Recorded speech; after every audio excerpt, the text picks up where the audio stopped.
Gracious God, creator of our lives and caretaker of our souls, we, the members of WPTT, acknowledge your presence and we praise you for calling us as women to serve our beloved country of Trinidad and Tobago in unique and meaningful ways, free of ethnic, religious, political, social, and geographical barriers.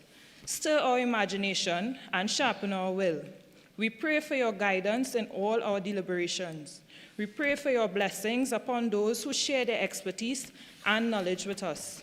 We thank you for the efforts and hard work of each member as we utilize our gifts and talents.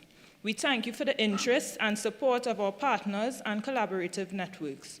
O Divine Creator, as we draw near to you, we commend all that we say and do into your care. May we seek to make the vision and mission of the WPTT a lived reality so that the lives of all citizens of Trinidad and Tobago shall be renewed and enriched. Through your holy name we pray. Amen.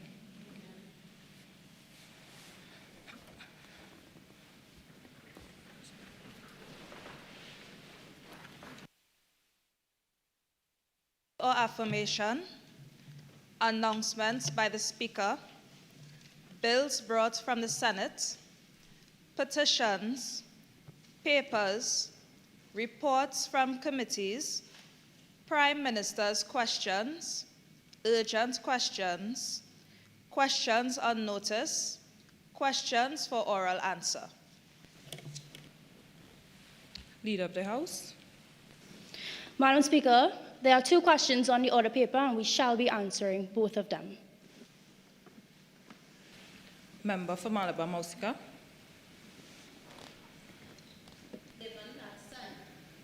Given that Central Statistical Office has reported 33,489 incidents of domestic violence between 2010 and 2024, with over a dozen women murdered between January and April of this year.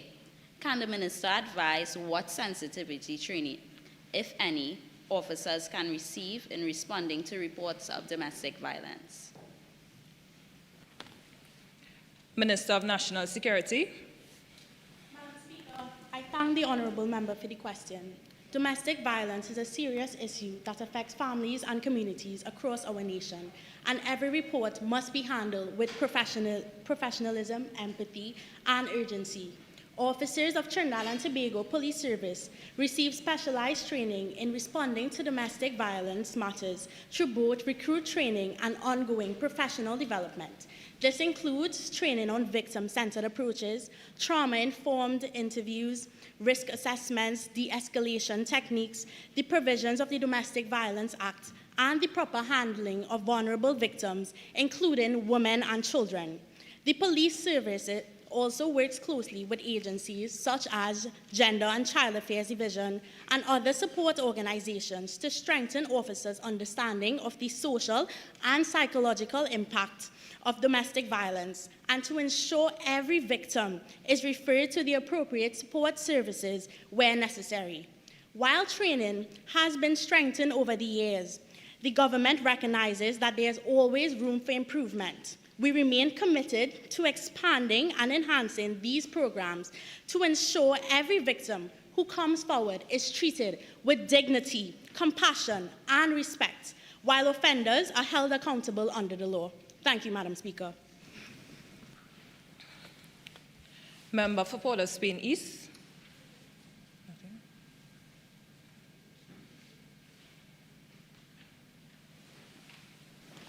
Question 2 to the Minister of Health. Given that period poverty encompasses not only the affordability of menstrual products, but also the access to menstrual health education and the reduction of stigma, can the Minister advise on whether consideration is being given to expanding access to free menstrual products beyond educational institutions to include women and girls in vulnerable communities? Minister of Health. Speaker, honorable members of the House, period poverty, the stigmas behind menstrual health and education are issues that continue to plague many young women and girls in society to this day. I thank you for the opportunity to answer such a pressing concern. Thus far, this Ministry of Health has many ongoing educational and stigma-busting methods, such as formal education. Children from as young as Form 3 are taught about the human body, including periods and stigmas. It is written into the syllabi that we must challenge their thinking on what society says versus what the truth is.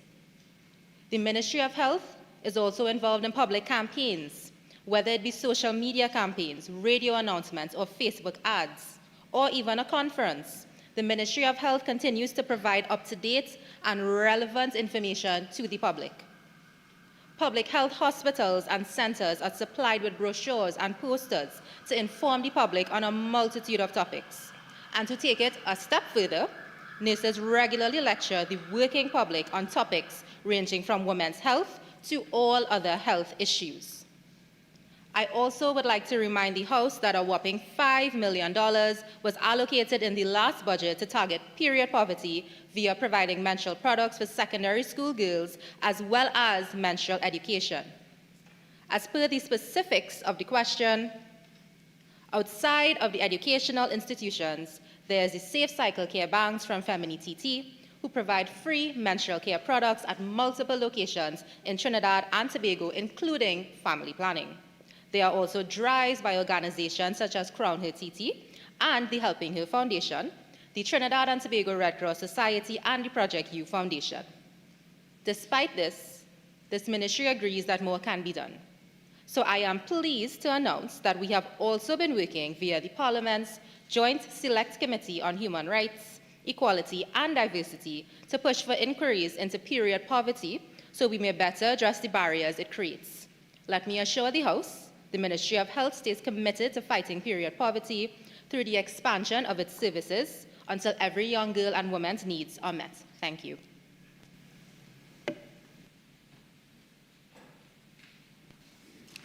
Request for leave to move the adjournment of the House on definite matters of urgent public importance. Statements by ministers, personal explanations, introduction of bills, motions relating to the business or sittings of the House and moved by a minister, public business, motions. Member for Rima.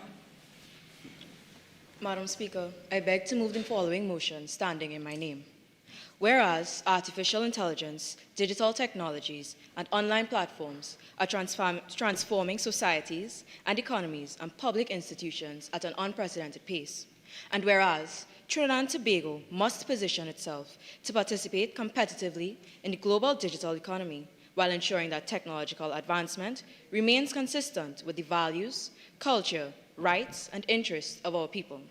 And whereas the use of artificial intelligence, digital technologies, and online platforms exposes citizens, institutions, and the state to risk and threats. And whereas the government, international organizations, and regulatory agencies are developing frameworks to govern the responsible use of artificial intelligence, digital technologies, and online platforms.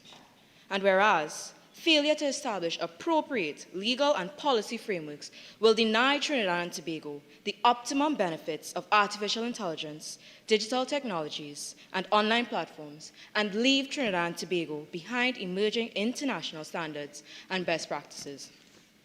Be it resolved that the government introduce comprehensive legislation to regulate the use of artificial intelligence, digital technologies, and online platforms, as well as protect citizens, institutions, and the state from AI misuse, digital surveillance, and online exploitation.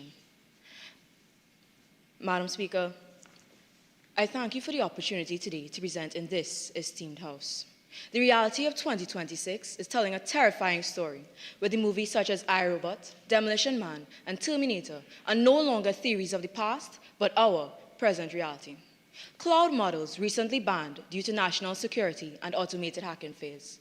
Grok, an AI generative tool on X, formerly known as Twitter, dragged into courts for the generation of thousands of predatory, non-consensual deepfakes every hour, and our own ministries racing to sign memorandums of understanding just to survive the threat of the landscape. Madam Speaker, just last week, the Office of the Prime Minister signed 3 massive MOUs inviting international tech corporations to build megawatt AI infrastructure within our shores. The state is racing to invite international tech corporations to build within our borders, but have failed to pass the legal brakes required to protect our citizens. And to make matters worse, Madam Speaker, this very month, the government has reported mass cybercrime attacks across state entities, and the Honourable Minister stood before the public and told them not to worry because these attacks were not sophisticated. Not sophisticated, Madam Speaker. Our state systems were defeated by basic automated bots. From TSTT to NIBTT, straight into our courtrooms, the message from the ground is loud and clear. Our cyber defenses breached, our citizens' identities compromised, and the state's reactive approach is failing. Trinidad and Tobago is here with a 0.44 out of 1, and the world is here, according to our AI readiness assessment. And yet still, the government will come today and argue that they have legislation in place, that they have regulatory frameworks, or that we aren't in a position to introduce comprehensive legislation. Well, okay. The Electronic Transfer of Funds Crime Act 2000, the Computer Misuse Act 2010, the Interception of Communications Act 2010, the Electronic Transactions Act 2011, and the partially proclaimed Data Protection Act 2011.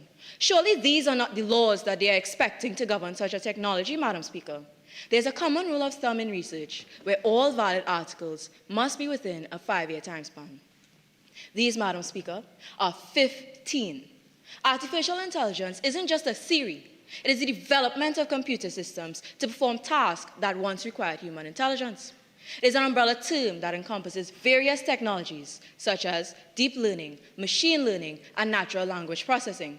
And crucially, Madam Speaker, it now involves generative AI, which not only analyzes data, but generates brand new content from thin air.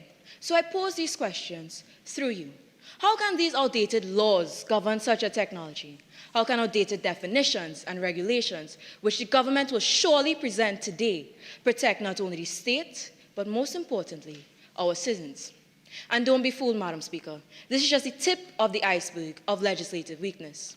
However, I have a full bench, armored and ready to display why now, how Trinidad and Tobago is in a position to accept global frameworks, and how aligning our comprehensive legislation with these frameworks will not only adequately protect the state, but most importantly, our citizens. Because, Madam Speaker, comprehensive legislation isn't an experimental idea. It is an international and regional norm. The European Union Artificial Intelligence Act is the world's first globally, legally binding, horizontal framework that categorizes the harm of artificial intelligence according to risk, and came into force since August 2024. And they have also outlined strict parameters for data sovereignty within their general data protection regulations. As well, we have the European Council Treaty of Artificial Intelligence, formerly known as the Conventional Framework of Artificial Intelligence, Human Rights, Democracy, and Rule of Law, which was established in September 2024, open for global signature, calling for a unified stance on digital human rights. Furthermore, the United Kingdom has forced giant tech companies to bow to public safety through their Online Safety Act. Madam Speaker, we must align our legislation with these international standards to ensure that our democracy is protected from technological interference. And do not in any way, Madam Speaker, let this government convince this House that we are too small to stand up to big tech. If we look at our neighbors in Latin America, countries like Peru have already passed explicit laws banning mass surveillance that lack strict legal basis. Our CARICOM neighbors, Jamaica, have already enacted their own comprehensive Data Protection Act, exploiting data exploiters and protecting their Jamaican citizens. Madam Speaker, our regional partners are moving forward. They have understood these threats and acted, and what we are asking this government to do is the same. Now, Madam Speaker, as the saying goes, empty vessels make the most noise. That is why we, the opposition, didn't come empty-handed. Today, rather than patching outdated statutes, we propose the 7 pillars of digital governance and artificial intelligence, security, and rights. These pillars will guide this proposed legislation and fundamentally shift Trinidad and Tobago from a reactive state to a leader in digital sovereignty. The pillars are as follows. 1. A statutory risk classification and prohibition framework, which will classify the harm of artificial intelligence according to risk levels, outlaw mass surveillance that lacks strict legal basis, and enforce ironclad. 2. A cross-sectoral algorithmic fairness and anti-bias clause, which will enact anti-bias protections against algorithmic profiling in crucial sectors such as housing and finance. 3. The enshrining of individual digital human rights, which will give citizens the legal right to meaningful human review. 4. Sovereign data infrastructure and data center governance, which will enact laws that ensure that the nation's data cannot be exploited by foreign tech companies and ensure statutory guardrails over data infrastructure in alignment with sustainability. 5. Mandatory breach notifications and corporate liability laws, which will mandate a 72-hour breach notification from all corporations to dismantle corporate secrecy. Crucially, Pillar 6, the Child's Digital Protection and AI Safety by Design mandate, which will protect the nation's youth from algorithmic profiling and predation through children risk assessments, restrictions, and penalties. And finally, Pillar 7, Creative Sovereignty and Algorithmic Copyright mandates, which will modernize and work in tandem with our intellectual property laws to ensure that our creative sovereignty is protected from generative AI threats. And to oversee this, Madam Speaker, we propose a fierce, sovereign, independent, digital and AI authority funded by the Consolidation Fund and given the manpower to audit corporate code in real time.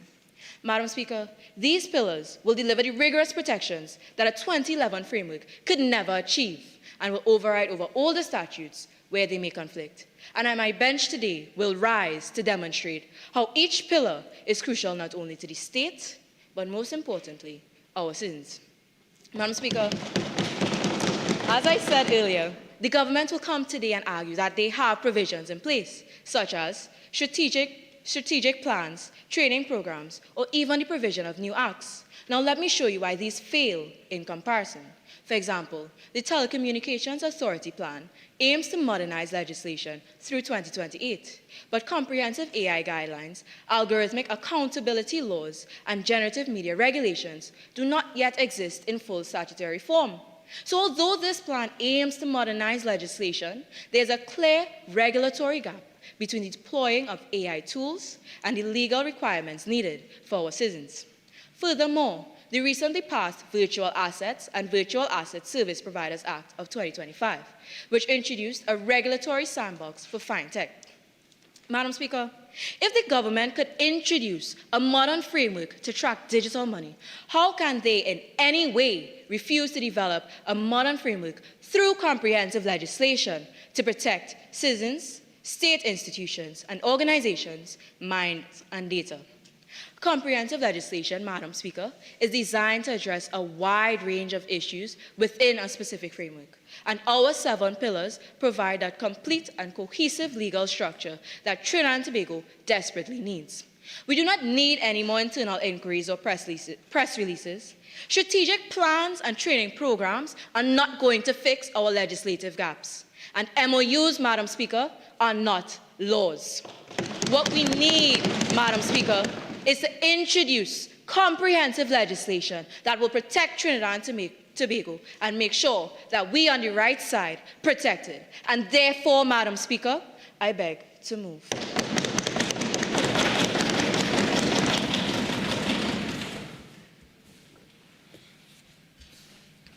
Honourable members, in accordance to Standing Order 45-1, this motion requires a seconder. Member Filipino.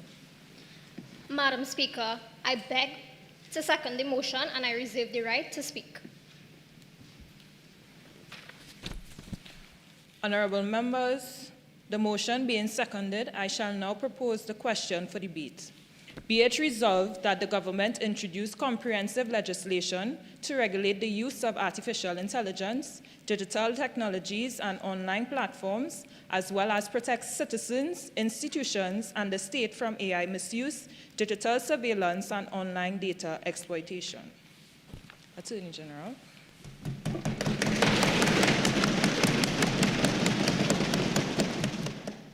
Madam Speaker, I want to thank you for the opportunity to respond to the motion brought today by the Honourable Opposition Leader.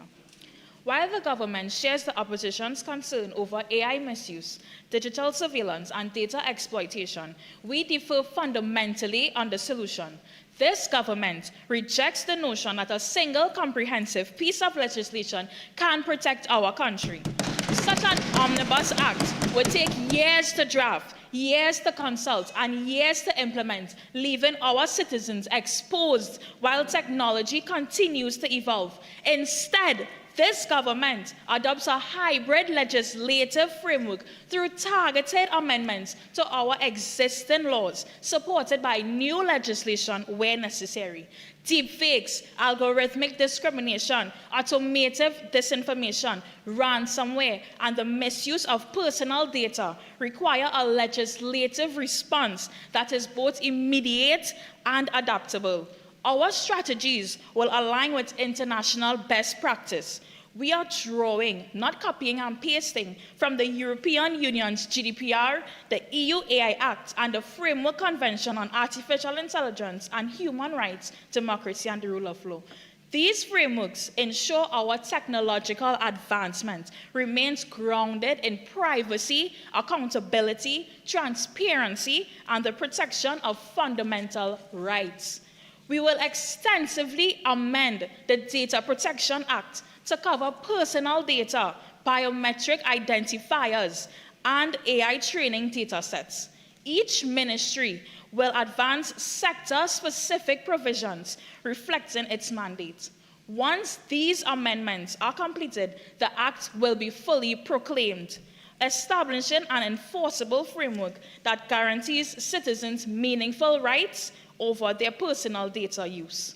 We will also introduce a national AI governance bill to mandate transparency, accountability, and human oversight across the public and private sectors, informed by the Singapore's Model AI Governance Framework and the OECD AI principles. The Minister of Public Administration and AI will expand on this.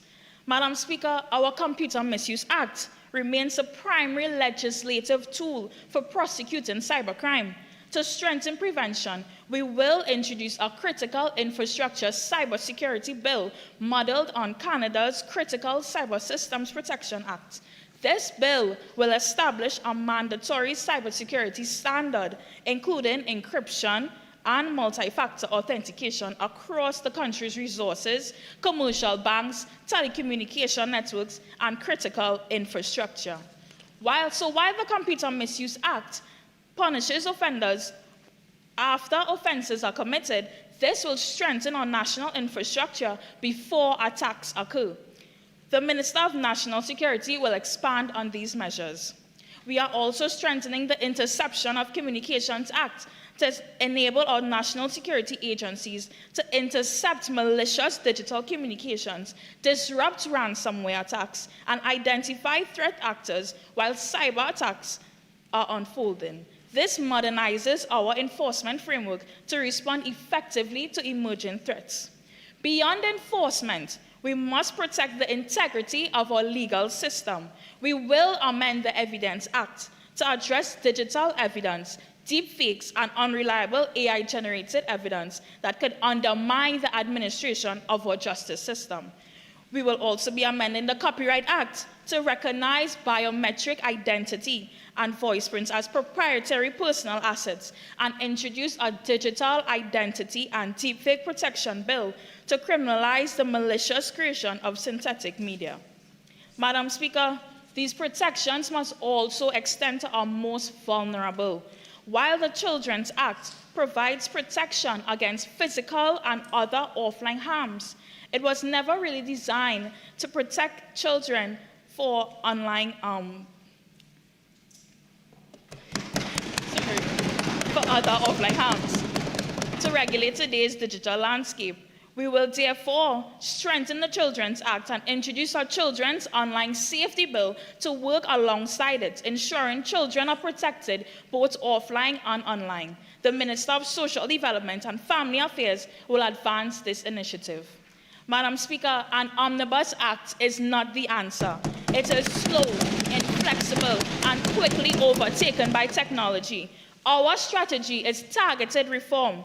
Each minister will advance amendments within their respective portfolios, including the Electronic Transaction Act, the Forgery Act, the Equal Opportunity Act, and other relevant legislation.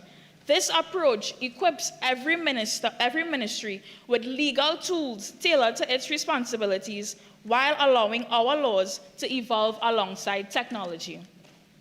This update of our domestic laws brings us directly to our broader international alignment. As seen in the United Nations Global Digital Compact and UNESCO's recommendation on the ethics of artificial intelligence, these frameworks recognize a global push to establish a strict statutory duty of care for digital service providers. However, looking at these international benchmarks highlights a core philosophical distinction that must guide modern regulatory thinking: the difference between regulating global platforms and regulating the use of these platforms within our borders. The question before us is not whether Trinidad and Tobago should regulate technology, but what we can regulate effectively for our ministries, courts, banks, and critical infrastructure. Now, Trinidad and Tobago has not yet begun to possess the market size to compel international technology to redesign their global platforms solely to comply with domestic legislation. And acknowledging this is not an admission of weakness. It is an acknowledgement of economic reality.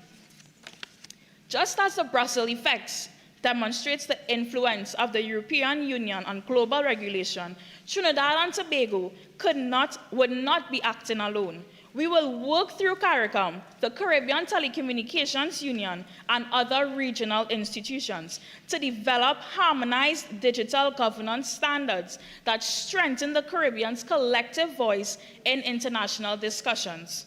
The Minister of Foreign and CARICOM Affairs will elaborate further.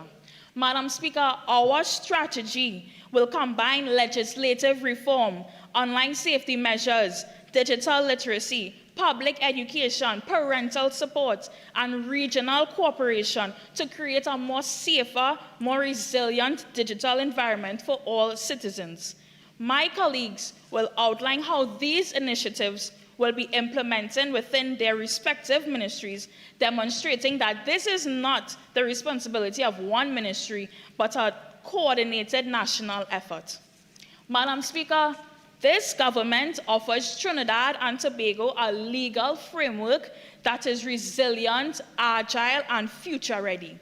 By combining targeted legislative reform with carefully designed new legislation and internationally recognized standards, we protect innovation, safeguard the rule of law, and secure the rights of our citizens. This is responsible governance. This is effective legislation, and this is how Trinidad and Tobago will embrace the opportunities of artificial intelligence while protecting its people, protecting its institutions, protecting the state, and protecting its future. I thank you, Madam Speaker.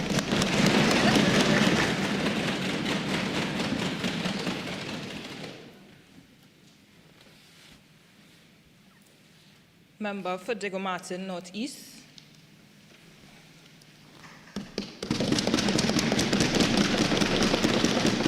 Thank you, Madam Speaker, for the opportunity to contribute in this debate. As I rise today in support of this motion, I would like to applaud the opposition because we understand that words without action is not enough. And I can guarantee you that these pillars are grounded in privacy, transparency, and accountability. Madam Speaker, the motion is not simply about regulating digital technologies, but about staying true to the Constitution. The Constitution places a duty on the state to protect the rights of every citizen. Madam Speaker, artificial intelligence, digital surveillance, and online data exploitation are systematic threats to those rights if left unregulated.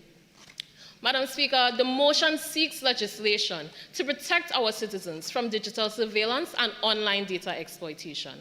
I would like to argue that this is a constitutional issue under Section 4C of the Constitution of Trinidad and Tobago.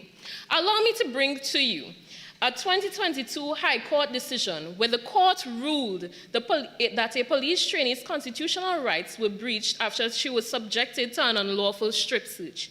Madam Speaker, they recognize that intrusive state searches engage constitutional protections relating to dignity and private life. So, Madam Speaker, this begs the question, if an unlawful physical search violates Section 4C, then does that not mean intrusive digital surveillance without adequate safeguards can be argued to engage the same constitutional protections?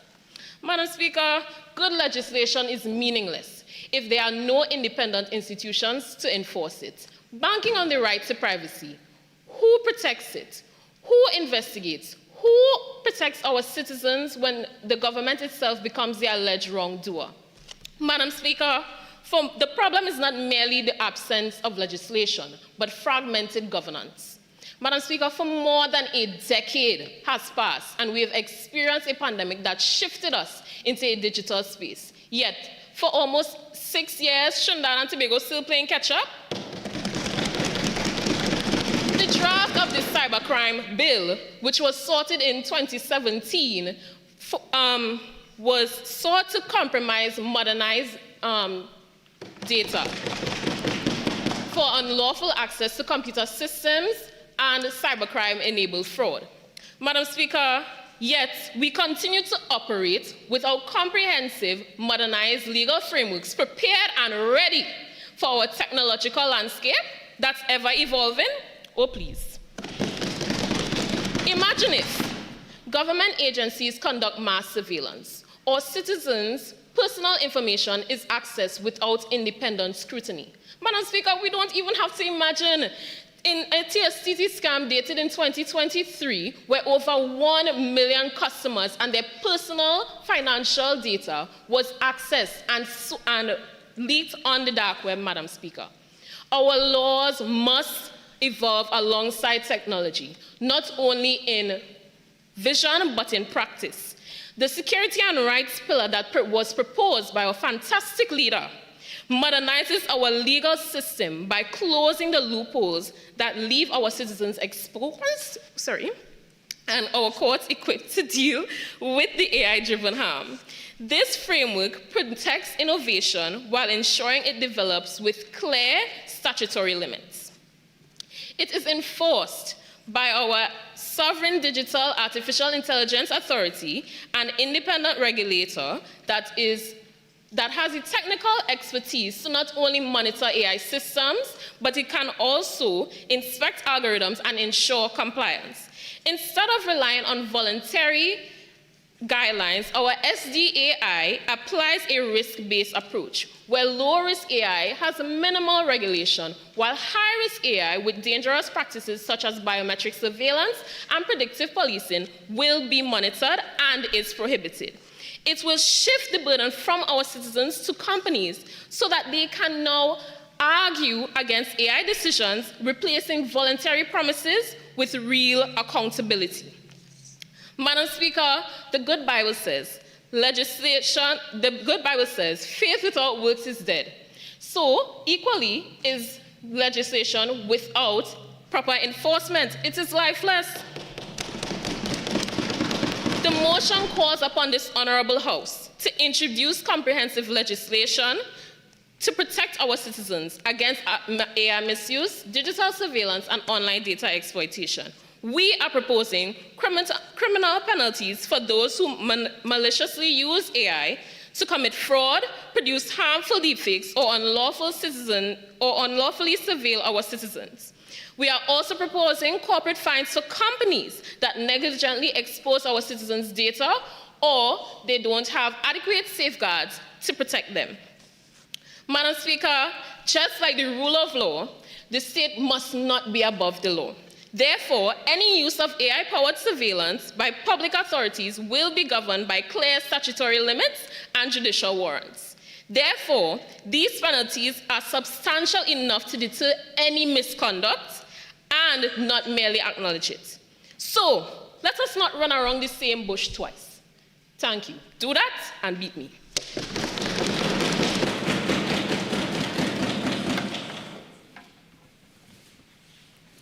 Minister of Legal Affairs.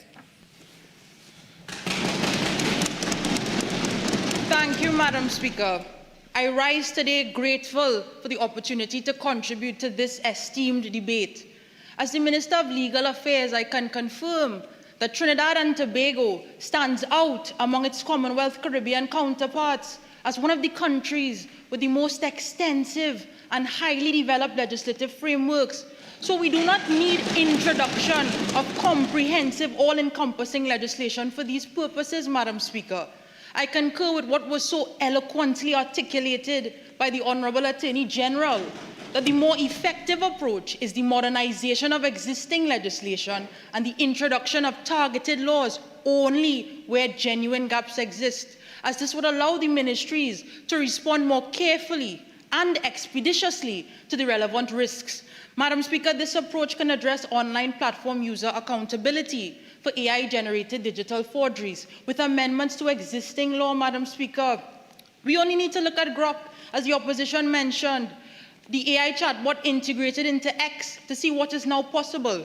Within hours of its launch, Madam Speaker, users were generating explicit deepfakes of real people without consent. So the risks are real. We're not denying that, Madam Speaker. It's virtual kidnapping, political misinformation, and the creation of these non-consensual, sexually explicit deepfakes, of which 98% of the victims are women.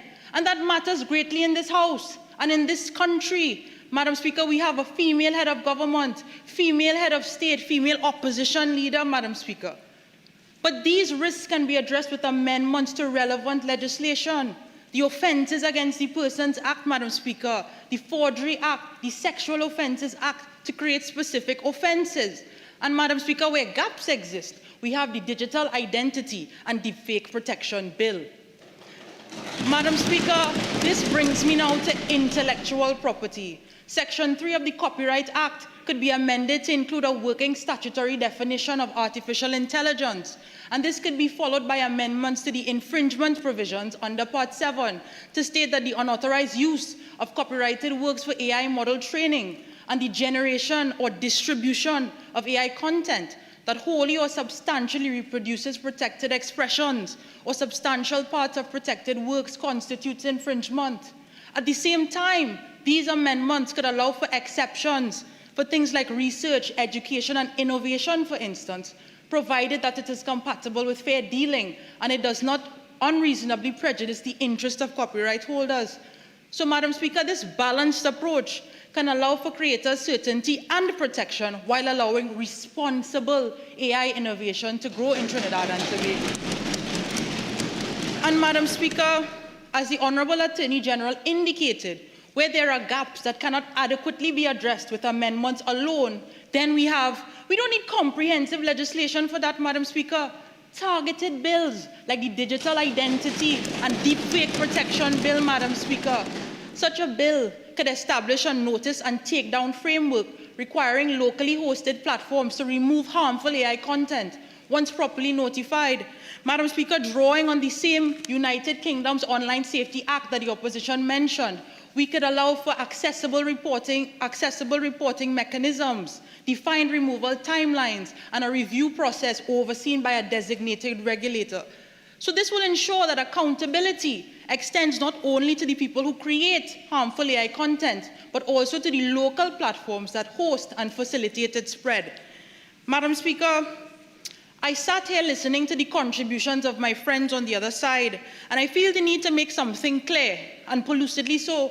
Madam Speaker, there is not one member on this government bench who is opposed to taking action to protect the citizenry of Trinidad and Tobago from the threats associated with artificial intelligence and digital technology. Not one member, Madam Speaker. So it is not the objective that divides this Honourable House. It is the approach. Madam Speaker, the member for Diego Martin Northeast mentioned criticisms of the approach suggested by the government, speaking about fragmented governance. But, Madam Speaker, what do they propose? Comprehensive legislation. Artificial intelligence and technology transcends various areas of existing law, Madam Speaker, and these areas have long established jurisprudence, specific legal principles. So to create separate comprehensive legislation for these purposes is a recipe for one thing, statutory pandemonium, Madam Speaker. And at the same time, the opposition mentions delay. Delay, Madam Speaker, at the same time mentioning comprehensive framework. When we look at the timelines for global frameworks, Madam Speaker, we understand why we must say no to omnibus legislation. Because the omnibus will stall. It will get stuck down in City Gate while artificial intelligence and digital technology goes full speed ahead. Madam Speaker, the opposition says faith without works is dead, but we say time is of the essence, and we cannot and will not allow this omnibus legislation. Madam Speaker, with these few words, I thank you.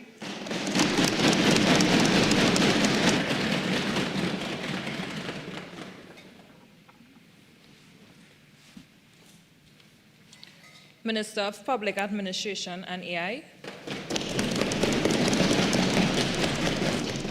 Thank you for the opportunity to contribute, Madam Speaker.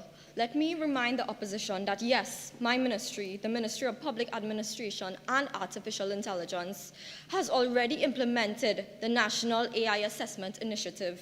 Through this initiative, we are evaluating our governance, our institutional capacity, and our societal impact, shaping everything from policy to investment to national strategy. In collaboration with UNESCO and the UNDP, we launched that assessment using two tools, UNESCO's Readiness Assessment Methodology and the UNDP's AI Landscape Assessment. These findings will show us where our country currently stands, how prepared our laws, our institutions, and our infrastructure are to support AI responsibly, and which areas require action first. Madam Speaker, responsible governments do not regulate emerging technologies blindly. We assess first, we consult widely, then we legislate with precision. We cannot claim to support innovation while rejecting infrastructure. A data center is an investment. Madam Speaker, as the Honorable Attorney General indicated, this government will modernize the Data Protection Act through the necessary amendments before full proclamation. Let me remind this House why that matters. Section 4 sets out why the Act exists. That is, to protect a person's right to privacy. Now, Section 6 goes a step further by establishing privacy principles that mirror those found in the General Data Protection Regulation, including lawful processing, purpose limitation, and data minimization. Madam Speaker, citizens deserve transparency. They deserve to know what information is being collected, why it is being collected, and how it is being used. Here's what that means for artificial intelligence, Madam Speaker. A dataset used to train a government AI system is personal information under this Act. So is any biometric identifier feeding an AI system we deploy. Through the full proclamation of this Act, that data will be collected lawfully, used only for its stated purpose, and held no longer than necessary. Of course, legislation means little without enforcement. That is why this government will appoint an information commissioner to enforce these protections, and ministries will bring forward sector-specific provisions under this Act. Madam Speaker, these safeguards are designed to prevent another Cambridge Analytica from happening in Trinidad and Tobago. But protecting personal data alone is not enough. We must also ensure that the AI systems themselves are safe, fair, and accountable. Madam Speaker, that is why my ministry now carries forward the National AI Governance Bill. This bill establishes enforceable standards for AI systems used across both the public and the private sectors. Systems will be classified according to risk, ensuring that obligations remain proportionate to the level of harm they could cause. Madam Speaker, The National AI Governance Bill also establishes an AI Council that will work alongside the Information Commissioner. The bill sets the standard, and the Council ensures they are adhered to, testing for algorithmic bias, addressing misuse, and overseeing high-risk systems. Both of these bodies will be supported by a dedicated recruitment drive for the legal and technical expertise AI governance requires. Madam Speaker, our approach reflects international best practice. The OECD's AI principles and the EU's Act both recognize that safeguards should match the level of risk while preserving human oversight and accountability.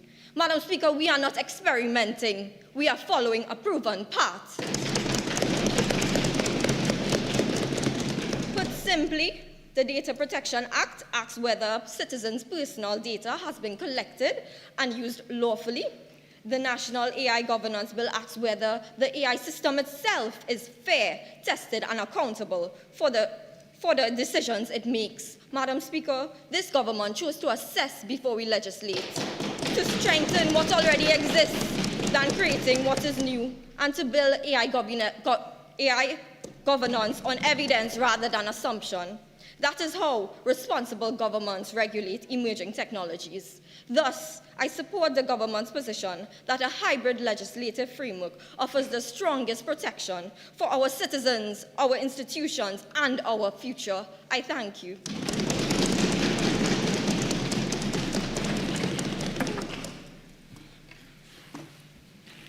Member for Mover.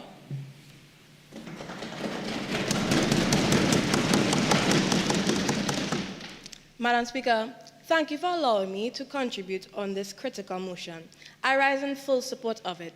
I've heard all the government bench had to say thus far, and while they ask for a hybrid framework, we are proposing a holistic framework that will protect our citizens.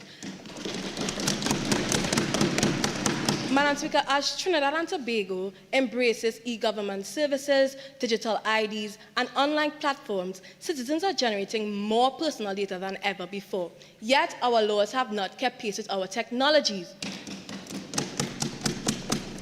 The government has, I've heard their proposal, I've heard their bills, Madam Speaker, but the fact of the matter is that as of right now, our regulatory framework for AI currently relies on directives and a partially proclaimed Data Protection Act, Madam Speaker. Madam Speaker, this therefore means that we currently have no operational laws that sufficiently protects our citizens' data in this digital era. Worse yet, as my colleague stated, we currently lack an independent regulator to provide effective oversight, accountability, or remedies when that data is compromised. This is especially concerning because this government continues to expand their digital public services, collecting and processing identification documents, permits, and other sensitive information from citizens every day. Yet while this government continues to accelerate its AI agenda, Madam Speaker, through the Ministry of Public Administration and Artificial Intelligence, the last partial proclamation of the Data Protection Act was in 2021. Madam Speaker, we are in 2026. How can there be more deployment than enforcement? Now, Madam Speaker, let me be very clear. The opposition fully supports Trinidad and Tobago's digital transformation agenda. We welcome the establishment of the Ministry of Public Administration and Artificial Intelligence. Professor Renee Cummins even commended the establishment, but she cautioned, what we do not have is the foundation. The government has now come on today when we, the opposition, have raised this motion to say what they will do. What have they done in the past 10 plus years, Madam Speaker? Madam Speaker, since its establishment, the ministry has launched several initiatives, Madam Speaker. We've heard it from the Minister of MPAAI over there, Madam Speaker. They've launched the AI centers, TT Wi-Fi, Learn TT. They have even partnered with UNESCO and UNDP for AI readiness. But, Madam Speaker, these do not sufficiently protect our citizens as of now. They even train public officials through their data to policy workshop on how to use AI in policy making.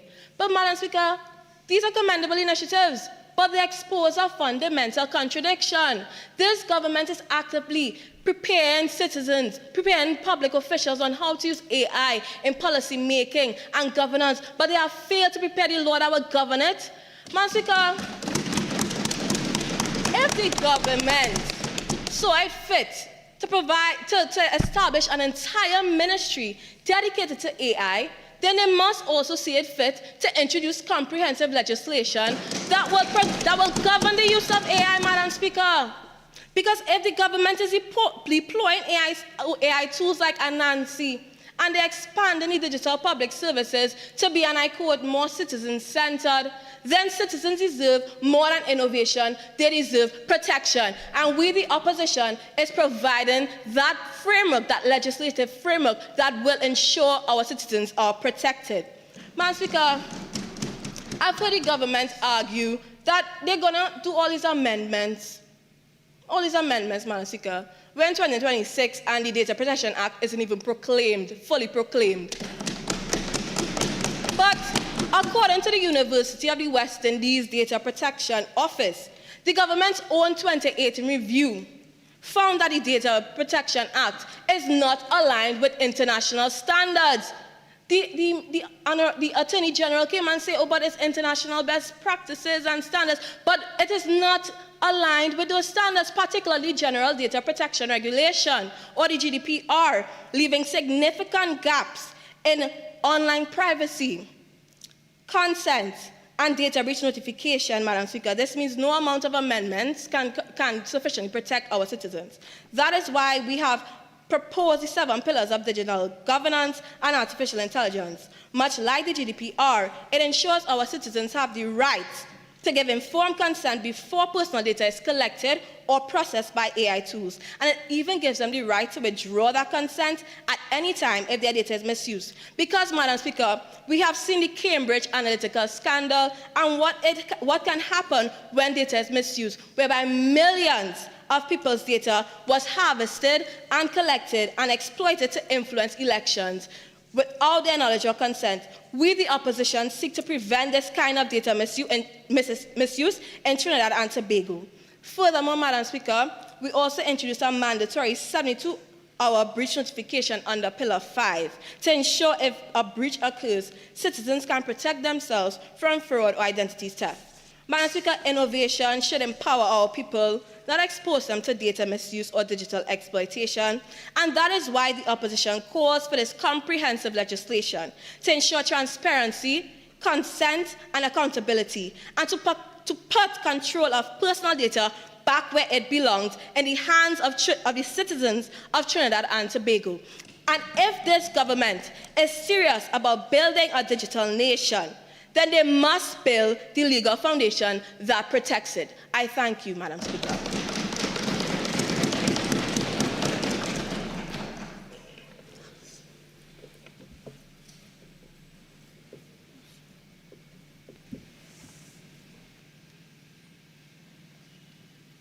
Minister in the Ministry of Public Administration and AI. Thank you, Madam Speaker. Madam Speaker, the opposition speaks as though Trinidad and Tobago has no laws until AI arrived. AI may be artificial intelligence, but the opposition is showing artificial governance. Technology does not fail because computers stop working. Technology fails because organizations fail to prepare people.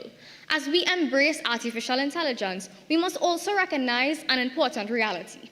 That is the digital divide, and that not every citizen begins this digital journey from the same starting point. Madam Speaker, according to the National Digital Inclusion Survey, approximately 36.9% of persons aged 75 and above using the internet fails. This government recognizes that many senior citizens may have never used AI before, and that persons living in rural and underserved communities may not always have reliable access to digital technology or the skills needed to use it.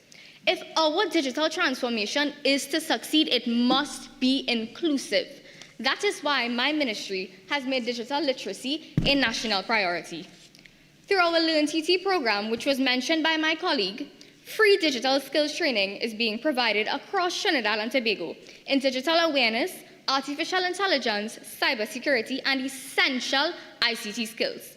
To date, more than 2,500 citizens have registered and 80 communities have been reached, ensuring that seniors, first-time learners, and underserved communities are not left behind.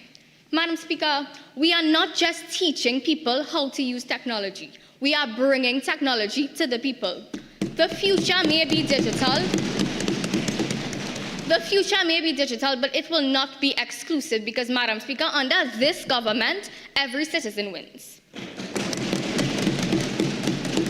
The government is also expanding access through ICT and AI community centers, with plans to establish 100 ICT access centers nationwide, providing free access to computers, internet, and digital skills training, particularly in rural and underserved communities. In partnership with the International Telecommunication Union, 621 citizens have already received digital skills training across 10 AI centers, including senior citizens and teenagers. Madam Speaker, this is how we reduce AI misuse and safeguard citizens against online data exploitation.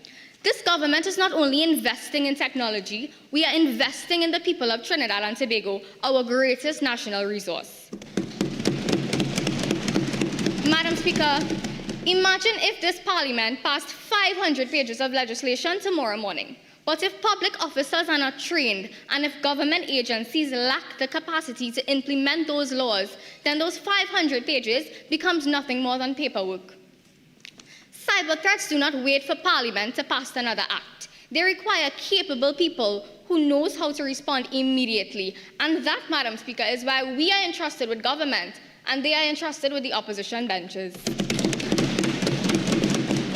Madam Speaker, this government has not simply spoken about artificial intelligence. We have invested in building the systems that allow AI to be introduced responsibly, securely, and effectively. As part of the 2026 national budget approved by Parliament, approximately 1.588 billion TT dollars was allocated by the Ministry of Finance to the Ministry of Public Administration and Artificial Intelligence to accelerate Trinidad and Tobago's digital transformation and modernize public admin. Madam Speaker, that money is not simply sitting on your shelf.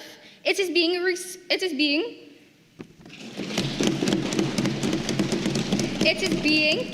invested in programs that transform how the government serves its people. They support our National AI Readiness Assessment conducted with UNESCO and the UNDP, while advancing TT Wi-Fi, the government's open data portal, and secure digital identity systems across ministries.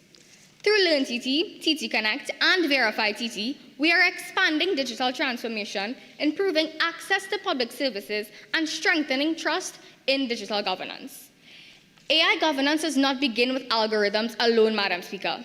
It begins with a public service and a population capable of using these technologies. Many members in this House have already experienced Anansi, the government's AI-powered virtual assistant. In seconds, it helps citizens find verified information from across 32 ministries, while every response remains supported by human oversight. Madam Speaker, even Anansi knows that good governance requires answers, not just more paperwork. I only wish the opposition's proposal were as efficient. Madam Speaker, this is what delivery looks like. Delivery means monitoring AI systems continuously. Delivery means investing before problems arise, not simply reacting after they occur. That is precisely why my government rejects the opposition's one-size-fits-all approach, because technology will continue to evolve. Artificial intelligence will continue to evolve, and this government will continue to evolve alongside it. That is why we chose implementation over empty promises, targeted reform over sweeping legislation, and delivery over political rhetoric. And that, Madam Speaker, is the difference between governing a country and simply commenting on one. Thank you.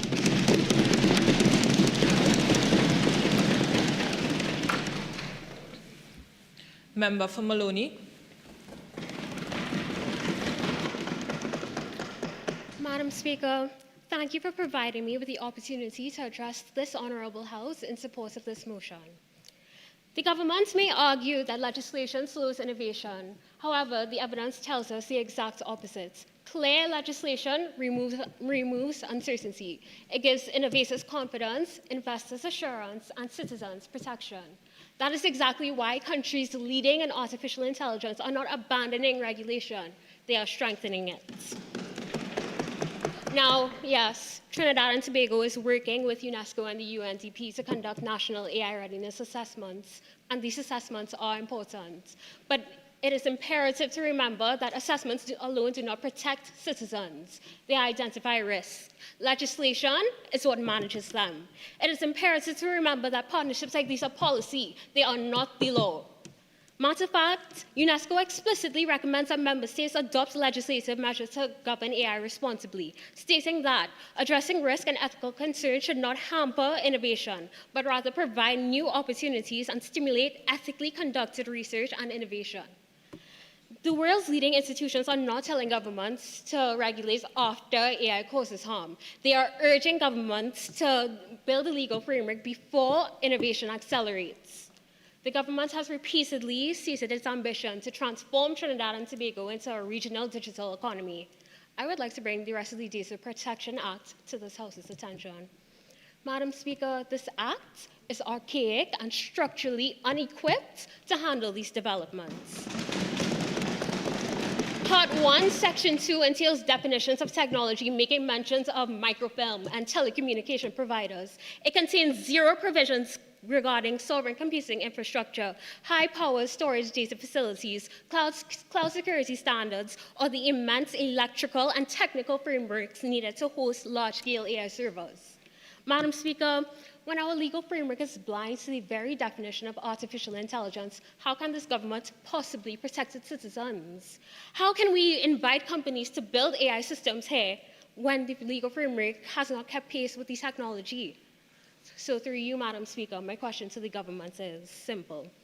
Why do the most critical sections of the Data Protection Act remain unproclaimed?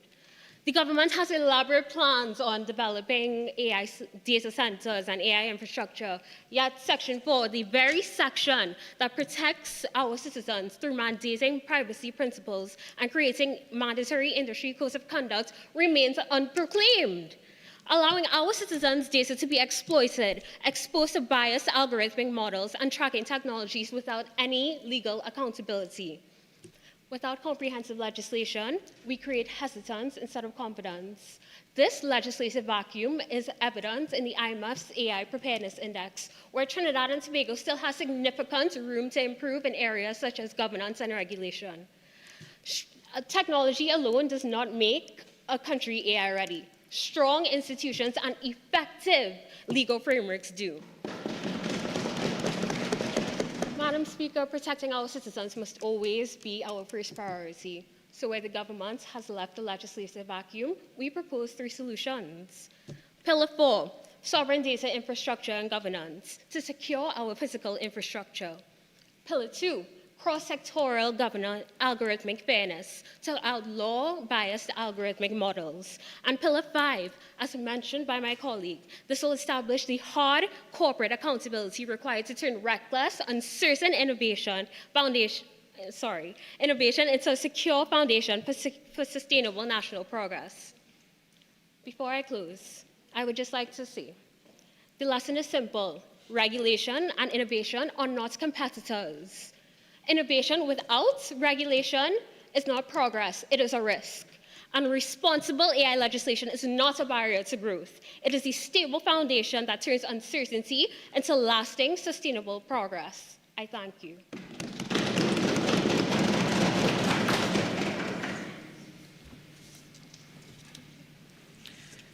Minister of Foreign and CARICOM Affairs. Madam Speaker, thank you for the opportunity to speak today before this honorable House. It is apparent today that the opposition believes we exist in a vacuum. This government is fully aware of the risks of AI misuse, digital surveillance, and online exploitation. But, as our learned Attorney General has indicated, a single all-encompassing law is not a practical answer. Madam Speaker, let me begin by responding to my friends on the other side who seem to perpetuate a notion that by not implementing omnibus legislation, we are falling behind. Trinidad and Tobago currently holds a non-permanent seat at the United Nations Security Council, held by only 10 states at any time. That is a remarkable achievement for a small state and proof that we are leading and not merely following in international governance. It places us at the table for exactly the period in which international norms on AI, digital surveillance, and cross-border exploitation are still being written. Holding this seat means we have real influence to help shape the standards our own law would later need to follow. That is why this government insists on a targeted, sequenced approach. We are not scrambling to catch up, Madam Speaker. We are already positioned to lead. Madam Speaker, consider our own record. Trinidad and Tobago is already a partner in the Commonwealth Cyber Declaration, signed in 2018, addressing digital security and online harms specifically. Last year, we hosted the inaugural Commonwealth Caribbean Cyber Fellowship with CARICOM Impacts, building a roadmap addressing surveillance and data exploitation as distinct concerns. This April, our own TTCSIRT worked with the United States Embassy and the Delaware National Guard on a defense exchange targeting exactly these threats. That is partner-by-partner engagement, Madam Speaker, addressing AI misuse, surveillance, and exploitation as the separate problems they are. Madam Speaker, let us look closely at CARICOM. Since 2021, CARICOM has implemented the UNESCO AI Policy Roadmap, endorsed by CARICOM's Council for Trade and Economic Development. In 2025, the Caribbean Telecommunication Union's AI Task Force released its interim report, warning the Caribbean risks becoming a mere standards taker without a coordinated action, calling for a harmonized approach. This feeds into the CARICOM single ICT space and our regional digital development strategy, which commits to data privacy and managing surveillance risks. Madam Speaker, not one of these is an omnibus law. Racing ahead alone only risks placing us out of step with the very regional framework our own government helped shape. Madam Speaker, cross-border data governance is where the risks named in this motion are most real. This ministry will initiate accession into the only binding treaty on data protection, the Council of Europe's Framework Convention 108. Further, bilateral and multilateral data sharing agreements will also be negotiated for AI-related transfers consistent with our Data Protection Act and Section 19 of our Constitution. Madam Speaker, let us look at the approach taken internationally. The opposition leader mentioned the European Union Artificial Intelligence Act. Madam Speaker, is the opposition leader aware that this year the European Union agreed to a simplification package, easing parts of its own AI Act, because one rigid law across every sector proved unworkable, even for the best resource regulator on earth? Madam Speaker, as mentioned by my colleague, the Minister of Artificial Intelligence and Public Administration, UNESCO's recommendation on the ethics of AI, endorsed by all 193 member states, calls for adaptive governance that flexes alongside a technology still evolving. Madam Speaker, this is exactly in alignment with our government's approach. Madam Speaker, none of this works without partnership. Digital surveillance and online exploitation do not respect our borders. A single statute means nothing if bad actors sit in jurisdictions that have agreed to do no such thing. Treaty cooperation through CARICOM, the EU, the Council of Europe gives us actual enforcement teeth on AI misuse, surveillance, and exploitation, matched to partners ready to act with us. Madam Speaker, this government does not oppose regulation. We oppose recklessness dressed up as decisiveness. The responsible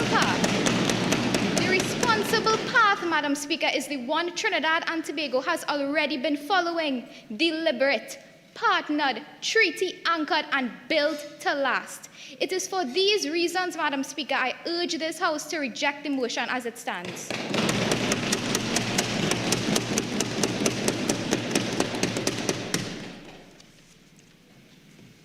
Member for Laventille West.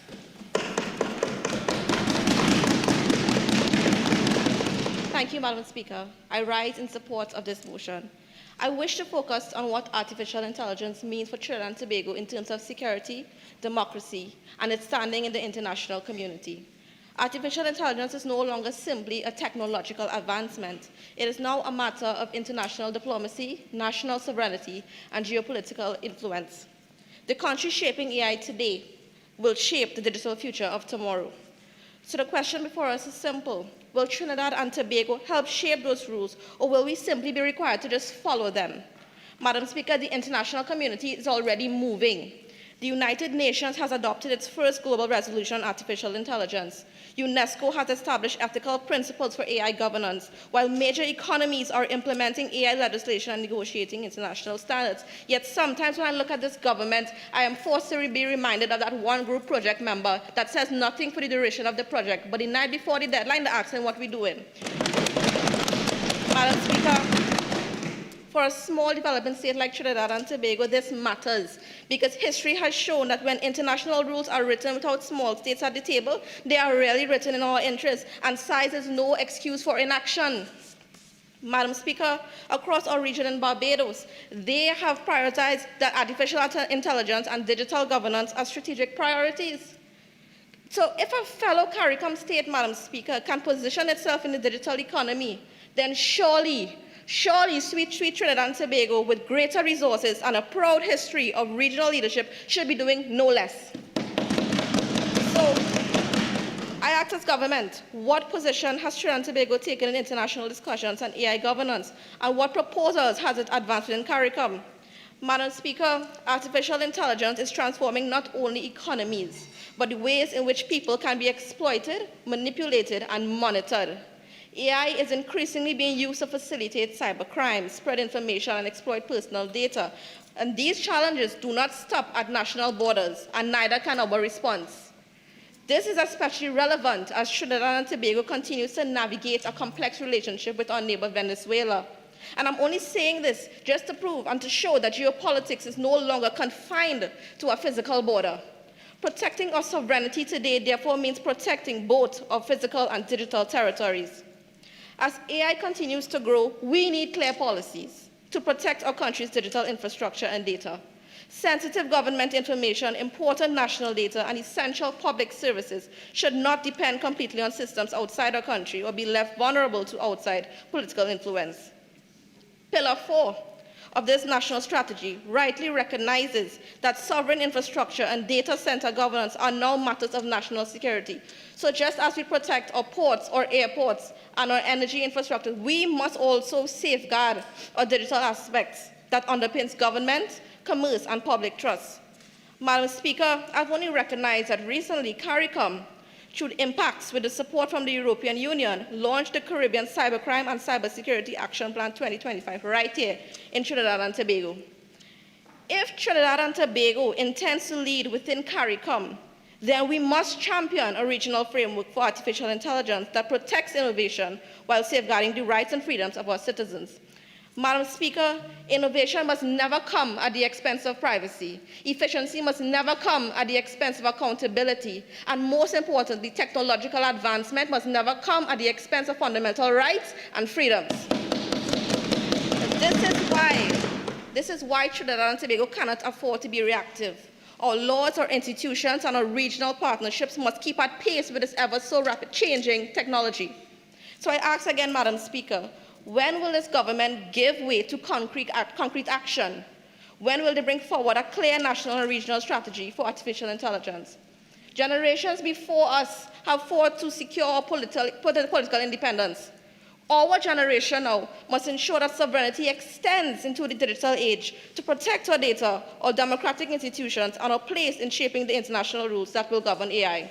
So I reiterate again, if Trinidad and Tobago is not present at the table when these rules are being written, Madam Speaker, then we must not be surprised when we find ourselves on the menu. The world is moving. The United Nations is moving. CARICOM must move, and Trinidad and Tobago must lead. And for those reasons, Madam Speaker, I proudly support this motion. Thank you. Minister of Justice.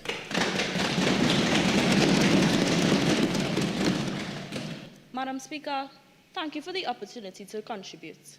As I rise in opposition of this motion, I want to thank the Honourable Member for WHEREAS for bringing this issue before this Honourable House. My friends on the other side have continuously highlighted that we do not have the luxury of time. Yet they are asking us to do something that was not done in 10 years, in 10 minutes. It seems as though the opposition is a bit confused. They keep mentioning these 7 pillars. These 7 pillars sound a lot like our strategy. So the opposition wants comprehensive legislation, but they do not have comprehensive understanding. Madam Speaker, the government strategy, however, is very simple. We intend to inject targeted updates into specific existing legislation while simultaneously introducing new bills and policies. This will allow us to close the gap across different frameworks using a measured and phased approach. Our first step would be to address the issue of AI misuse through the codification of existing common law principles and amending targeted legislation. Madam Speaker, the opposition has been painting a picture that our justice system is completely blind and defenseless. But as the Minister of Justice, let me clock this narrative right now. Back in 2017, when the case of Onella Budu found its way into our high courts, Justice Kangaloo proved that even without legislative guidance, we could protect citizen privacy and address the issue of digital breaches. But as deepfakes and synthetic media rise from 500,000 to 8 million as of 2025, we cannot continue to allow our judges to fight high-tech wars with uncodified weapons. This is why this government is introducing the implementation of strict statutory verification standards within the Evidence Act. Under these new amendments, we will introduce a 2-step authentication rule. Firstly, there will be a system integrity certificate that details the exact software used to pull digital evidence, and a rebuttable presumption of manipulation that runs a mandatory forensic verification against any audio, video, or image formally challenged as an AI deepfake. Madam Speaker, 60% of people believe that they can spot a deepfake from a mile away, but the harsh reality is that only 24.5% of them can. So, honourable members, should we continue to allow young men to sit in courtrooms and listen to themselves confess to crimes that they did not commit because the justice system failed to put the necessary provisions in place? I say no way. Modernizing the Evidence Act is not about changing its purpose. It's about upgrading our armor. It's about protecting our citizens. But, Madam Speaker, the Evidence Act is only the stepping stone. There has been an increase in the introduction of AI-manipulated data by our very own legal officers and their clients. Just 2 weeks ago, the Chief Justice himself highlighted that comprehensive legislation is not always the answer. We need a combination of practice directions, policies, and legislative authority. This highlights the fundamental flaw with the opposition's motion. This highlights the fundamental flaw with the opposition's understanding. So, Madam Speaker, while the opposition is on their way to Citygate to catch this omnibus legislation that they keep trying to introduce, their saving grace, their single piece of legislation, this government will be acting. This is why we intend to amend Section 4 of the Perjury Act to extend the definition of perjury to include any attempt to introduce, rely, or implement AI-manipulated evidence. We want to go a step further by amending the Legal Profession Act to hold our officers of the court to the highest level of professional accountability. Any attempt to submit AI hallucinated or unverified case law will be addressed. They will face disciplinary actions. This will mean sanctions, this will mean disbarment, and this will mean consequences. But this government is not going to stop here. Madam Speaker, we are going a step further by introducing the Digital Identity and Deepfake Protection Bill. Mentioned by the Honorable Attorney General and the Minister of Legal Affairs, this would serve as a legislative shield to continue protecting our citizens' digital identity. A viral deepfake can ruin a person's reputation and a person's business in a matter of minutes, while lawsuits take months, take years, Madam Speaker. Following the Tennessee Elvis Act, we will legally recognize a person's face, voice, and biometric data as their personal property. This bill will give the Intellectual Property Office the distinct power to prosecute any attempt at unauthorized AI cloning as data theft. But in order to achieve true deterrence, these offenses will be backed by strict statutory penalties tailored to the severity of the offense. Madam Speaker, why must this government waste its entire term in office building an unstable framework that will become obsolete in a matter of months? Because the opposition asked us to, because the opposition begged us to, we need to strengthen the legal pillars that Trinidad and Tobago is already standing on. I want to remind the opposition that one size does not fit all. One size cannot fit Shogunas East. One size cannot fit Toko Sangre Grande. And one size is not the solution. Madam Speaker, I thank you.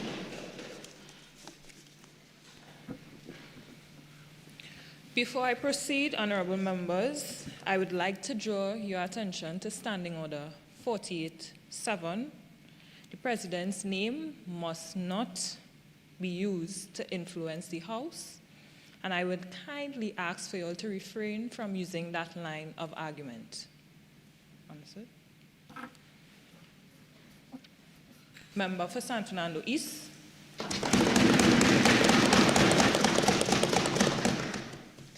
Thank you, Madam Speaker. Madam Speaker, this government is steering artificial intelligence into our public institutions. I have heard the MP for Toko Sangre Grande say that it is responsibly implementing artificial intelligence. But frankly, advancement without the proper legal framework is not progress. It is exposure. I therefore support this motion because Trinidad and Tobago's current laws cannot answer the threat that this resolution identifies. And I'm happy that the government today has agreed with us. Through you, Madam Speaker, I pose the question to the government. Is it that the opposition is confused? Or is it the government? Because last I checked, the opposition leader is the one who introduced the motion, and it is the government who is responding. So therefore, is it then that the government is agreeing with us? And I thank you today for that. New bills are in fact comprehensive legislation. I've heard about a multitude of bills that the government has said that they would introduce. And I thank them because it shows that they know the way forward is here with us, the opposition. Thus, Madam Speaker, I highlight the need for comprehensive legislation. Not a single law, not one act, not two acts. It is up to the government to decide how many of these acts they want. It is up to the government. As they said, they are on the other side. And you know what? As they said, rightfully so, whatever they want to say, but the fact remains that it is with them to decide. So, as the Honorable Attorney General previously mentioned, consider what happens daily in our courts. WhatsApp messages, CCTV recordings, and even voice notes are routinely tendered as evidence. Yet our Evidence Act contains no AI-specific standard for determining whether that material is genuine or synthetically generated.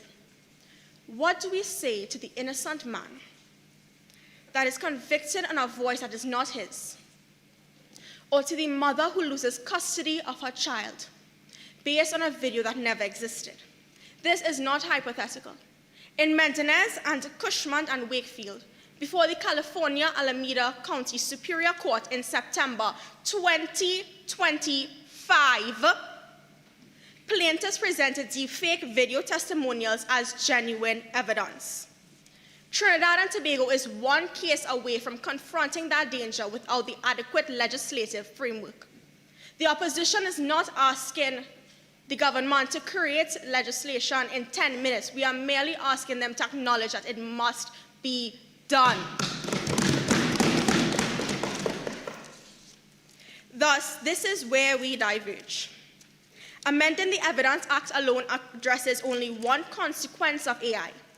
Comprehensive legislation ensures that this AI-specific standard applies across every sector, preventing gaps and inconsistent protections.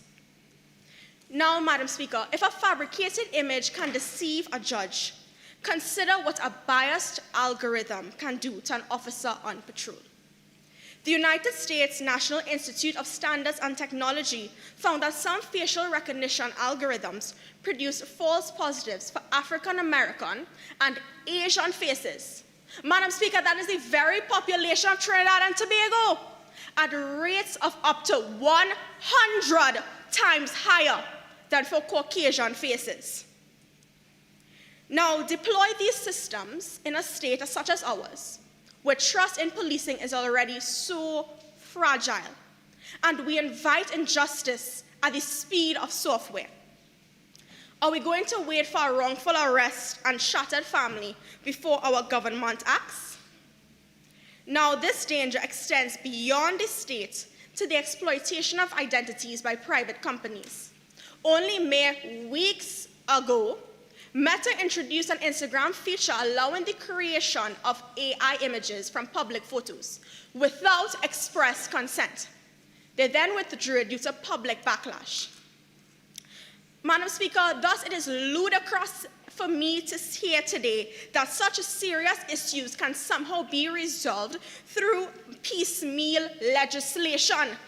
If the opposition is arguing for comprehensive legislation, I say today that the government is arguing for piecemeal legislation. The dignity of a Trinidadian citizen cannot depend on a foreign boardroom or the strength of a hashtag campaign. And where does our law stand? The Computer Misuse Act, enacted in 2000, was built for human intrusion into computers. We want to amend that? Again, 2000?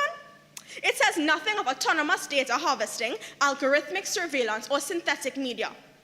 Comprehensive legislation facilitates all this to be addressed easily, and it provides a holistic approach. Proclaiming a 15-year-old Data Protection Act cannot fix this. It contains no risk classification mechanism or AI-specific obligations. Madam Speaker, we are not being asked to reinvent the wheel. My friends on the other bench highlighted the delay and statutory pandemonium, how somehow we reach in City Gate and we wait in. But Madam Speaker, I want to ask the government this question through you. How long will it take to implement the hybrid legislation? Because frankly, all of our legislation needs amendment.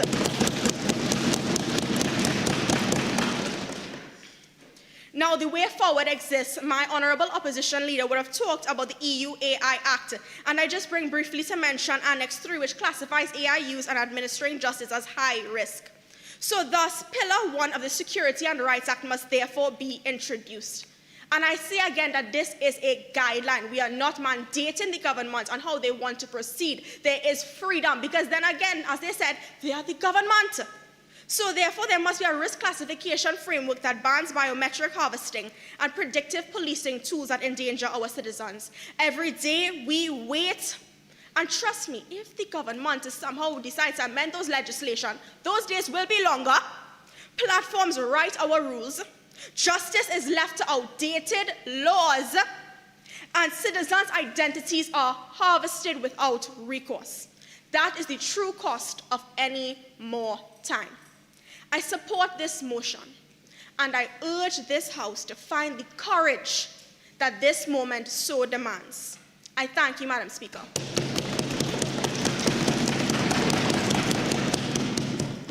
Minister of National Security.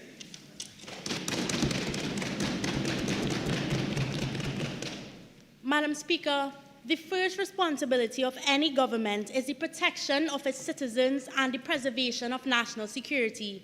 Today, that responsibility extends beyond our physical borders and into a digital world where criminals are increasingly using artificial intelligence to commit sophisticated crimes. Artificial intelligence has created tremendous opportunities for innovation and development. However, it also has become a powerful tool for criminals.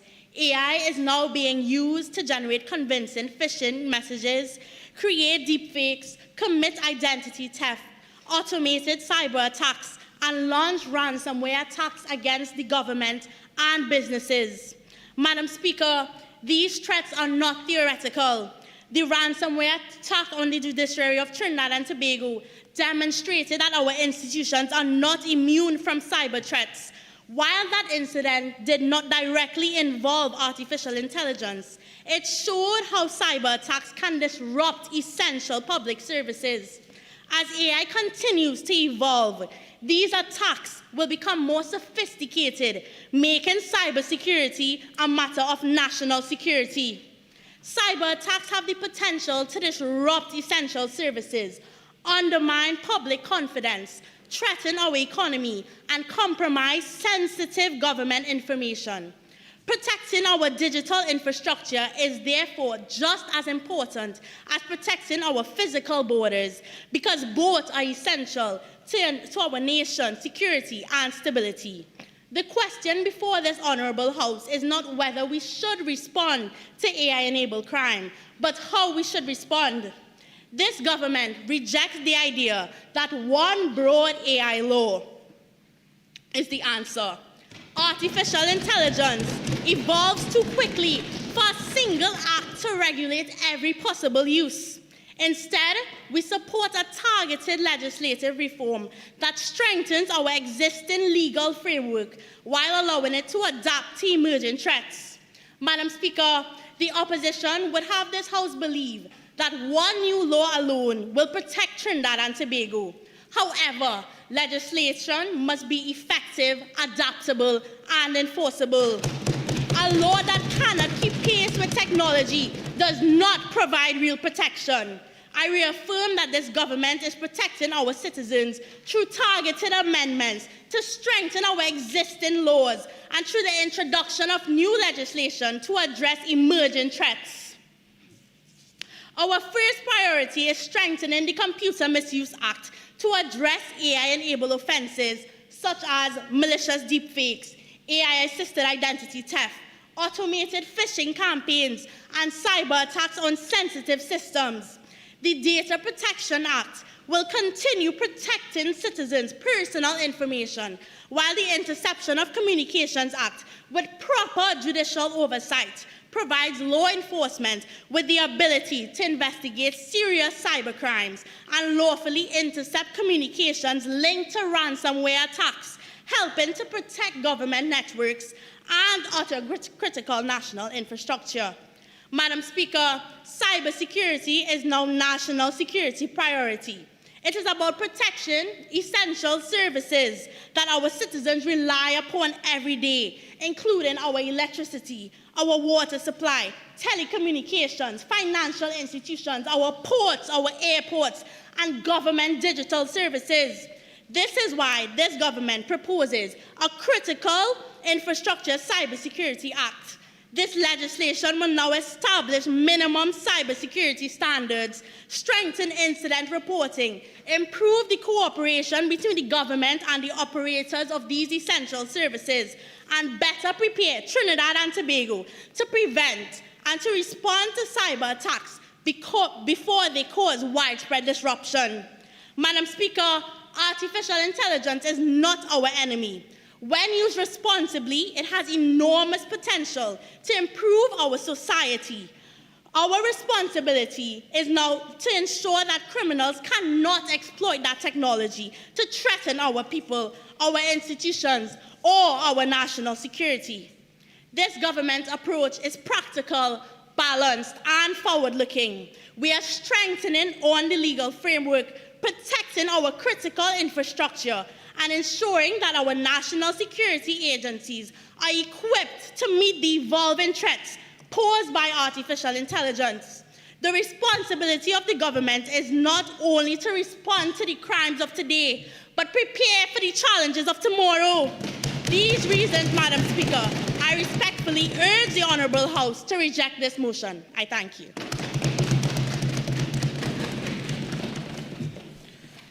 Minister in the Ministry of National Security. Madam Speaker, I rise to build on the contribution of the Minister of National Security. Cyber incidents in Trinidad and Tobago have moved from merely occasional breaches to a steady pattern of cyber attacks on private and public systems. TTCSRT data has shown more than 200 successful cyber attacks between 2019 and 2023, with over 50 in 2023 alone. These incidents make one point clear. An Omnibus Act does not stop crime. It is the officers, the analysts, the technicians, and the agencies coming together to turn the law into protection. Madam Speaker, I will focus on that implementation. First, the TTPS. For our strengthened AI-enabled and cyber framework to be effective, we need investigators who understand when these offenses are committed and how digital evidence is created, collected, and concealed and presented in court. The government will therefore strengthen the TTPS cybercrime unit, moving from small specialist pockets to properly structured units with a clear mandate for these investigations. These units will have a dedicated full-time staffing and will bring together sworn officers and technical specialists. They will be equipped with modern investigative tools and supported by legal advisors and prosecutors so that complex and technical investigations can become strong court-ready cases. Further, in order to avoid persons from being wrongfully accused based on speculation or a face behind the screen, officers will be trained to deal with deepfakes, AI-generated fraud, automated phishing, and ransomware. Secondly, digital forensics. Many countries struggle not because they lack offenses, but rather they lack the ability to collect and present digital evidence to the required standard. We will strengthen our digital forensics capacity by modernizing and expanding the TTPS laboratory facilities and creating regional forensic hubs so that incidents across the country do not rely on one single unit. We will deploy modern forensic tools to lawfully image and analyze devices and servers and handle encrypted data where authority exists, guided by international standards. Thirdly, I will address the TTCSRT and coordination. TTCSRT already issues national alerts on phishing, ransomware, malware, and identity theft, and provides statistics on reported incidents. In the environment we face today, TTCSRT must be fully empowered as our national technical lead in cyber incidents. We will formalize its role as a 24-hour technical lead in major incidents affecting government networks and critical infrastructure with clear protocols so that when these incidents do occur, TTCSRT coordinates the technical response and shares information quickly with the TTPS, the Defense Force, regulators, and affected entities. Madam Speaker, an AI-enabled attack can begin with a single email, pivot through state enterprises, and end by disrupting essential services or financial systems. Our response must therefore be disciplined and coordinated. We will establish a framework that sets out how ministries, state enterprises, and critical infrastructure operators report incidents, and how TTCSRT, TTPS, and the Defense Force can work together to share intelligence and allocate responsibilities. Countries such as the United Kingdom, through their National Cybersecurity Strategy and National Crime Agency, have shown how national cyber centers, police, and the Defense Force can train and respond together under a clear strategy. Major cyber incidents can be contained and recovery accelerated. We intend to embed a similar culture of joint response suited to Trinidad and Tobago's needs. Madam Speaker, AI is already being used by criminals to sharpen tools of cybercrime, as seen by TTCSIRT's own threat landscape briefings. Our duty as the Ministry of National Security is to ensure that when these attacks do occur, that we as a country are prepared, with investigators who can spot the deception, technicians who can verify the evidence, and agencies that can act together. Madam Speaker, we are not saying no to the motion. The same way AI is advancing, so too must the nation's ability to detect, investigate, and respond. Because if cybercriminals innovate while the government hesitates, the next victim or affected body can be any one of us or any one of these ministries sitting in this room today. I thank you.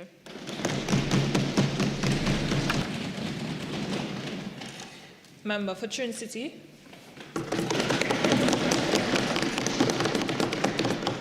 Madam Speaker, I rise with gratitude, joining my voice in full support of the motion today. Madam Speaker, let us confront the truth. As the Minister of National Security already has mentioned, the battlefield has changed. National security is no longer measured by their ability to respond to crime after it occurs, but also now their capacity to anticipate emerging threats, exercise foresight to identify potential harm, and for the government to equip the state and its forces with the necessary tools to combat preemptive defense. Therefore, for our friends to make such a proposal that our current laws, by the meantime, they're implying that it could work to provide maximum protection for our citizens and the state, they are embracing a dangerous illusion.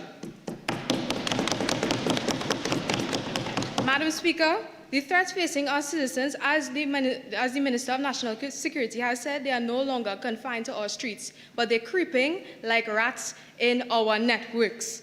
Between 2023 and 2026, reports from the Newsday and Guardian have highlighted incidents where digital platforms have facilitated real-world harm, from bomb threats threatening over 50 secondary schools to individuals, including vulnerable communities such as the LGBTQ community, being targeted through dating applications and social media meetups, tragically ending in violence or even worse, death. Madam Speaker, our existing laws can punish the harm after it occurs, but they only address the physical consequences of these crimes, to which we could only use the Offences Against the Persons Act, which addresses these harms through provisions such as Section 12, 30, and 4. But have we truly addressed the digital pathway that has enabled this harm? Technology is rapidly advancing, creating new avenues of liability and victimization that traditional law enforcement struggle to investigate due to anonymity and synthetic accounts. And I acknowledge the existence of the Cybercrime Bill in 2017, which recognizes these gaps by proposing offenses for identity misuse, privacy violations, and harmful digital communication, but yet comprehensive reform remains incomplete. So, can we truly say that justice is complete when we punish the outcome itself, but fail to adequately address the method through which the harm was facilitated? I think not. Our friends on the other side has stated that they want to prepare for the threats of tomorrow, but we're using the threats of tomorrow, the laws for tomorrow, today. So, are we really coming to any kind of practical solution? Madam Speaker, I now turn to one of AI's most dangerous consequences, and a detriment to society, deepfakes. Face swapping, voice cloning, and identity manipulation and deception can now masquerade as reality. This year alone, several incidents have involved public figures being targeted through deepfake media, from AI-generated videos falsely portraying ministers, endorsing financial scams, to manipulative content exploiting the identities of media personalities. So when citizens can no longer confidently distinguish the truth from fabrication, public trust itself is placed at a risk. Madam Speaker, the uncomfortable truth is that our authorities are being tasked confronting modern threats with a fragmented and scattered legal framework far from the design for generative AI and emerging technologies. The opposition has created the 7 pillars not to fit one reason, but it's for it to be a flexible tool to create comprehensive legislation. The tools in our arsenal right now, as such as the 2000 Computer Misuse Act, it is dinosauric. Clause 41 of the Cybercrime Bill recognizes this act by mandating its urgent repeal. So even bills passed has recognized its incomplicity. While the Protection Against the Unfair Competition Act also prohibits commercial exploitation of celebrities. It offers no real protection for its citizens, and that destroys ordinary lives. Beyond limited common law relief, our citizens are legally exposed. So not only do we have no training and no law, we leave our citizens hanging.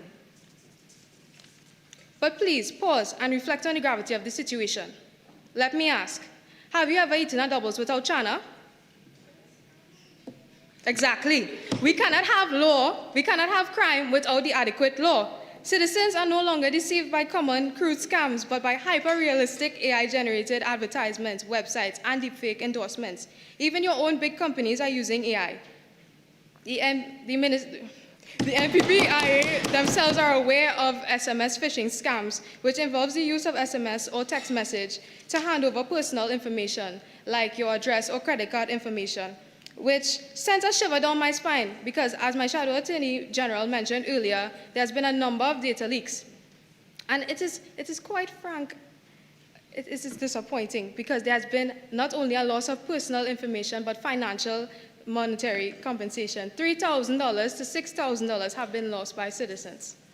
So how can branches like the Fraud Squad properly investigate and serve justice when the products itself are non-existent, the seller is synthetic, and the evidence itself is a myth? It lives in a cloud.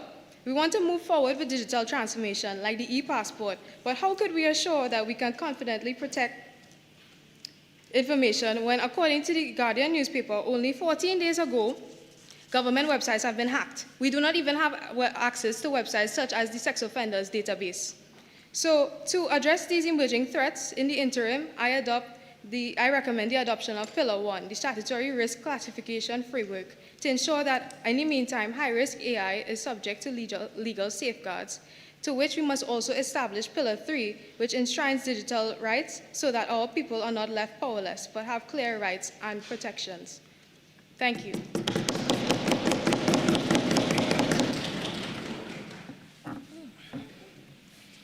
Minister of Finance.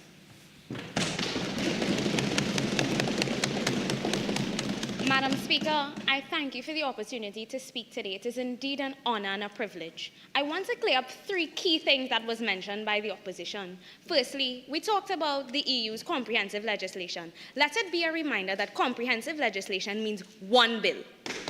Let that sink in. And one bill comes with significant costs for monitoring and evaluation. For instance, $145.5 million in pounds was used for just 2 programs. In TT dollars, that means 1.1 billion, which is 75.2% of our budgetary allocation to the Ministry of Public Administration and AI. Comprehensive legislation comes at a cost. And lastly, have you misinterpreted your research? Because Jamaica wasn't praised for comprehensive legislation, they were praised for a surgical approach because they catered their measures to their specific local context based on research. And thirdly, since we want to mention international bodies, the IDB stated that when developing new legislation, it must be towards our national circumstances and needs. Let me educate you to where we are in Trinidad and Tobago right now. The IMF's May 2026 consultation stated we have moderate real GDP growth and persistent fiscal deficits. As a result, we have to be smart when considering new legislation. So I must ask, are we living in an idealized version of Trinidad and Tobago, or are we in Trinidad and Tobago where we still have fiscal challenges and evolving cybersecurity threats? So this is what this government plans to do. You want action? Let me show you what is action. We are building our action based on research. The Ministry of Finance has taken note of the CIBC attack in 2025, where they lost $14 million. In addition, the businessman reported in The Guardian a few days ago where he lost $1.3 million in an online banking scam. Using this, we see the need to act and protect our citizens, which is why I stand here today stating we will be amending the cybersecurity tax allowance for businesses. Once validated, businesses receive $500,000 in tax credits. But they need to build their resilience. So we will be amending this to $750,000 to strengthen and to incentivize businesses to build their resilience. Secondly, why must taxpayers bear the cost of cybersecurity transformation? And why must we further burden our foreign exchange when there are key international bodies there to help us with such? Which is why I am proud to announce today that we will be submitting a bid to the UN Cybersecurity Donor Trust Fund to receive funding, which my colleague in the Ministry of Public Administration will be happy to know that will be used for the government's Critical Infrastructure Bill and National AI Governance Bill, which, let me remind you, seeks to build national resilience to ensure there are key technologies in place to safeguard government systems and our citizens. In addition, necessary resources are needed for places like the Office of the Data Commissioner, which is what this funding will be used for, showing our government in action, using what is happening locally and fiscally to formulate their policies. Also, I see what is happening to my citizens. We see it on the government bench, which is why we understand businesses have a part to play when it comes to protecting the resources our citizens trust them with. Which is why we will be implementing, in conjunction with the FIU, a new mandatory biannual cybersecurity assessment, where businesses must enlist activities or must enlist a qualified and relevant cybersecurity auditor to ensure they have key detection and containment technologies to ensure the online banking scam doesn't happen again. That is what our government in action does. In addition, I heard them mention our AI readiness assessment, but do you know why it is needed? For a risk-based approach to give a realistic picture of Trinidad and Tobago to cater solutions, not taking an imported solution like the EU has done to burden our foreign exchange. What we are doing is using reality to formulate action and solutions. To note that a small island developing state like us can respond to critical global challenges with confidence and, more importantly, responsibility. Madam Speaker, I stand here today in the House of Representatives. Everybody on this government bench represents a constituency, and I don't want the people of Trinidad and Tobago to be confused. This government hears you, and we will act. But we will not be driven by this notion of comprehensive legislation when we have things in place, targeted amendments and key policies suited towards our challenges. As a result, we have committed an adaptive roadmap for Trinidad and Tobago, one that does not follow the masses, but charters our own course, using responsibility, transparency, and more importantly, being fiscally responsible. So I urge you, when discussing comprehensive legislation, understand it means one bill, and we, as the government, reject that because we will consider the circumstances and the needs of Trinidad and Tobago. Madam Speaker, I thank you.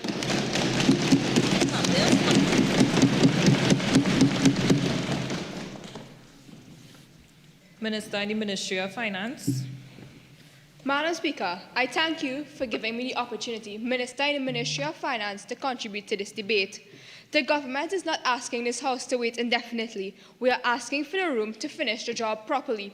Today, I will walk this House through true risks in the digital and financial spaces and how we intend to mitigate each one. Madam Speaker, the risk is this. One sweeping, comprehensive AI law covering digital technology and online platforms will either take years to draft or arrive so broad and untested that it leaves real gaps the moment it meets a problem it never anticipated. Our intention is to regulate sector by sector where the risk is concrete and the evidence is in hand. Take digital payments. E-money issuers and digital wallets have been growing faster than the law meant to govern them.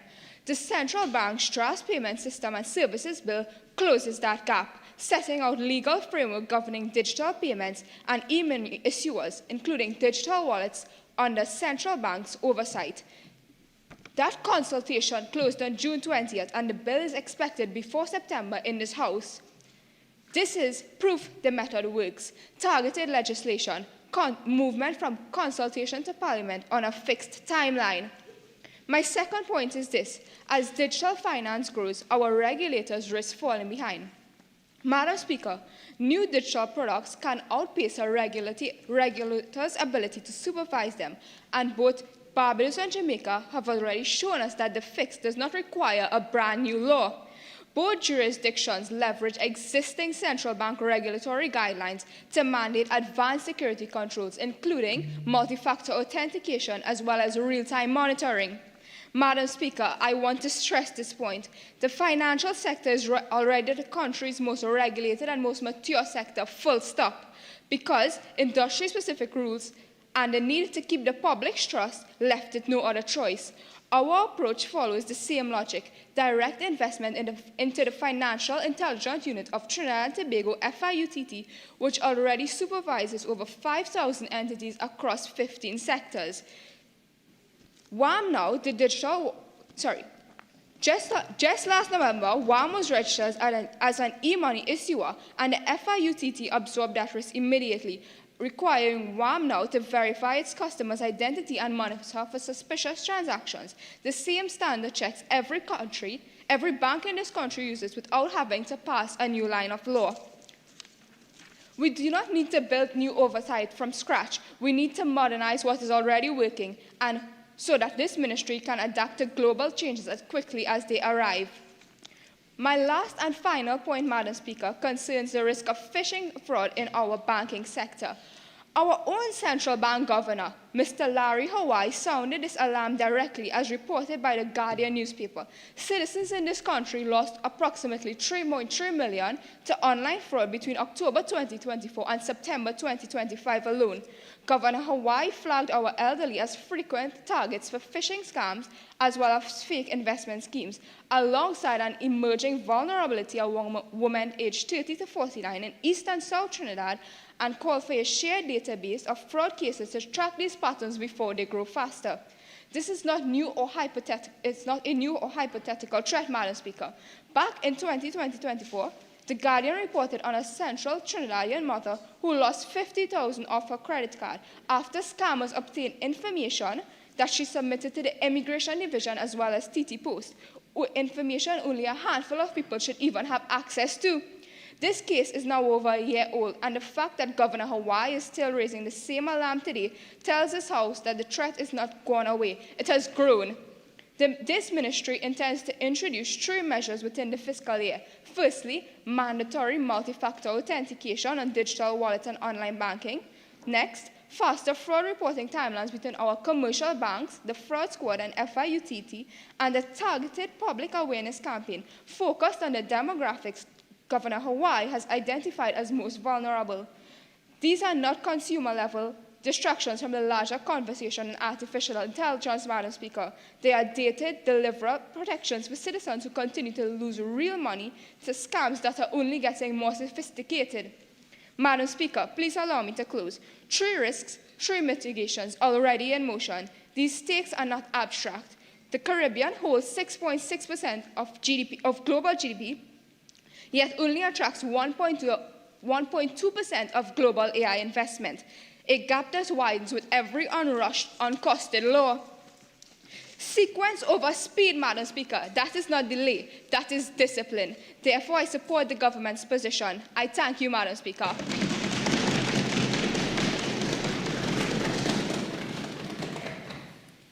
Member for Diego Martin West. Madam Speaker, I thank you for the opportunity to respond to the Ministry of Finance. I rise in strong support of this motion. The government pointed to budget allocations for artificial intelligence, but allocation is not action. Cybersecurity is not the same. Funding cybersecurity is not the same as delivering cybersecurity. Announcing millions of dollars in investment does not stop a cybercriminal, prevent identity theft, or recover the life savings of a citizen who has fallen victim to AI-enabled fraud. Taxpayers do not expect spending announcements. They expect results.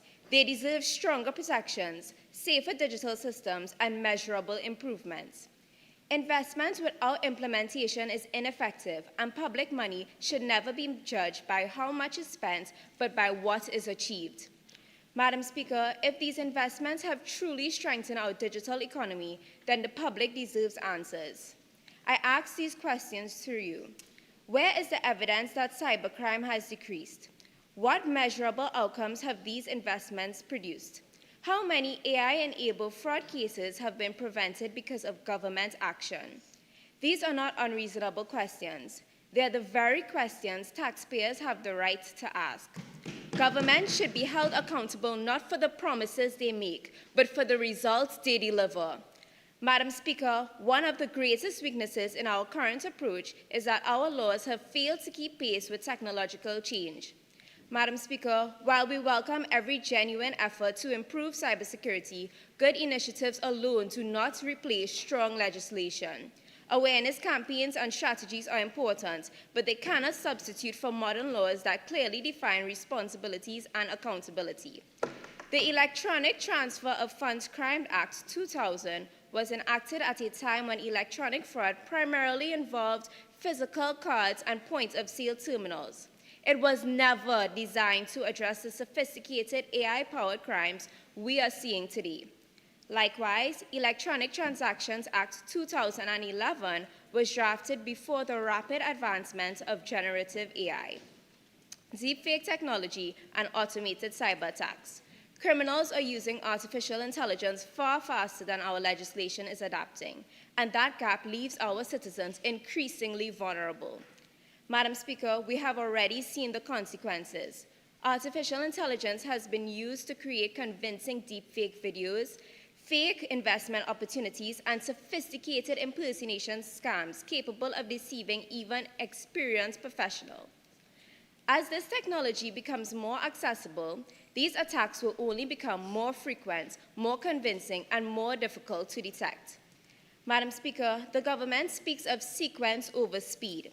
The opposition speaks of preparation over delay. We cannot afford to wait until artificial intelligence outpaces the very laws meant to protect our citizens. Unlike the government, the opposition is not simply identifying problems. We are presenting solutions.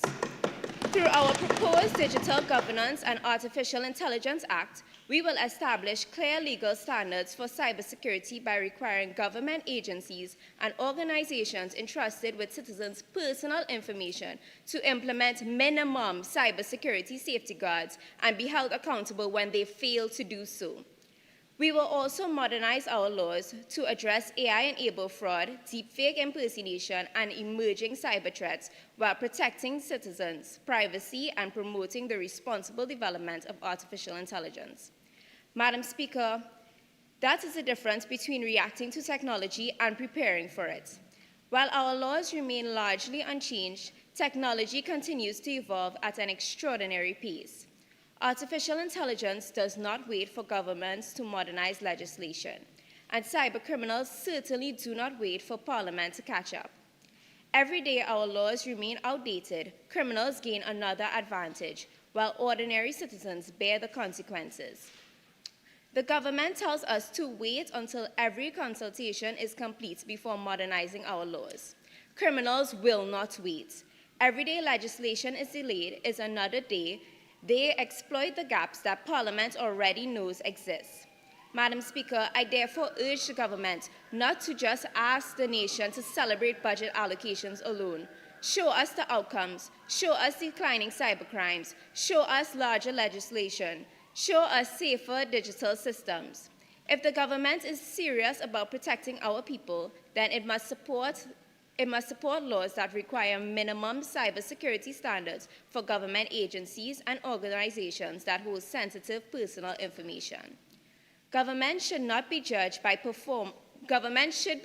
performance, not publicity. In closing, Madam Speaker, technology will continue to evolve. Artificial intelligence will continue to evolve. Cyber criminals will continue to evolve. The real question is whether the government will evolve quickly enough to protect our people, our businesses, and our economy before criminals move even further ahead. For those reasons, Madam Speaker, I proudly support this motion. I thank you.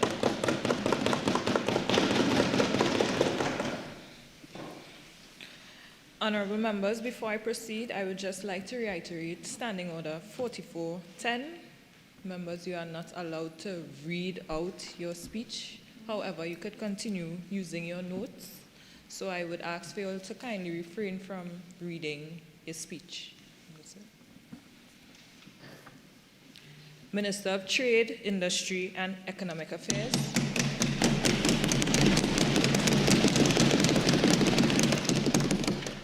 Madam Speaker, AI is already helping our trade sector by assisting exporters to reach new markets, forecast demand, and compete internationally. We are aware with every opportunity comes responsibility. And the same AI that is helping our businesses grow can also expose data if the laws are not keeping up to pace. We hear the public daily, they want faster systems, faster service, and a digital economy that works for them. And that frustration is fair. My ministry's job is to ensure our trade and e-commerce laws never become a barrier to progress. And preparing our economy for AI is not about just keeping the laws updated, but also preparing our people, which is why we will be rolling out a national AI skills program, so our people can learn how to use these skills safely and competitively. And our workshops for small and medium entities can adapt to these technologies. Madam Speaker, I now want to turn to the law. The protection the opposition is calling for was drafted into the Electronic Transaction Act over a decade ago. It is as if the facts keep knocking, but the opposition is never home. This government will proclaim these provisions in line with the international best practice, including the OECD's AI principle, on which our digital framework is already based. Our National E-Commerce Strategy 2025 to 2030 is the first of its kind in the Caribbean, and it builds on this foundation. Digital signatures, electronic records, and online contracts already have full legal standing. In addition, our courts already protect confidential business information under the long-standing principles in Coco versus Clark. Our exporters are not operating in legal darkness. They said that there are few gaps and this government is addressing it before it becomes a bigger problem. As more businesses use AI, we are aware of the service chat box, and we will make businesses tell customers when they are interacting with AI and ensure that important AI-driven decisions can properly be explained. This is what responsible government looks like, anticipating problems instead of just reacting to them. Now, I want you to consider who actually absorbs this opposition's call for comprehensive legislation. It is the local manufacturers, the young entrepreneurs, the small family business trying to compete internationally. A brand new act written for the biggest companies would bury our small and medium entities in compliance courses they simply cannot absorb. That is a barrier to entry dressed up as protection. Instead of creating another layer of regulation, this government is closing these gaps through targeted reform. My ministry therefore proposes a targeted amendment to the Electronic Transaction Act to make it clear that electronic contracts and signatures remain legally viable when AI assists in creating or processing them, while ensuring that a clear, identifiable individual remains legally responsible for every transaction. We would also be supporting the National AI Governance Bill by proposing a commercial accountability provision requiring businesses that use AI to make significant commercial decisions, such as approving credit or providing financial advice, to disclose its use, keep records of those decisions, and ensure that human decision makers can review and override AI where necessary. Together, these reforms give businesses the confidence to innovate, consumers the confidence to transact, and investors the confidence that Trinidad and Tobago digital economy is built on transparency and accountability. Madam Speaker, this government does not oppose protecting our people or our businesses. We reject the false choice that protection can only come through one rigid act. Trinidad and Tobago's trade framework does not need to be torn down. It needs targeted improvement. Thank you, Madam Speaker.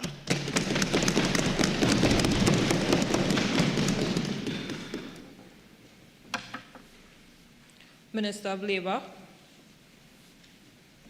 Madam Speaker, I thank you for the opportunity to contribute to the matter. According to the Central Statistical Office, over 561,900 citizens were employed in Trinidad and Tobago in the third quarter of 2025. Behind every one of those jobs is a worker who expects fairness, dignity, and equal treatment under the law. As Minister of Labour, it is my responsibility to ensure that these protections remain effective as artificial intelligence continues to change how people are hired, managed, and retained in the workplace. Within my portfolio, every worker's journey can be viewed in 3 stages. First, getting the job. Second, keeping the job. And lastly, being treated fairly while doing the job. It is through these stages that I shall demonstrate why the government's approach is stronger. I now turn to the first stage of getting the job. Today, employers increasingly use artificial intelligence to screen applications, rank candidates, and even to assist in recruitment. While these systems may be effective, they also create a serious risk. Artificial intelligence learns from historical data. If that data reflects past discrimination, then AI may simply reproduce those same inequalities faster and on a much larger scale. Trinidad and Tobago is not without legislation. The Equal Opportunity Act already prohibits discrimination in employment on protected grounds. The opposition may argue that because this act does not specifically mention AI, it is inadequate. However, the problem is not that our laws fail to prohibit discrimination. The problem is that it does not yet specify and explain how these protections apply when AI is used in hiring decisions. Accordingly, the government proposes amendments be made to this act to disclose when AI is used in recruitment, mandate meaningful human review of automated rejections before they become final, and also that they conduct algorithmic bias audits. Rather than replacing our existing legislation, we are now strengthening it for the digital age. Madam Speaker, I now turn to the second stage of the worker's journey, keeping the job. AI is transforming workplaces across the world, and Trinidad and Tobago will inevitably experience this transition as we continue to adopt these technological changes. The World Economic Forum estimates that 40% of employers worldwide expect to reduce their workforces when AI can automate tasks. This highlights the importance of preparing our workers for these digital technologies. The government welcomes innovation, but surely innovation must never come at the expense of our citizens. Trinidad and Tobago already has legal protection. The Retrenchment and Severance Benefits Act encourages employers to consult their affected workers and also comply with their statutory legal obligations for retrenchment. Likewise, the Industrial Relations Act promotes fairness, consultation, and good industrial relations. What is absent, however, is the express recognition of AI-driven restructuring. The government therefore proposes that they mandate meaningful consultation before any significant AI-driven restructuring is pursued, and also that they encourage the retraining and reskilling of all affected workers. Technology should create opportunity for our workers, not uncertainty. I now turn to the final stage of the worker's journey, being treated fairly while doing the job. AI is now being used to monitor productivity, assess performance, and even to provide disciplinary decisions. While businesses may have a legitimate interest in this sort of efficiency, workers should never be subjected to excessive or unfair AI surveillance. The Data Protection Act already establishes the principles governing the responsible processing of personal information, while Section 4 of our Constitution guarantees the individual's fundamental rights and freedoms, including privacy. What we must now do is expressly apply these protections to AI in the workplace. Accordingly, we encourage employers to disclose when AI is being used to monitor productivity, mandate meaningful review of any automated disciplinary decisions, and also ensure that surveillance remains proportionate, lawful, and never covert in nature. Workers should embrace technology as a tool of innovation, not a tool of unchecked surveillance. Today, I have taken this honorable House through the workers' journey, getting the job, keeping the job, and being treated fairly while doing the job. At every stage, Trinidad and Tobago already has existing protections. Madam Speaker, artificial intelligence may change how we work, but it must never change the principles that protect those who work. It is for those reasons that I support the government's approach with a hybrid legislative framework. I thank you, Madam Speaker.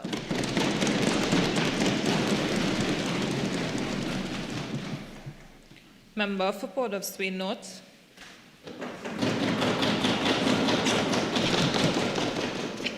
Thank you, Madam Speaker, for the opportunity to contribute to this timely issue. Based on the trend of contributions from our government bench, it seems as though they are confused as to what the word comprehensive means.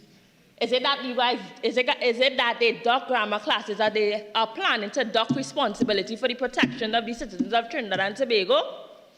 Anyways, Madam Speaker, in 2026, generative AI has become a part of the small business startup act as we progress deeper into the age of digital technologies. Several sources have noted that AI has leveled the playing field between small businesses and larger companies. However, Madam Speaker, the conversation often ends here. Our member over there mentioned the OECD. However, she failed to mention that a report by the OECD has stated that only 8% of SMEs have reached full digital capacity, while 72% lack digital security measures. They further note that small businesses struggle to adopt AI technologies due to lack of training and insufficient knowledge. How are they going to create cyber audits for the government, and where are they going to get the funds to do such, Madam Speaker? Our businesses are encouraged by the government and industries to embrace technological advancements as they come, yet they are left without comprehensive legislative protections. The implementation of proposed initiatives such as the cybercrime strategy in alignment with CARICOM's cybersecurity and cybercrime action plan do not replace the guardrails that legislation provides, Madam Speaker. This is a risk our economy cannot afford. The World Trade Organization in 2025 noted that AI helps reduce trade costs, strengthen supply chains, and improves productivity. These benefits were also noted by the Trinidad and Tobago's Manufacturers Association as they signed an agreement to partner with a foreign entity to provide a global AI export system for local manufacturers and SMEs. While all of this is going on, Madam Speaker, our legislative framework fails to evolve with the evolution of AI, Madam Speaker. This is also applicable to labor, where recruitment is taking over where AI is taking over the recruitment process across the world. The International Organization for Labor noted that employers are adopting AI systems faster than they understand them. What does the algorithm define as the best candidate exactly? The ILO cited an AI system which assessed candidates based on a growth mindset by basically counting the words such as growth, development, and learning. Rather than evaluating characteristics and potential, they reduce complex human qualities to basic word frequency. Madam Speaker, this raises concern about fairness in employment and equal opportunity, Madam Speaker. The government keeps suggesting that we have sufficient existing legislation in place, but existing legislation such as the Electronic Transactions Act, the Consumer Safety and Protection Act, and the Fair Trading Act were never designed to regulate autonomous AI systems and allocate liability for AI-driven decisions, Madam Speaker.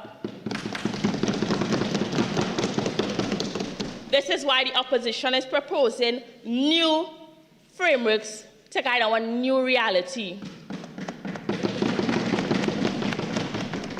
Those acts can continue to serve in their original purposes. It is far too late for amendments, Madam Speaker. Artificial intelligence has affected trade, employment, digital governance, and privacy simultaneously. These cut across multiple ministries and acts. Its solution cannot be isolated amendments. It requires comprehensive legislation. government has acknowledged our approach is not unprecedented and there is no issue in using frameworks from foreign entities to guide as they are leading countries in the world. The European Union imposes a legal compliance on entities that develop and deploy high-risk AI systems, acknowledging that accountability must accompany innovation, Madam Speaker. This is why our 7 pillars of governance, Our 7 pillars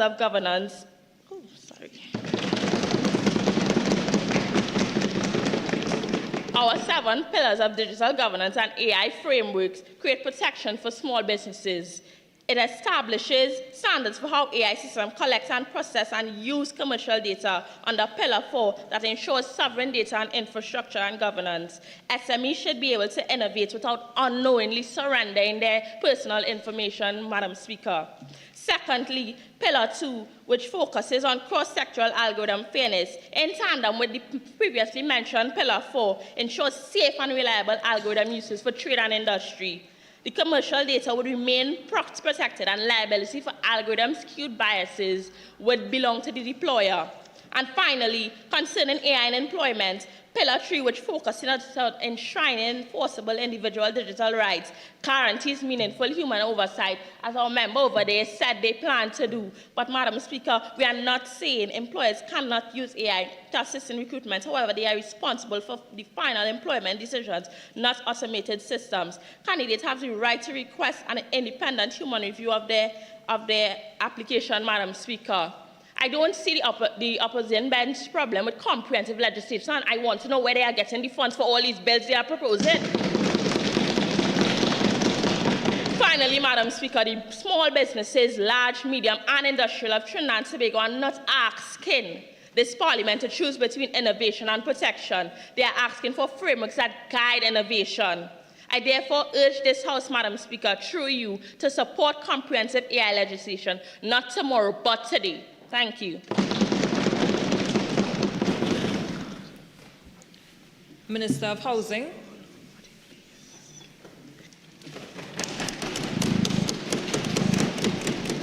Thank you, Madam Speaker.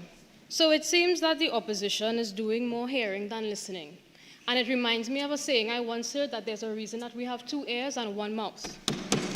Madam Speaker, my colleague my friend who just spoke, she's talked about design, but that is precisely why we are proposing to amend the design of the frameworks. We recognize, as I'll emphasize, that innovation creates opportunity, but with these innovations, these opportunities can sometimes create new categories of risk, and the law must then catch up to it, and that is why we are here today. That is why we are here today, emphasizing to strengthen the existing legislation and apply it where it matters the most. In this ministry, Madam Speaker, we will be seeking to apply innovation in the area of residential data collection and management and housing allocation. To delve right in, with residential management, we will be using AI and digital technologies in our housing planning, developing our future policies, and in areas like revenue management. There's an alarming statistic, Madam Speaker, in the Guardian media, where it was shared that the HDC is owed approximately $1 billion in rental arrears. By utilizing the technology, we can use real-time data analytics so that we can target our collections and reduce delinquencies. But as a responsible government, Madam Speaker, we recognize the risk. It was mentioned before. There can be a privacy breach in our residential database, and that would exacerbate the loss of public trust. But that is why, as the Attorney General would have mentioned, we will be amending the Data Protection Act. It will include mandatory breach notification. So if there is a compromise of the database, citizens will be alerted immediately, notwithstanding the right of erasure would also be included. And that would actually be in line with the EU's General Data Protection Regulation, Article 17, which highlights a similar principle. And there's no comprehensive legislation that will be needed there. Notwithstanding, in the housing allocation, in a similar article as referenced before, we have 200,000 applicants in our database. So we definitely are seeking to be more efficient. But again, we recognize the risk. It was mentioned before, algorithmic bias. What happens to our vulnerable groups? Single women, elderly persons, rural persons in rural communities. How would they be treated? And that would not be in line with the United Nations Sustainable Development Goal 10, which is to reduce inequality.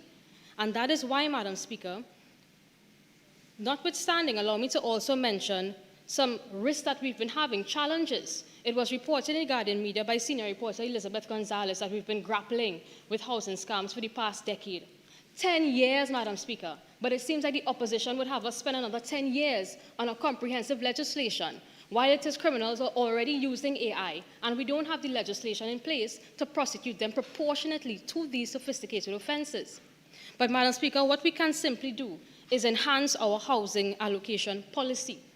We recognize that where there is digital innovation, there can be digital fraud. By implementing these safeguards in our policy, we will be able to cover the state and the institution. Just to highlight some of these safeguards, we will be, as in line with the AG, as well as in the Ministry of Public Admin and AI, we will be implementing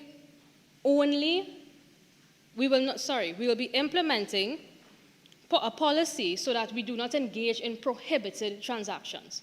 Simply put, in the HDC, only humans will be granting approvals. Notwithstanding, wherever AI is used, it will be clearly disclosed to the citizens. Not only this, but we will be utilizing only what the bill also would have highlighted, limited risk or minimal risk technology. Agentic AI for simple tasks such as basic case management, fraud checks, and just reviewing applications for missing information. Also, we will have an appeal mechanism where persons can get the opportunity to review their applications, and also there will be a mandatory yearly audit independently conducted to test the quality control of our systems. All of these things, Madam Speaker, together will achieve the goal of protecting our citizens, institutions, and the state while embracing innovation, which is a common agreement that we have today.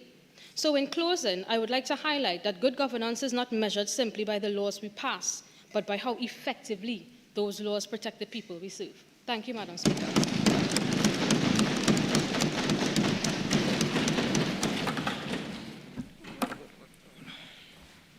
Member for Tobago East.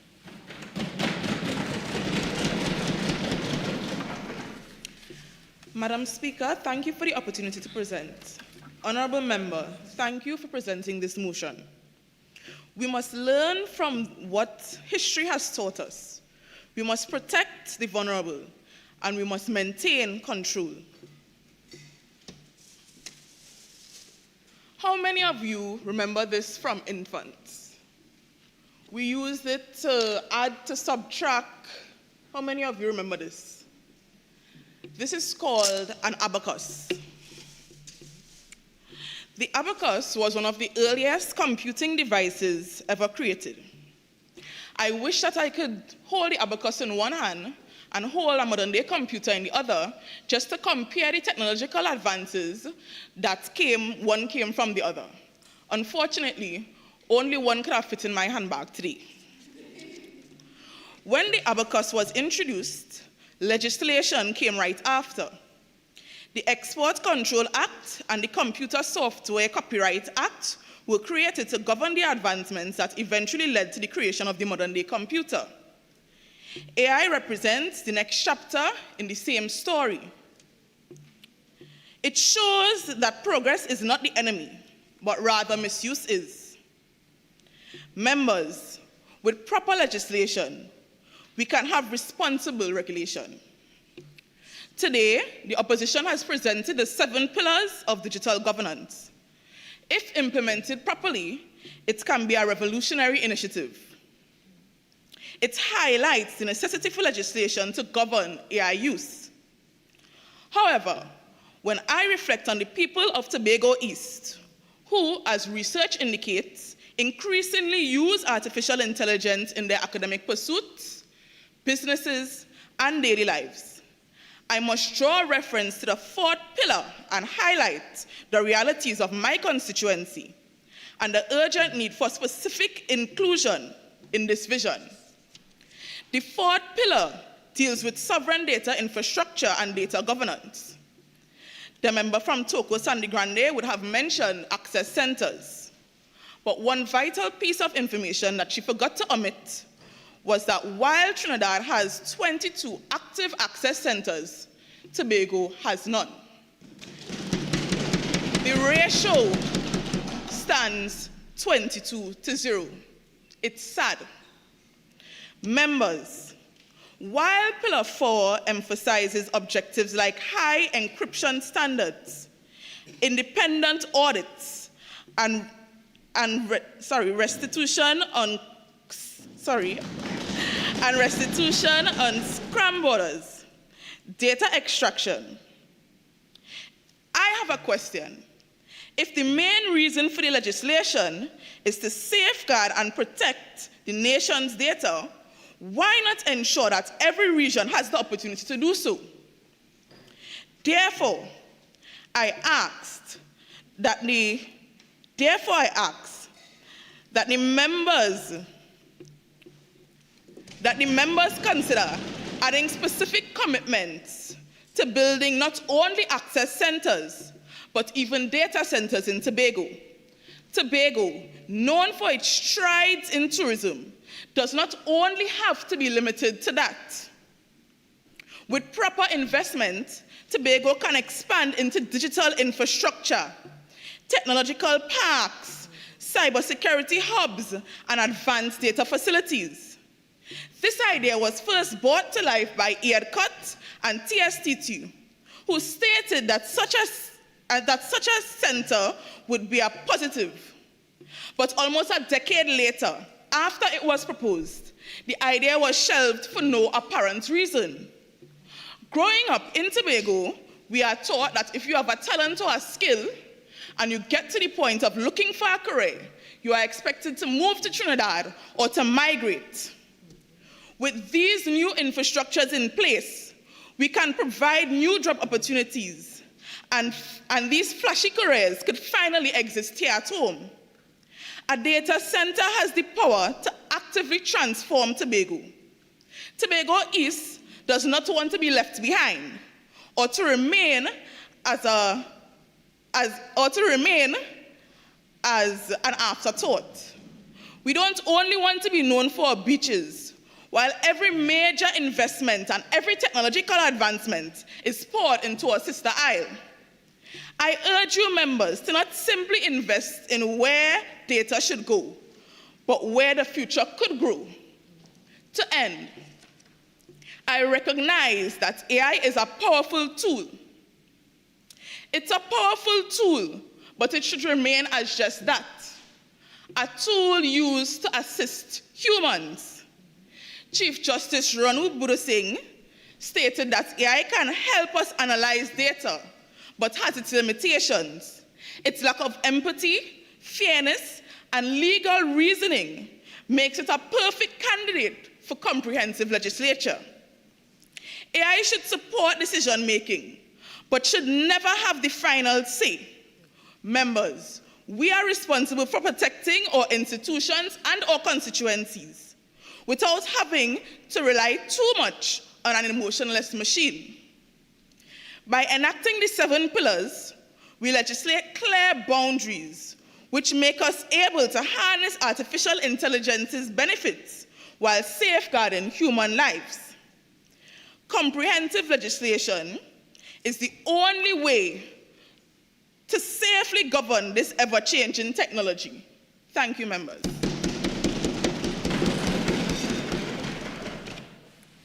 Honorable members, I would just like to reiterate on Standing Order 4410, no reading of your speeches. Also, Standing Order 44.4, you must ask for permission from the chair before you use any visual aids. So if anyone has any visual aids that they would like to use, please refrain from using it. This debate is strictly notes. Thank you. Minister of Works and Infrastructure.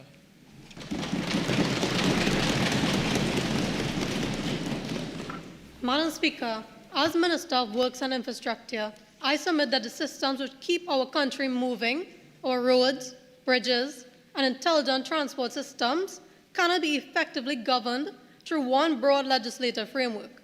They require targeted reforms that reflect the unique risks facing Trinidad and Tobago's transport infrastructure. Today, infrastructure extends far beyond concrete, asphalt, and steel.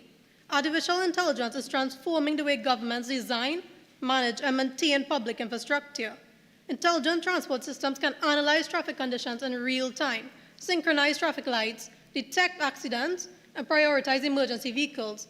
This improves both efficiency and public safety. AI-powered monitoring systems can also detect structural weaknesses in bridges and highways before they become serious safety hazards.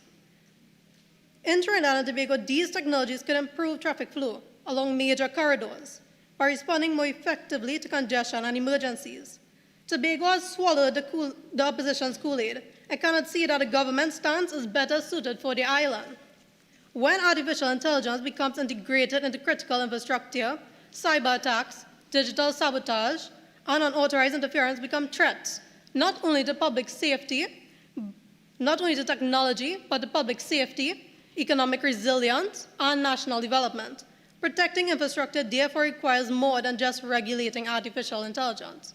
It requires legislation designed around the specific risks faced by each sector. Madam Speaker, the opposition argues that these risks require one comprehensive Artificial Intelligence Act. Respectfully, I submit that these very risks demonstrate why sector-specific regulation is a more effective approach. A bridge cannot be regulated in the same way as a hospital. A highway cannot be governed under the same framework as an online marketplace. Different sectors perform different functions, face different risks, and therefore require different legislative solutions. This is not merely the government's position. It reflects international best practice. The European Union recognized this by introducing both the AI Act and the NIS2 directive. While the AI Act established broad rules for artificial intelligence, the NIS2 directive creates specialized cybersecurity obligations for essential sectors, including transport and critical infrastructure. Similarly, the United Kingdom's Automated and Electric Vehicles Act 2018 demonstrates how existing transport legislation can evolve alongside emerging technology by establishing legal responsibility for autonomous vehicle operation. Madam Speaker, my ministry already administers legislation capable of supporting responsible AI governance. The Motor Vehicles and Road Traffic Act provides a legal framework governing road safety, vehicle regulation, and traffic management in Trinidad and Tobago. As artificial intelligence becomes increasingly integrated into intelligent transport systems, this legislation can be modernized to establish standards for AI-enabled transport systems, autonomous vehicle testing, operation, and liability. This ensures that when autonomous vehicles are introduced in Trinidad and Tobago, they operate under a clear legal framework with clear responsibility if an accident occurs. Likewise, the Highways Act provides a legal framework for the construction and maintenance of our national road network.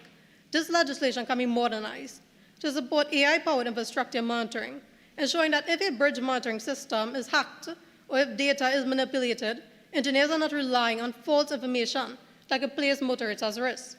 The Town Country Planning Act also supports the future of smart infrastructure by ensuring that intelligent transport systems and supporting digital infrastructure are securely integrated into new development from the planning stage. Madam Speaker, as outlined by the Minister of National Security, the proposed Critical Infrastructure Cybersecurity Bill will protect Trinidad and Tobago's infrastructure from cyber threats, including those enabled by artificial intelligence. My ministry will ensure that these protections are effectively applied within the transport sector. Accordingly, I recommend that the proposed Critical Infrastructure Cybersecurity Bill include transport-specific protections for AI-enabled infrastructure.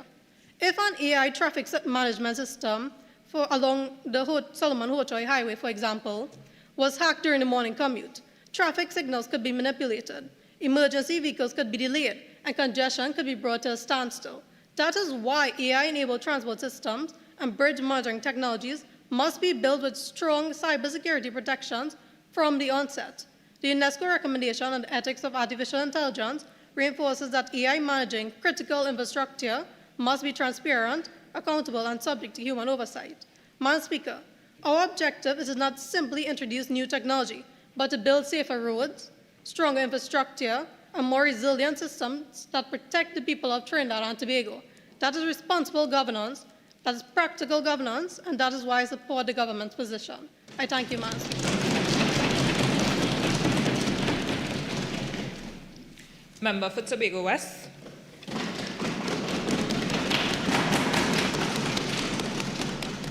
Madam Speaker, I rise today in full support of this motion. Madam Speaker, we are not debating whether artificial intelligence exists. It already does. We are debating whether Parliament will lead technology or allow technology to outpace Parliament. Progress without protection is risk. Madam Speaker, artificial intelligence is transforming our society at an unprecedented pace. It is one of the greatest innovations of our generation. Yet, without legislation, it can quickly become one of the greatest tools for deception. The World Economic Forum estimates cybercrime could cost more than 10 trillion US annually. And AI has accelerated scams through deepfake videos, cloned voices, and sophisticated online fraud. That means AI is no longer tomorrow's concern. It is today's reality.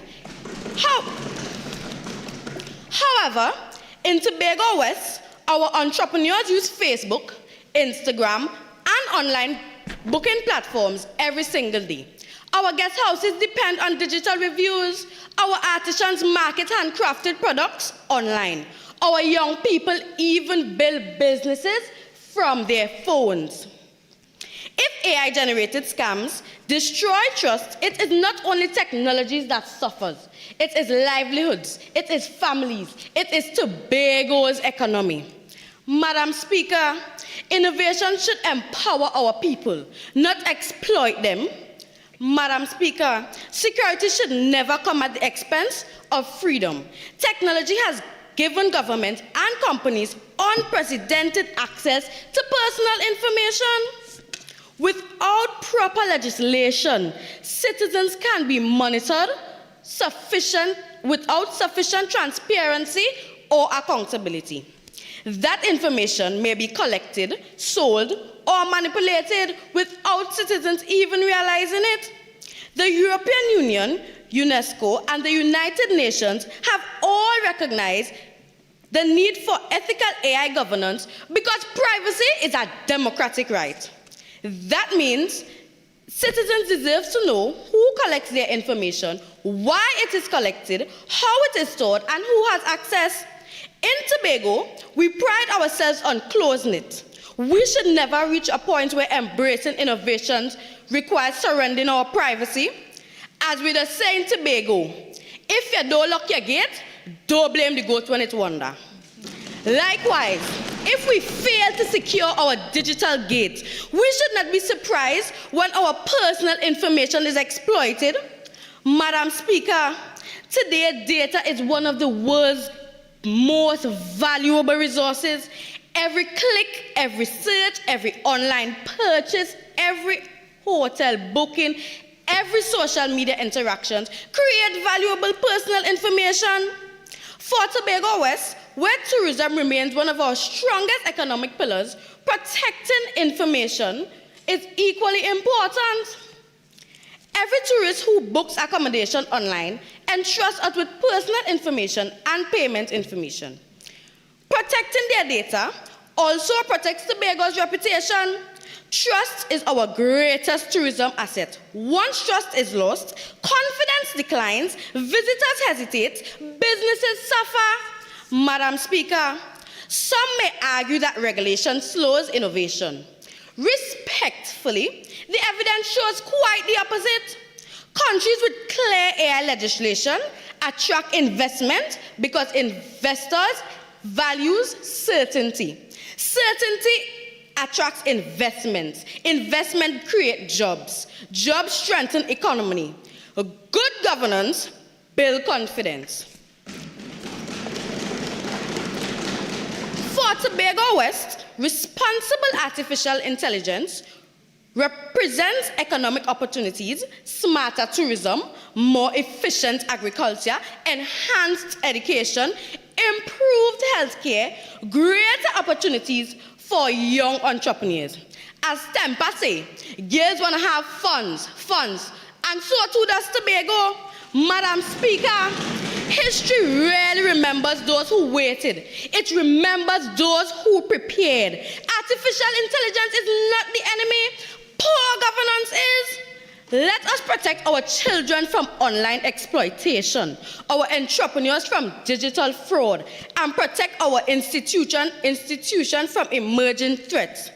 Let us ensure that Tobago West, that Tobago, and that Trinidad and Tobago are not merely participants in the digital future, but leaders within it. Madam Speaker, I proudly support this motion. I thank you.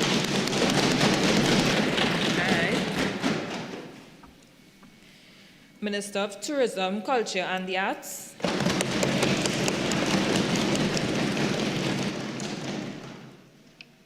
Thank you, Madam Speaker. Before we speak of artificial intelligence, let us first speak of the heart and soul of Trinidad and Tobago. We are the birthplace of the steel pan, the rhythm of calypso and soca, and the spirit of carnival. Our culture is not merely entertainment, it is the heartbeat of our nation, the inheritance of our ancestors, and the legacy we are duty-bound to leave for those yet to come.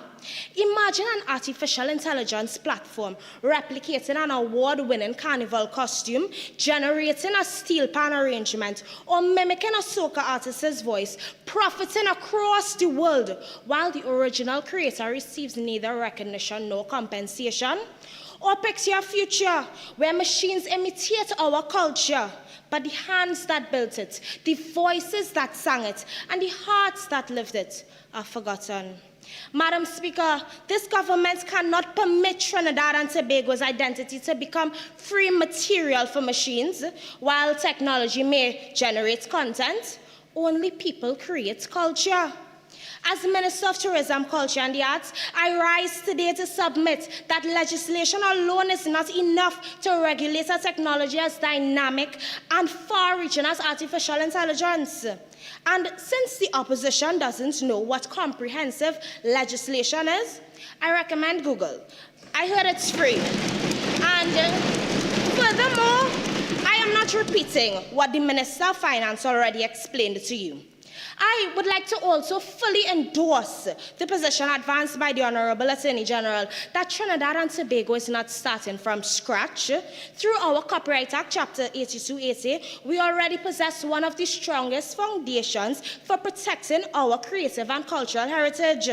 Our creativity is not a resource for artificial intelligence to mine, but intellectual property deserving respect, protection, and fair reward. My ministry's responsibility is to ensure those protections remain just as strong in the age of artificial intelligence.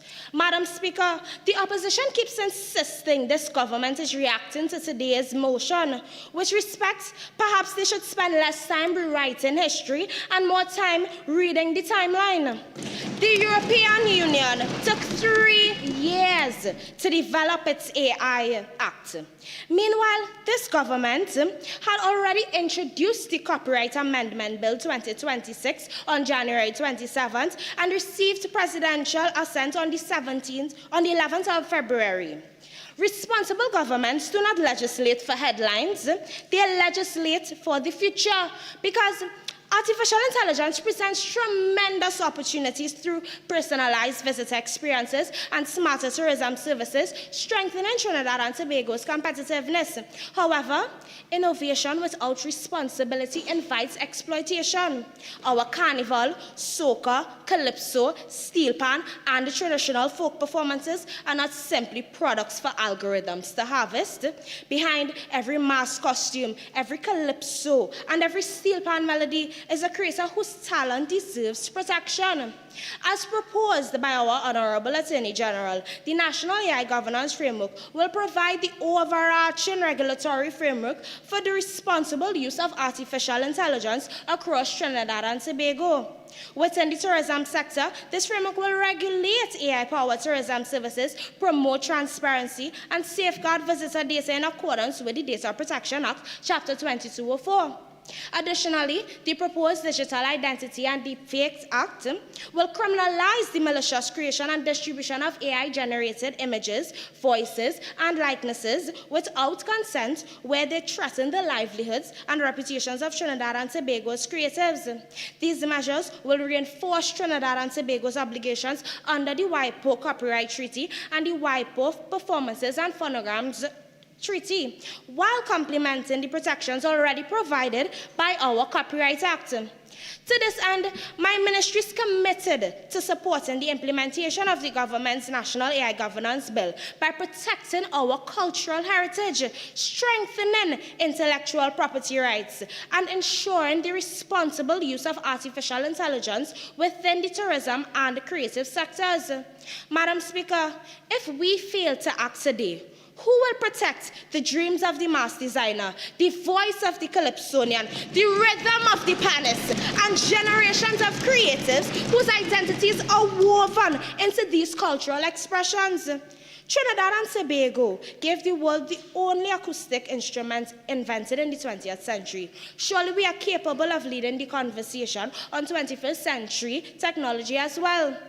As I conclude, the question before this House is greater than artificial intelligence. It is whether technology will define our culture or our culture will define how technology is used.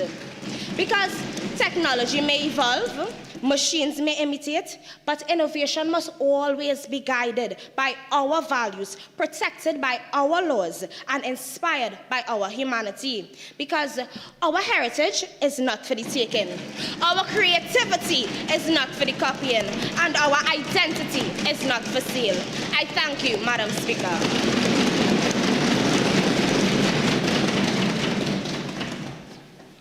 Member for Port of Spain South.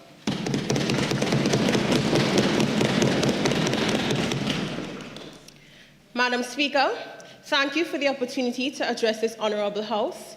While my friends on the other side set the stage perhaps a bit more confidently than comprehensively, as our motion so clearly requires.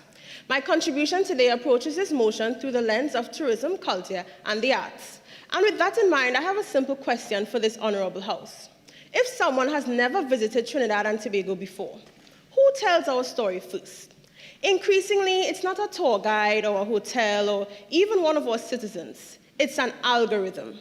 Artificial intelligence is already influencing what visitors see, what they believe, and ultimately what they expect before they arrive at our shores. It's shaping the recommendations given to them, the images, the videos, forming that first impression of our country. Furthermore, Madam Speaker, the very assets that define us as a destination, our culture, our creativity, our music, these are the very same assets that artificial intelligence has the ability to reproduce, to reshape, and to distribute on an unprecedented scale. Protecting our tourism product is no longer just about keeping our beaches safe and keeping the culture alive, Madam Speaker. It is about protecting the creativity that fuels this orange economy, the authenticity that defines our culture, and the trust that visitors place in our destination. And this is why I rise in full support of this motion. Building on my colleague's contribution concerning privacy, I wish to focus on what this means for tourism. A 2025 study by Gosling and May, published in the journal Current Issues in Tourism, warns that AI in tourism is leading to greater traveler profiling, surveillance, predictive analytics, and data collection, while calling for a more critical approach to AI governance. Essentially, these AI systems are trying to create what they describe as a complete customer picture by using our preferences, booking history, and personal data to market to us individually. And I welcome this innovation. However, without safeguards to ensure its sustainable use, this can undermine trust. Madam Speaker, AI is already transforming our creative industries right here in Trinidad and Tobago. Our local filmmakers are exploring AI-assisted storytelling, and our carnival bands are using AI-generated virtual launches to showcase costumes before they are unveiled in real life. However, amidst the innovations, the question still stands. What happens if an AI-generated video begins circulating, showcasing aspects of our culture or our culture that never actually existed? What happens if AI is used to manipulate some of our cultural symbols, our music, or our performances to misrepresent Trinidad and Tobago? Tourism depends on authenticity. And this does not just affect the advertisement, it would affect the entire destination. And when a visitor is disappointed, they don't just leave disappointed, they leave reviews. Madam Speaker, if we speak of protecting our culture, then we must also consider those who have created our culture. Behind every soca song, every costume design, every tourism campaign is a creator. And as a creative professional myself, I know firsthand that these works take time, skill, and investment. Yet today, artificial intelligence has the ability to generate similar content in a matter of seconds. Our intellectual property laws are simply insufficient. Even the amended Copyright Act, Chapter 8280, predates generative AI and does not address issues such as text and data mining used to train AI systems. Furthermore, the 2026 Commonwealth Short Story Prize winner, who allegedly used AI in his winning piece, heightens this issue as questions arise concerning who should receive the recognition and was this truly authentic? Even further, Madam Speaker, UNESCO's Caribbean Artificial Intelligence Policy Roadmap warns that AI continues to overlook the 3 C's of copyright: consent, credit, and compensation. Now, within the last month, the Trinidad and Tobago Intellectual Property Office signed yet another Memorandum of Understanding with the Canadian Intellectual Property Office to strengthen cooperation, promote innovation, and share best practices. And, so it is quite evident that the government recognizes that our intellectual property laws need evolving. And our submission is simply that artificial intelligence forms a part of that conversation. Madam Speaker, we are not asking this government to have all the answers today, although they seem to. We are asking them to begin building the framework. And please note, we are not suggesting that we discard every existing law and start from scratch. We are saying that AI affects multiple areas across our laws. Therefore, it requires a coordinated legislative response instead of isolated amendments made in silos. To achieve this, we propose the Creative Sovereignty and Algorithmic Copyright Mandate under Pillar 7 of our proposed legislative framework.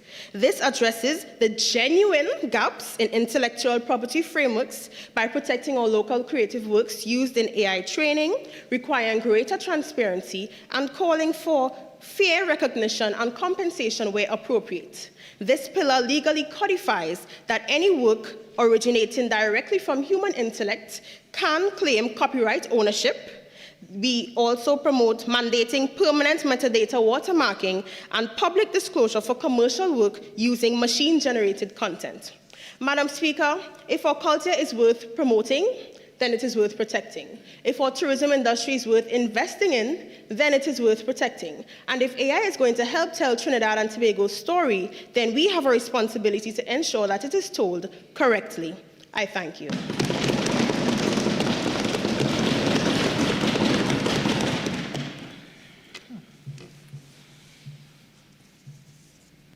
Honorable members, this House is now suspended until 1:10 p.m.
Minister of Planning and Development.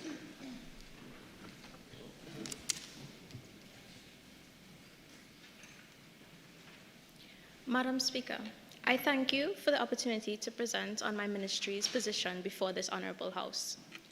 As the Minister of Planning and Development, my foremost responsibility is to ensure that Trinidad and Tobago's development framework evolves alongside these emerging technologies.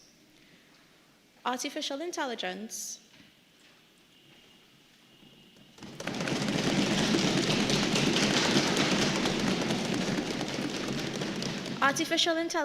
is transforming how governments, one, plan cities, manage land resources, analyze population trends, and even how we deliver public services. Within my ministry, we are modernizing data collection to process our complex data sets and generate actionable insights. In January, my ministry began its geospatial data update. This exercise utilizing geoinformation systems, better known as GIS, to understand population patterns and support evidence-based planning. As we continue to build our digital infrastructure, my ministry intends to integrate artificial intelligence, geo-AI to enhance land use planning, spatial analysis, and development forecasting. As we continue, thereby advancing towards sustainable digital development. Madam Deputy Speaker, the greater our reliance on digital technology, the greater our responsibility to ensure they remain transparent, secure, and governed by capable institutions. Accordingly, I submit to amend our Town and Country Planning Act to require disclosure whenever AI-generated maps, surveys, or environmental assessments are submitted with a planning application. Planning authorities to retain the authority to require human verification for AI-generated planning documents where authenticity or accuracy may be doubted. To require that AI-generated spatial data submitted in support of planning applications include digital provenance records, identifying the AI system used, as well as the data created, the date of creation, and any suspected modifications. To permit the use of algorithmic-assisted spatial data audits solely for land use planning and development management, and other lawful land administrative purposes. Madam Speaker, the Town and Country Planning Act governs planning decisions, but it was never intended to regulate cybersecurity or personal data. This is why the provisions proposed by my colleagues are equally important. The Data Protection Act safeguards the information upon which planning decisions rely, while the Computer Misuse Act protects the digital systems that store and process that data. Together, these reforms create a comprehensive framework that protects not only how planning decisions are made, but also how the data and technology that make these decisions possible. My friends across the aisle have maliciously misrepresented the legislative coverage and utility of these 7 pillars. They may establish guiding principles, but they provide no legislative authority for the responsibilities of planning and development, whilst risking overlapping our existing legislation and creating inconsistencies across the legal framework. These legislative blind spots could only result in severe operational issues, such as ambiguity over the enforcement of powers and legal exploitation due to vague definitions of fairness. A substantial concern through international precedents.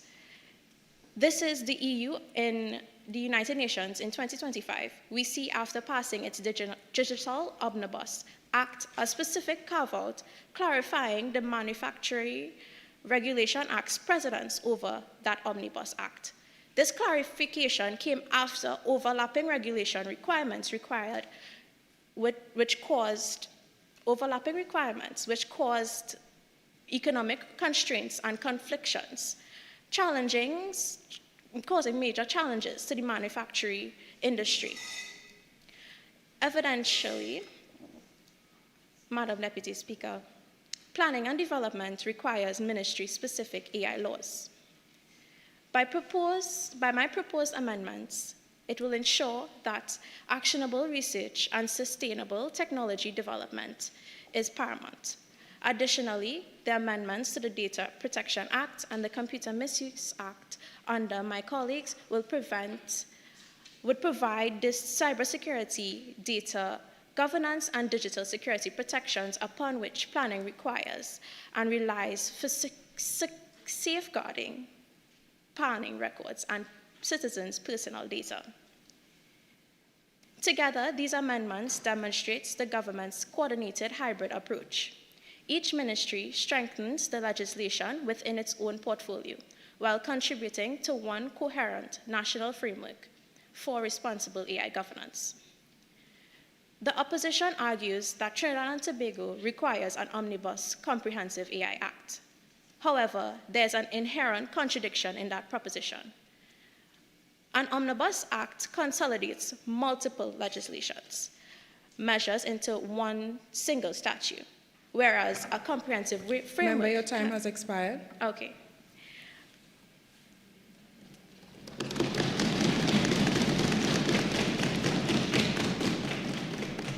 Minister of Social Development and Family Services.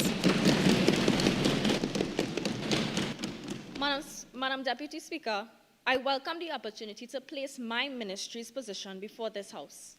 The Minister of Social Development and Family Services believes that protection in the digital age requires informed families, resilient communities, and targeted support for those most at risk.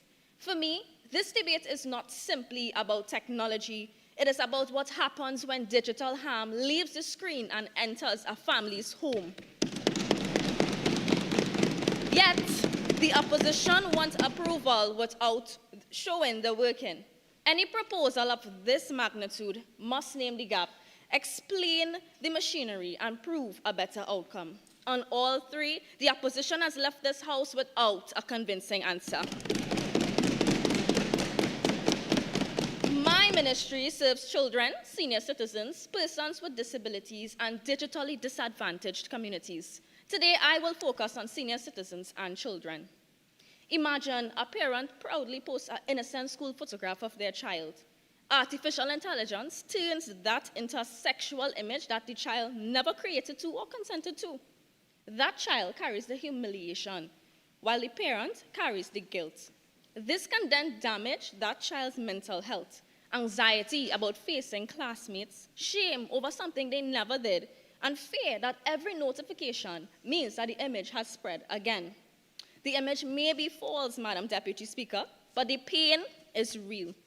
UNICEF reported in February 2026 that across 11 countries studied, about 1.2 million children disclosed that their images had been manipulated into sexually explicit deepfakes within the previous year. Okay, we know it's not Trinidad and Tobago statistic. However, it is a warning that Trinidad and Tobago cannot afford to ignore. Now imagine a senior citizen receiving a call. The voice sounds exactly like his grandson's, who needs money immediately. Grandpa hears somebody he loves and sends the money. Only afterwards does he discover that the voice was stolen from social media. He has lost not only his savings, but also his security and confidence in what he can trust. Both cases require action, but not the same action. The first involves child pornography, which the Children Act already addresses, including certain computer-generated representations. Our amendment will not repeat what the law already covers. It will remove any remaining ambiguity surrounding wholly synthetic child sexual abuse material and expressly cover threats to create or distribute an AI-generated sexual image of an identifiable child. The opposition leader had concerns about children's safety. Let me just reiterate what our Attorney General would have said. We will be proposing a children's online safety bill. And no, we're not pretending that Trinidad and Tobago can redesign every global platform. It will, however, build on the Children's Authority's existing rule by adding a dedicated digital escalation process, rapid evidence preservation and removal orders, cooperation procedures with online services, and coordinated support for the affected child. The Children's Act pursues the offender. The proposed bill adds the digital response tools required to protect the child while that investigation continues. For the senior citizen, Section 34 of the Larceny Act already addresses obtaining money by false pretense with intent to defraud. Artificial intelligence may change the voice, Madam Deputy Speaker, but it does not change the nature of the offense. Financial institutions are already required to maintain security and authentication controls for electronic transfers. The practical need is faster recognition, verification, and referral when impersonation is suspected, not another AI offense. Legislation is only part of the answer. My ministry will also introduce mandatory digital safety guidelines for social services personnel covering the secure handling of client information, preservation of online evidence, and clear referral pathways for digital harm, including suspected impersonation fraud. We will also strengthen our parenting programs with digital parenting and online child safety modules. The minister in my ministry will explain these measures further together with the National Digital Literacy Program and our partnerships with community organizations and NGOs. Now, Madam Deputy Speaker, before I take my seat, I ask the opposition, when a child says, make this image disappear, and a senior citizen says, stop that transfer, who does your proposal require to answer, and what must they do?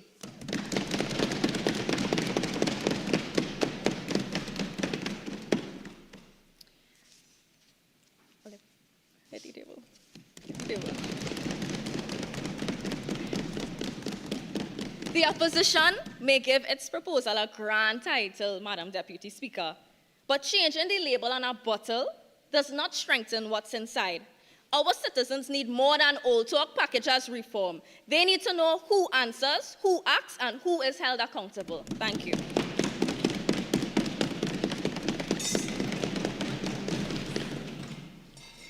Minister in the Ministry of Social Development and Family Services.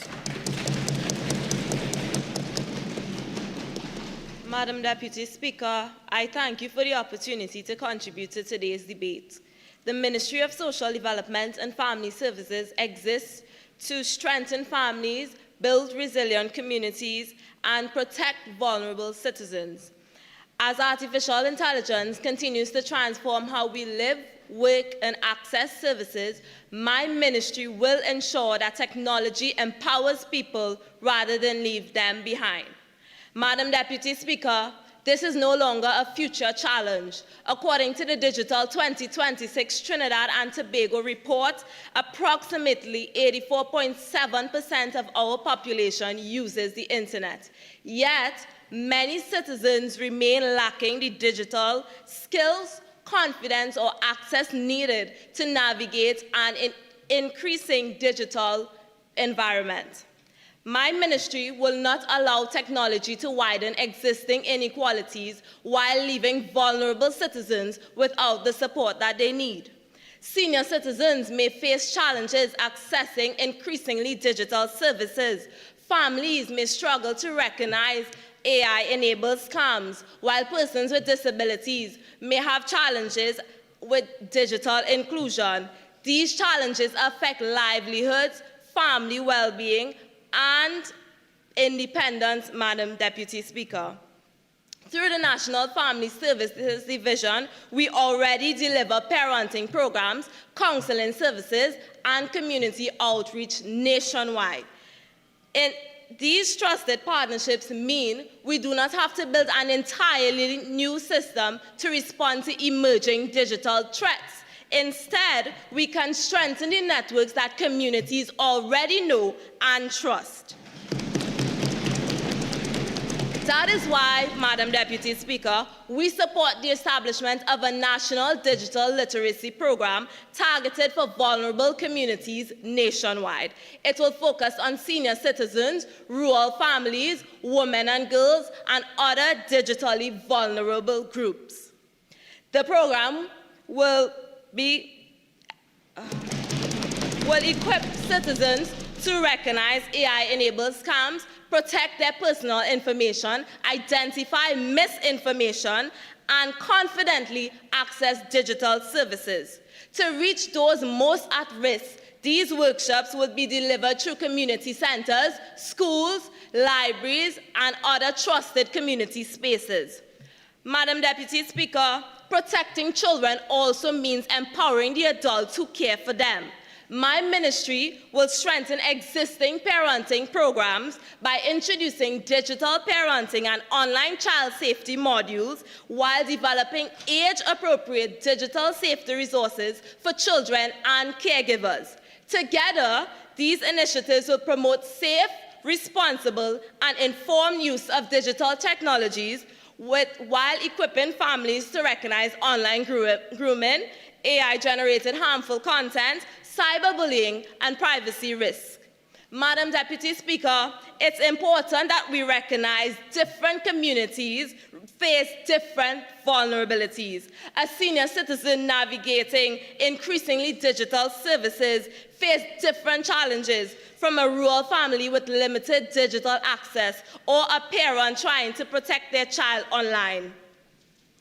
Our response must therefore be practical, people-centered, and targeted, addressing the realities of the communities that we serve. Madam Deputy Speaker, this approach is already being demonstrated both locally and internationally. Right here at home, the Bankers Association of Trinidad and Tobago held a Banking for Seniors financial education workshop in June 2026, demonstrating how practical education and community outreach can empower senior citizens to recognize scams and safely navigate a digital environment. Internationally, Singapore's Digital for Life movement launched in 2021 and UNESCO's 2021 recommendation on the ethics of artificial intelligence both highlight the importance of digital literacy and public awareness in building digital resilience.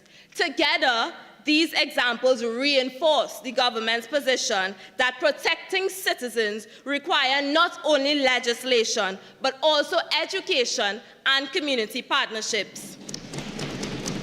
Madam Deputy Speaker, through you, I simply caution the opposition. Let us not allow artificial intelligence to replace actual intelligence.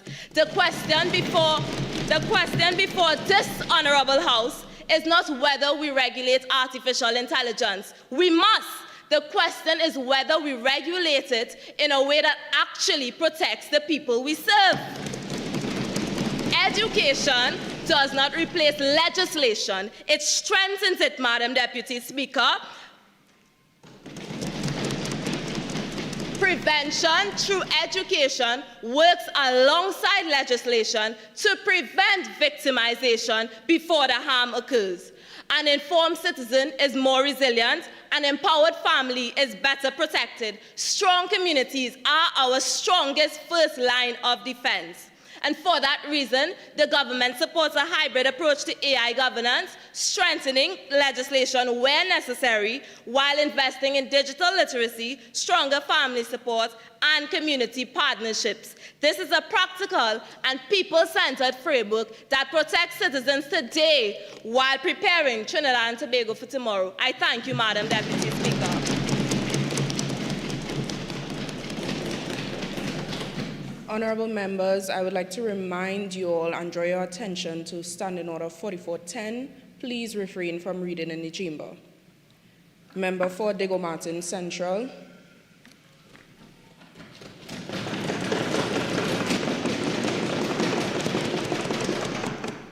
Madam Deputy Speaker, thank you for the opportunity to speak. And I rise in support of this motion today. And through you, Madam Deputy Speaker, I would like to thank the government and congratulate them that they actually know the risk that we have at hand. I would like to recognize firstly that digital inclusion is not simply about connectivity. And the Honourable Member of Chaguanas East would have highlighted that many citizens were educated through the Learn TT initiative. But I would like to say that there are still people that are left behind. According to the Digital 2025 report by Data Reportal, TNT recorded approximately 2.5 million active mobile connections. That's approximately 135% of our population, and our internet penetration at approximately 84.7%. But I am here to tell you that access is not inclusion, and a device and internet connection does not make an efficient AI-driven society. If you ask elderly citizens and families who have online access or who avoid online government services, they will tell you that they can't truly trust AI systems that they don't understand. How about the people in the rural areas? It have not reached them yet. We could look at Estonia's success, Madam Deputy Speaker. Legislation came first, and through the principles of Estonian Information Policy in 1998 and the Digital Signatures Act of 2000, they built their foundation for a digital society. The law came first, then trust, and then digital adoption flourished. And this is what the opposition is then calling for. Madam Speaker, we must also ensure that artificial intelligence does not reinforce existing inequalities. And my colleague on the other side would have said this, but I am here to tell you that even though it's growing through sectors, and we must acknowledge that senior citizens and low-income families, the disabled citizens in crisis, historical inequalities exist in data, and it will amplify that data through systems that people do not understand, which is further disadvantaging the people that we are committed to protect. Through the current law of the Equal Opportunities Act, the act that you all said that we already have, discrimination in housing and employment, it prohibits this. And what I am here to tell you is that even this is the case, AI in algorithms and proxy variables is hidden. These are things like postcodes and spending habits. The solution, Madam Speaker, is our proposed pillars. It closes the gaps in these current laws that you all are talking about. The Housing Act of 1962 and the Public Assistance Act of 1951, even the Financial Assistance Act. We have a risk-based framework similar to the EU AI Act, yes, that my colleague would have expounded upon, that addresses bias assessment, transparency, human oversight. And Pillar 3, which we have enshrining enforceable individual digital rights. It shifts the burden to developers to ensure a fair systems that better prepares our nation's most vulnerable. Finally, Madam Speaker, my last point is clear and it's simple. Smart cities deserve smart laws. So the digital hubs and the smart infrastructure that the government is talking about on SDG 9, industry, innovation and infrastructure, and SDG 11 on sustainable cities and communities. These data generating cities with smart meters and facial recognition, they deserve modern laws to govern it. And the Tongue and Country Planning Act that my colleague on the other side would have mentioned, there's none. There's no modern law to govern it. And we could also look at Toronto as our cautionary tale. It was cancelled in 2020. You want to know why? Because there was no clear laws governing citizens' data. And this is what this whole House is cautioning. Exposed data, compromised systems, and diminished trust.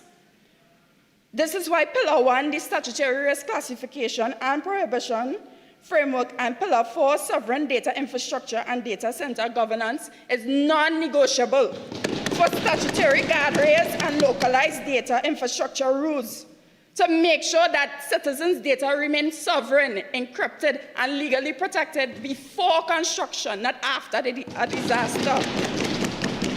Madam Deputy Speaker, I would like to, Madam Deputy Speaker, through you, I would like to ask this government, what is the difference between what we are proposing? Prior to what the government has been saying, comprehensive legislation can be applied across sectors. Member, your time has expired.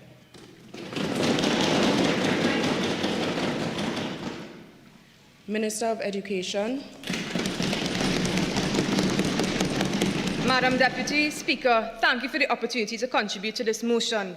Trinidad and Tobago, where soca controls our bodies and technology controls our youth. A video of a schoolgirl goes viral within minutes, damaging reputations, lives, and identities before anyone has time to respond, and by then, the damage is already done. This House should not adopt comprehensive legislation as the primary response to AI and digital technologies. Madam Deputy Speaker, Trinidad and Tobago has a legal foundation. The Education Act and Children Act already safeguard students' rights, welfare, and development. My friends in the opposition, we are not sleeping. We are well aware that these laws were not designed for today's technological speed. That is why my ministry will amend the Education Act to introduce AI literacy into the national curriculum, train teachers on emerging technologies, and regulate responsible AI use in classrooms. We will also strengthen the Children's Act to ensure every child receives age-appropriate education on digital safety, cyberbullying prevention, and ethical online behavior. As mentioned by the Honourable Attorney General, this government is introducing the Children's Online Safety Bill, a measure that protects minors online by placing proportionate responsibility on service providers within our jurisdiction. My ministry will complement this framework by ensuring our schools are equipped to address digital risks through online safety education, clear reporting mechanism, and responsible use of technology in learning environments. Madam Speaker, the framework exists. The answer is not one broad piece of legislation. The answer is targeted solutions that address specific harms. AI has changed how people live, learn, and work in Trinidad and Tobago right now. In my very own constituency, Claxon Bay, I had the privilege of speaking to representative of the Trinidad Cement Limited, who emphasized that they are becoming more modern and technology-driven. Our economy is clearly signaling that future jobs will require stronger digital skills. Comprehensive legislation should not come at the expense of opportunity. If we overregulate AI, we risk locking out our young people out of opportunity in a digital economy that is already here. To ensure we equip our future labour force, this Ministry of Education has introduced AI-supported learning tools for students in mathematics, as we have seen a need in this area, alongside our partnership with OpenAI Education for Countries initiatives to strengthen national digital skills. Madam Deputy Speaker, we are now in an era where a person's face or voice can be digitally manipulated into explicit content without consent. This is a severe violation of privacy. Statistics brought from our very own female judges show that most cases target 90 to 95% of women and girls. 90 to 95% of women and girls, Madam Deputy Speaker. A law can criminalize it, sure, but by the time that picture uploads to the internet, what happens to her reputation? She drops out of school because of bullying. Some have resorted to taking their lives. The Southwest Regional Health Authority has reported an alarming number of girls aged 12 to 16 presenting with deliberate self-harm. Madam Speaker, too many of our young girls are measuring their worth by likes, followers, and comments. That is why broad legislation will never be enough. Our children and young people are no exception. My ministry is well aware of our children being exposed to grooming, inappropriate content, and manipulation that shape what they see, believe, and engage with. That is why this government is proposing an under-16 social media ban. Under this ban, children under the age of 16 will not be permitted to create or maintain accounts on major social media platforms such as Instagram, TikTok, Snapchat, Facebook. The platforms will prevent underage sign-ups and remove existing underage accounts, and of course, penalties for non-compliance. Madam Speaker, we have Australia and the United Kingdom to thank for leading the way. They have shown the world that children's exposure to harmful content can be significantly reduced, not through comprehensive legislation, but through smart, targeted reform. I know my friends in the opposition will say, but this is the responsibility of the parents. Parents can monitor and protect their children online. And I have to ask this Honourable House, really? Because parents do not control the algorithms, they do not control what is pushed onto their child's screen, and they do not control the endless feeds, Madam Speaker. No parent, no matter how responsible or involved, can compete with systems deliberately designed to capture attention and override restrictions. At the same time, AI is already in our classrooms. Students use ChatGPT to complete assignments without even learning the content. This is happening at a time when our education system is already downhill. Only 39% of our students achieved a passing grade in CSEC Maths in 2025. Will another broad law solve this problem? Of course not. The solution is to teach our students to use AI responsibly, ethically, and as a tool for learning. As mentioned by the Honourable Member, this government has already started rolling out initiatives to combat these issues. We have the Learn TT initiative, my personal favourite, as it promotes AI literacy and awareness for all, alongside our AI governance guidelines developed by our very own UE St. Augustine campus. That is how we prepare our students for the future, not by passing another broad law. Madam Speaker, the future of Trinidad and Tobago is sitting in our classrooms today. They are the innovators, the entrepreneurs, the leaders, the teachers of tomorrow. Our duty is not to protect them from change, but to prepare them for it. I urge this House to have the wisdom and courage to guide our young people through these changes so they are not the ones left behind, but they are the ones leading it. Before I close, I would like to just pose to the opposition to kindly research the word comprehensive legislation. I thank you.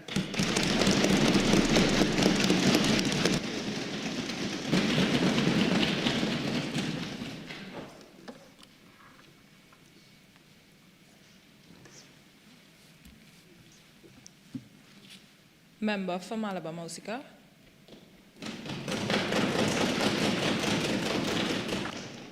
Madam Speaker, I rise today in full support of this motion. Madam Speaker, there's a popular saying that states, give a man a fish and you feed him for a day, but teach a man to fish and you feed him for life. And I firmly believe this same statement should be applied to the education sector regarding AI.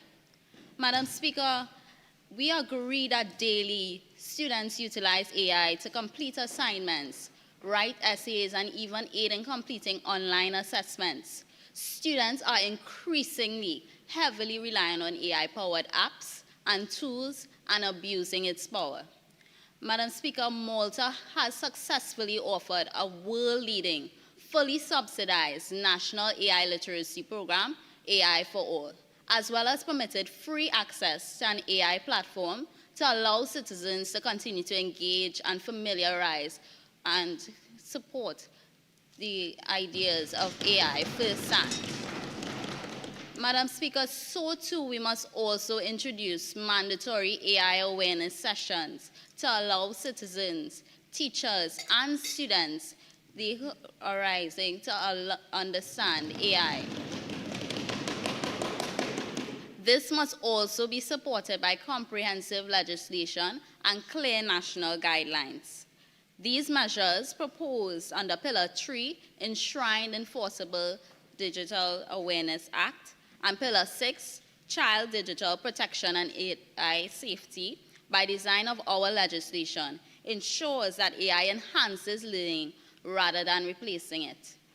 Madam Speaker, our colleague on the other side would have mentioned that over 2,000 persons would have engaged in an AI learning program. But what about the rest of our population? We are demanding AI for all, not just some. Madam Speaker, in May 2023, across the region, there was a massive leak of the CSEC past papers. And over the recent years, we have noticed that this has become a popular trend. And with the assistance of digital technologies and social media platforms, such has been more rampant. Madam Speaker, allow me to recite a quote from the Trinidad and Tobago Guardian article in AI in Caribbean Education.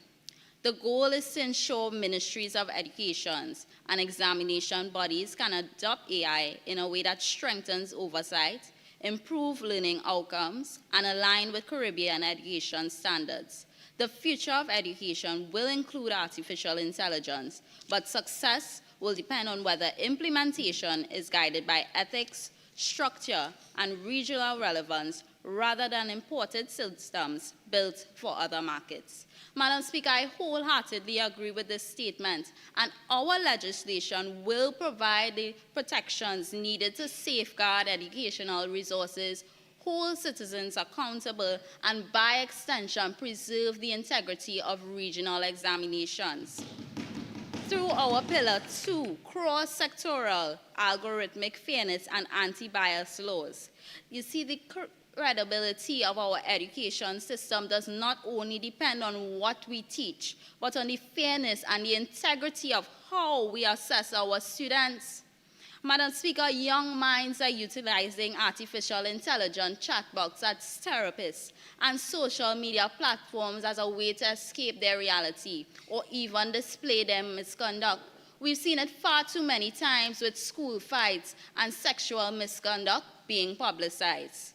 Madam Speaker, it must come to a halt, and we, the opposition, come bearing solutions that we demand be taken into consideration when resolving this motion.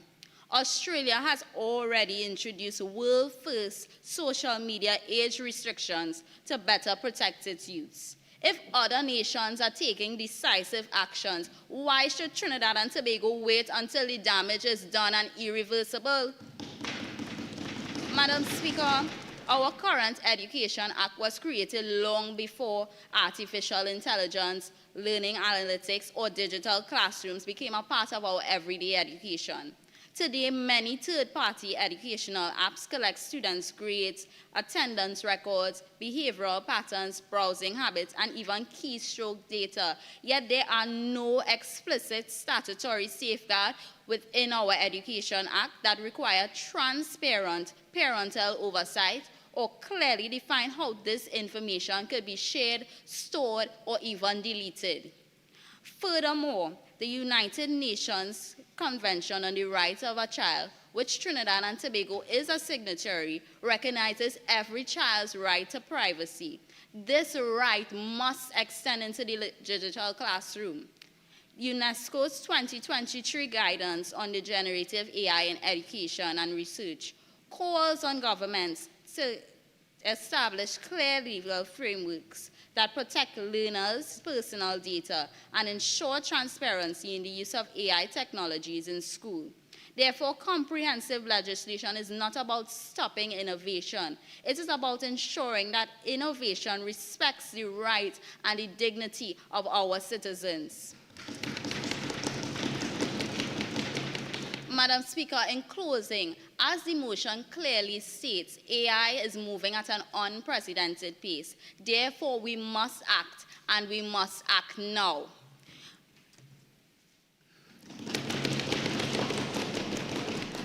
The future of education must be digital, but it also must be ethical. Thank you.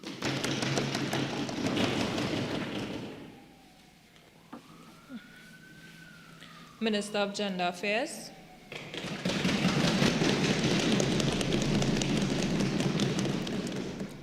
Madam Speaker, thank you for the opportunity to speak on this matter. Madam Speaker, we stand at the juncture where innovation has outpassed human protection, where AI is the weapon and women are the prey, where the tool of human ingenuity is used to silence women, destroy her reputation, livelihood, sanity, mental health, her career, her family. But this destruction is not accidental, Madam Speaker. It is built into the system by design. According to the 2023 Global Gender Gap Report, this indicates that 30% of women are employed in AI development. This means that the technology developed is done so with one eye closed and is encoded with misogyny, objectification, and harmful gender stereotypes. To put it simply, no balanced perspective equals no preventative measures. Take, for instance, Grok AI. Women were not protected until after its deployment, until after the damage is done. According to a 2023 study, State of Deepfakes, Realities, Threats, and Impacts, deepfake pornography makes up 98% of all deepfake videos online, and 99% of the victims, none other than women. Other dangers include AI-enhanced stalking, digital harassment, and doxing.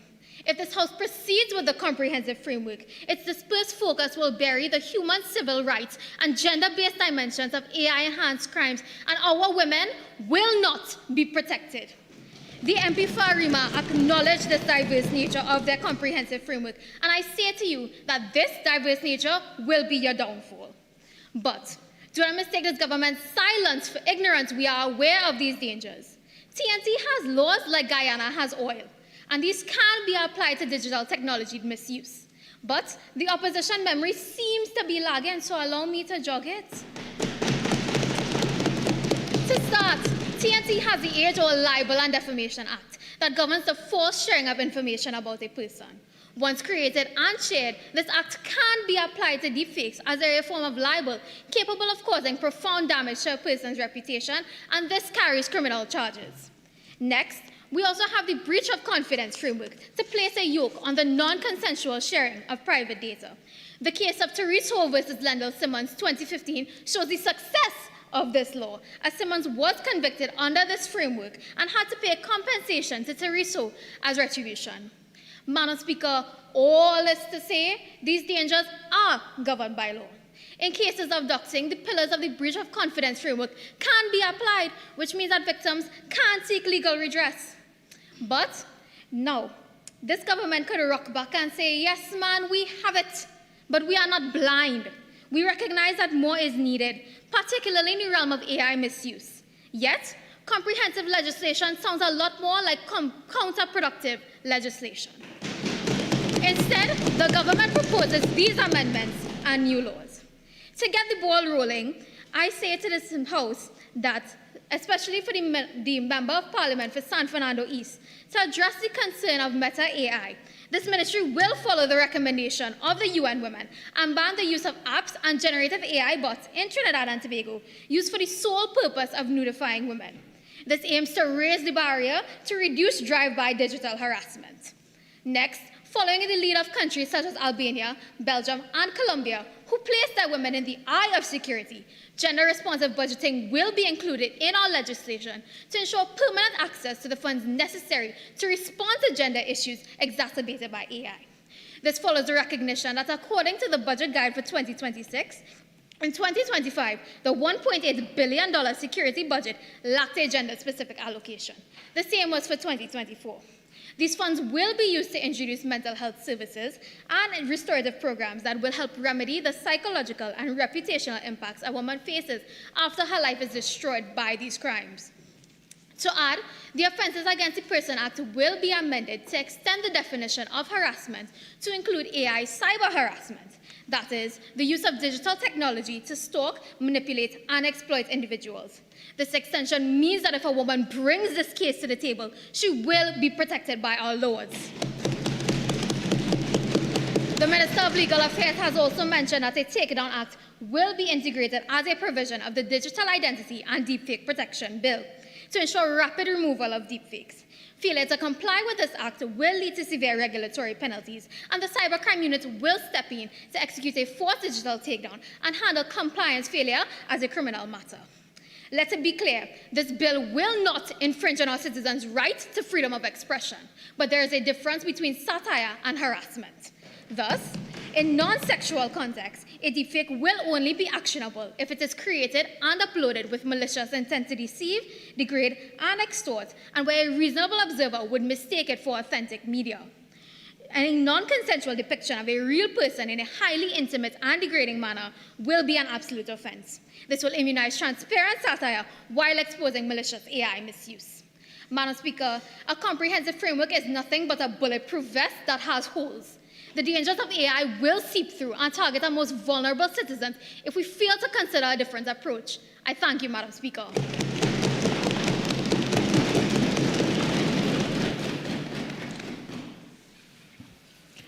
Minister of Youth Development, Sports and National Service. Madam Speaker, I thank you for allowing me to speak, and Almighty God for the strength to do so. Before I begin with my contribution, I would like to address the member for Diego Martin Central, who asked the question, what is the difference between their stance and our stance? Does the member need us to speak slower? We urge the opposition to do proper research before coming to this House. When you come in, come good. As Minister of Youth Development, Sport, and National Service, my foremost responsibility is the development and well-being of our nation's youth. We use AI to create flyers as our therapist and even as our best friend when coming to assignments, and social media, we cannot do without it. Many youth face cyberbullying, online grooming by these distasteful cyber predators, and to put the icing on the cake, nudification apps, which the Minister of Gender Affairs stated, and this is happening to children as young as 10 and 11 years old.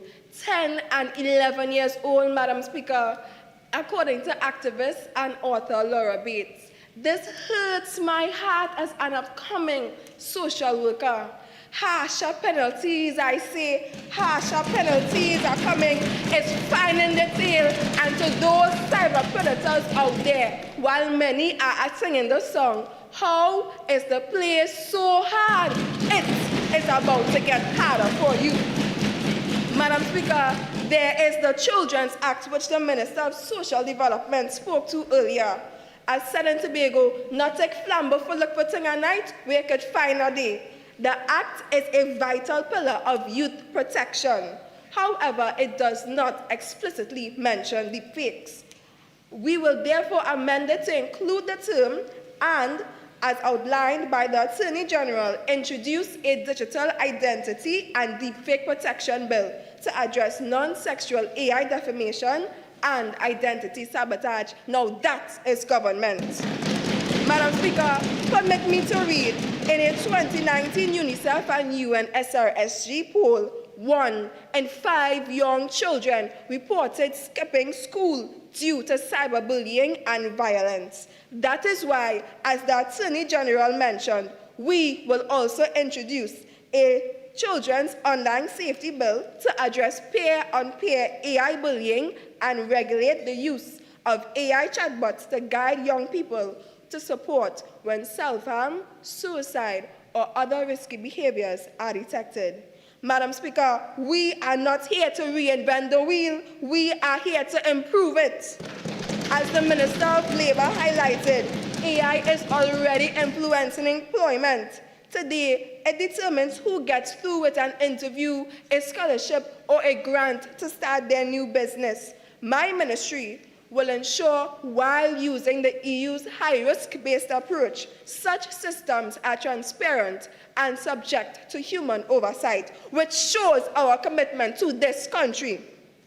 This ministry, in collaboration with the Ministry of Social Development, promotes digital literacy through programs like the Yes Leadership Program, of which I am proud to be a part of, and the recently launched Lead Up Vacation program spearheaded by my ministry, because we put the youth first in an AI-driven age. Madam Speaker, in sports, when broadcasters display low camera angles, excessive slow motion replays, and lingering body shots, this can be exploited into deepfakes, causing detrimental harm. Picture this: you just ran a race, huffing and puffing, only to realize your body is being sexualized all over social media moments later. Madam Speaker, to better protect young female athletes, my ministry will adopt the approach recently developed by the European Broadcasting Union. Taking this step shows we are doing better. And for the male athletes, I have not forgotten you. Through our National AI Governance Bill, this government will ensure platforms like AI Scout, used by English Premier League clubs to scout young footballers of any social class through their smartphones, are free from bias and improper data use. Consider what this could mean for a talented young footballer from my constituency, Maruga Tableland.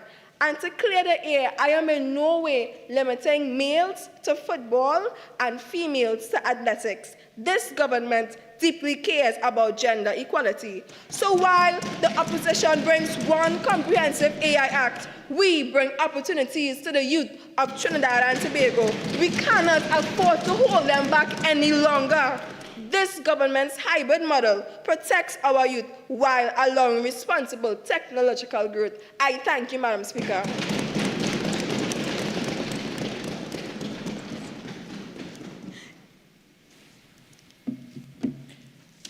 Member for Laventille East.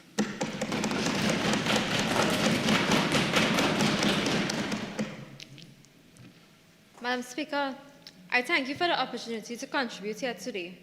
I rise in support of this motion. The matter before the House is not a distant or a speculative concern. It is a present reality unfolding in the homes of Trinidad and Tobago, in the minds of our children, and in the hands of our young women. Our existing frameworks and legislation was never designed to address this, and the cost of this gap grows with every year of inaction. Firstly, the Children's Act 4601 states that it was written for a predator who no longer needs to enter the room. It protects our children from the physical world, and so it does appropriately, but it says nothing about the platforms that now shapes a child's mind. Meta's own 2021 internal research found that its products measurably worsen anxiety, depression, and body image distress amongst young teenagers. This is not theoretical harm, Madam Speaker. It is anxiety we can name and children we can point to. 14-year-old Molly Russell died by suicide after her social media feed relentlessly served her content glorifying self-harm and despair. The coroner did not rule this as an accident of the internet. He ruled this as algorithmic recommendation which contributed to her death, and it became the catalyst for the UK's Online Safety Act. The European Union has still gone further with its Digital Services Act and the Artificial Intelligence Act, imposing enforceable duties on platforms. Madam Speaker, our Children's Act makes no reference to any of these. No reference to data profiling, no reference to algorithmic or psychological damages targeting behind these engagement models. We are asking a protective framework conceived decades ago to govern a predictive technology it was never designed to anticipate. That is not protection, Madam Speaker. This directly engages SDG 16.2, ending abuse, violence, and exploitation, and under the SDG, social justice and peace. Because digital exploitation is still exploitation. A predator does not need to be in the room anymore. He can be in our code, and our law does not even know how to look for him. Secondly, Madam Speaker, the same silence falls hardest on our women, and it is no longer hypothetical. Imagine being a young woman or a young girl posting a simple photograph online, only to discover that with the use of AI, it turns into an explicit image, without your knowledge, without your consent. Your family sees it, your employer sees it, your reputation is shattered while you struggle to prove it is fake. And even when the image is removed, the internet still remembers. The emotional trauma, the damaged relationships, the fear of speaking out can last far longer than the post itself. AI allows fabricated sexually explicit images of a real person in minutes, deepfakes built without consent, weaponized for harassment, extortion, and public humiliation. That is not fiction. It reflects the growing reality of image-based sexual abuse highlighted locally in the daily article, TNT's Crisis of Image-Based Sexual Abuse 2026. The Domestic Violence Act 2020, the Sexual Offences Amendment Act 2000, the Children's Act 2012, the Summary Offences Act 1921. Again, these laws were never designed to address deepfakes. Victims are left without proper reporting procedures, takedown mechanisms, and legislation specifically tailored to these emerging harms. The UK has passed the Take It Down Act to criminalize non-intimate images and deepfakes, non-consensual intimate images and deepfakes, and the Senate has now passed the Defiance Act to let survivors sue their offenders directly. The UK's Online Safety Act requires platforms to now remove all non-consensual imagery. Trinidad and Tobago has none of this. National survey placed partner violence in this country at approximately 44%. That is our offline reality. Online, our women and girls have no take-it-down right, no civil remedy, and no law that even uses the word deepfake. This is squarely SDG 5, gender equality, because illegal silence on algorithmic abuse is a silence on violence against women. And the technology to commit it has never been easier to access. Madam Speaker, we cannot leave the digital sphere as the one place that violence is still unwritten in law. Nor can we leave our children to a Children's Act that has nothing to say about the platforms raising them. I would like to address Member for Maruga Tableland, We never asked for a stance, we asked for the framework. This highlights the same risk classification framework and children's safety by design mandate, which calls for a child impact assessment before deployment. The frameworks required already exist elsewhere. The evidence of harm is well documented. The regional precedents are operational. What remains outstanding, Madam Speaker, is a legislative will to act before further harm occurs, rather than in response to it. We must introduce comprehensive legislation to protect our citizens from the emergent forms of digital harm, which my colleagues would have mentioned. I urge this Honourable House to support the motion. I thank you, Madam Speaker.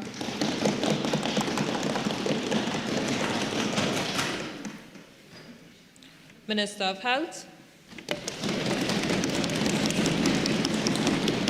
Madam Speaker, we understand that artificial intelligence, especially in the healthcare sector, can be frightening. But if it is used correctly, it can be a boon to the system.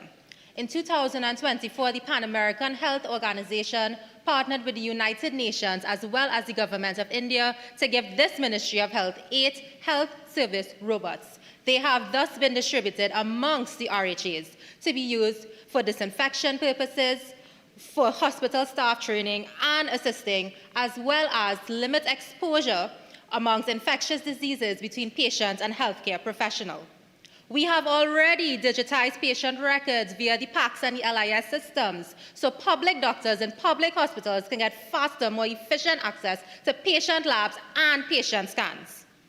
We have the Data Health Information System that helps us to monitor and to respond to public health crises in real time. For example, HIV outbreaks. We are looking into AI diagnostics where we utilize imaging modalities such as MRIs, CTs, and X-rays for more efficient diagnoses. However, this government is not blind to human intervention where AI is concerned. But let me remind the opposition, who seems to be forgetting, that the artificial intelligence is not using itself. We have heard the reports of doctors and medical students misusing ChatGPT to diagnose patients on wards. Patient data uploaded to the previously named systems meant to help with efficiency, now risk being stolen and hacked. And what about our children? Social media, cyberbullying, late-night scrolling, and unattainable beauty standards have increased rates of depression, suicide, self-harm, and burnout amongst them. And what is the result for us? Greater costs for the healthcare system and an adolescent population whose mental health is declining. The opposition has mentioned many times that we are a reactive government bench, and to that I say, accuracy is chasing you all, but you all are much faster. We already have the UE UNICEF Adolescent Mental Health Chat line that provides free counseling services for adolescents. The Teen Care TT platform that offers online mental and well-being support and direct access to emergency services. The member for Mausaka, who mentioned that we need to be proactive and put in place social media bans, might I remind you, my honourable colleague, the Minister of Education, has already proposed it to ban social media for kids 16 and under. Might I remind you, my honourable Attorney General, has proposed a critical infrastructure cybersecurity bill meant to act as a deterrent and a punishment avenue against data hacking. Now, as it pertains to healthcare legislation in Trinidad and Tobago, we talk about the Data Protection Act that outlines that physical and mental health information is sensitive personal information and it cannot be disclosed without the explicit consent of the patient. Now, the opposition has concerns, and I understand I'm not unreasonable. It was created in 2011 and we are in 2026. But as the member for Maloney said, we don't abandon, we strengthen. So what we can do is we take pattern from the EU AI Act, classify healthcare systems as high risk, so they must have stricter mandates, such as reinforced informed consent, final oversight by humans for any and all medical decisions, and the data that is input into these systems, if it is patient data, it cannot be used to train AI models. The Private Hospitals Act, Madam Speaker, could be amended for regular audits of the AI systems and the data used to train the systems, because we don't want to discriminate based on age, race, ethnicity, and gender. And I want to pause on that last one, because I'm not just in healthcare, I'm a woman in healthcare. And I am a part of the 23 to 29% of women who have had medical concerns unfairly dismissed based on our gender. The introduction of a comprehensive legislation, what the opposition wants to do, rigid, inflexible, one-size-fits-all, will make this worse. Madam Speaker, it does not account for the specifics, the nuance, and the individual care that we owe the citizens of this country. And there are many more amendments to be made. So you see, Madam Speaker, this is why this government rejects the opposition's idea of a comprehensive legislation, when the focus needs to be on a hybrid legislation with specific acts, so every creed and race will indeed find an equal place. Thank you.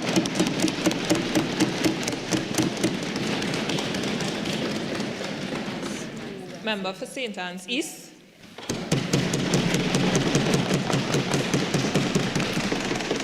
Madam Speaker, I stand before you today in full support of this motion. There is no doubt that artificial intelligence has become one of the most influential technologies of our time. However, without proper management and legislation, it can also become the most dangerous. According to the United States Government Accountability Office in 2023, some emerging generative AI systems had reached over 100 million users. Now, when we hear AI, one of our first thoughts is, as the Honourable Member said, ChatGPT. However, AI is present in so much more than just a chatbot. It is now being implemented into our healthcare systems. According to IBM, a multinational information technology company, AI has quickly become an integral part of our healthcare system. It now assists with treatment decisions and analyzes CT scans, MRIs, X-rays, and other medical images. However, as seen with chatbots and raised by the Honourable Minister, AI has often been overestimated for accuracy. And realistically, the impending issue of AI misuse looms over our healthcare sector. With the recent technological advancements over the last decade, it is safe to say that technology in 2026 has completely outplaced our legal definitions.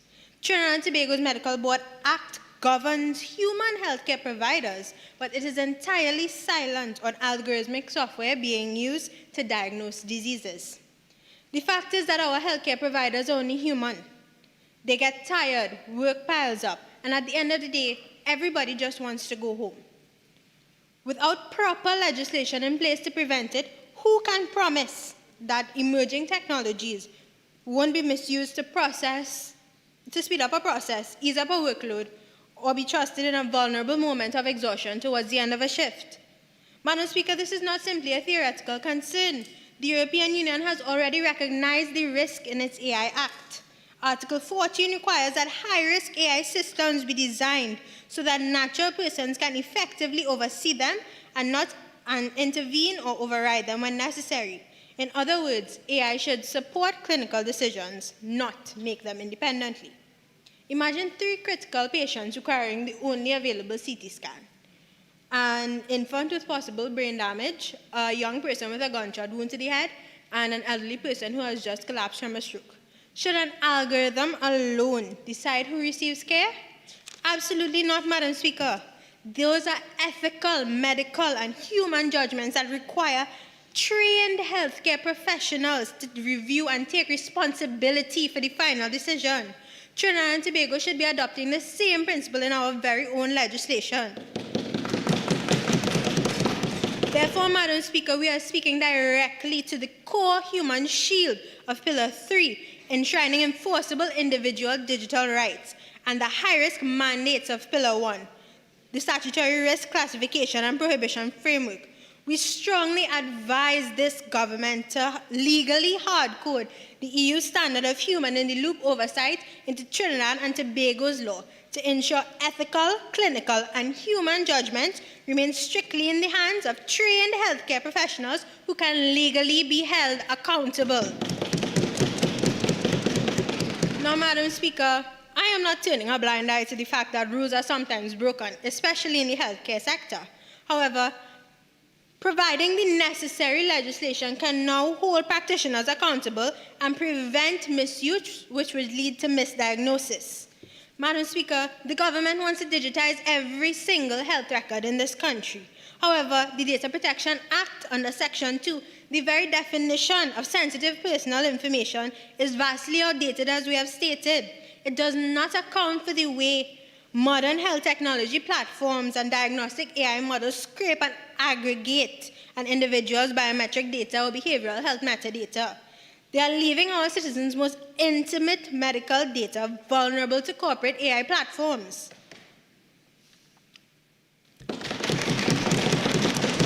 Without the comprehensive legislation demanded today by the opposition, a citizen's private medical history can be exploited, by example, by insurance conglomerates to deny them life-saving care. Madam Speaker, cyber criminals and tech giants look at health data like liquid gold. During online telehealth consultations, biometric data is broadcast across the web, yet we have no localized telemedicine laws to guarantee end-to-end data encryption, strict consent protocols, or cross-border data protection.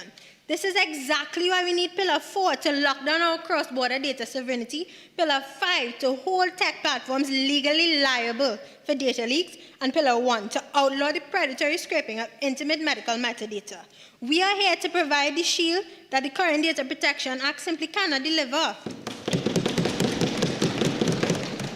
To my honorable friends on the other side, I say to you, please talk slower and don't bite your tongue this time, because this opposition stance has been clear but fallen on deaf ears. Madam Speaker, the government needs to open their eyes and see that we, the opposition, are not here today to be their enemies. We are here to ensure that the privacy and safety of every citizen in Trinidad and Tobago does not go unchecked by a lack of comprehensive legislation. I thank you.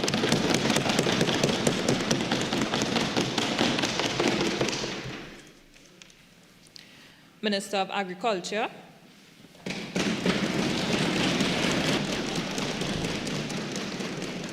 Madam Speaker, thank you for allowing me to contribute to this debate. AI absolutely has a role to play in precision agriculture and strengthening food security.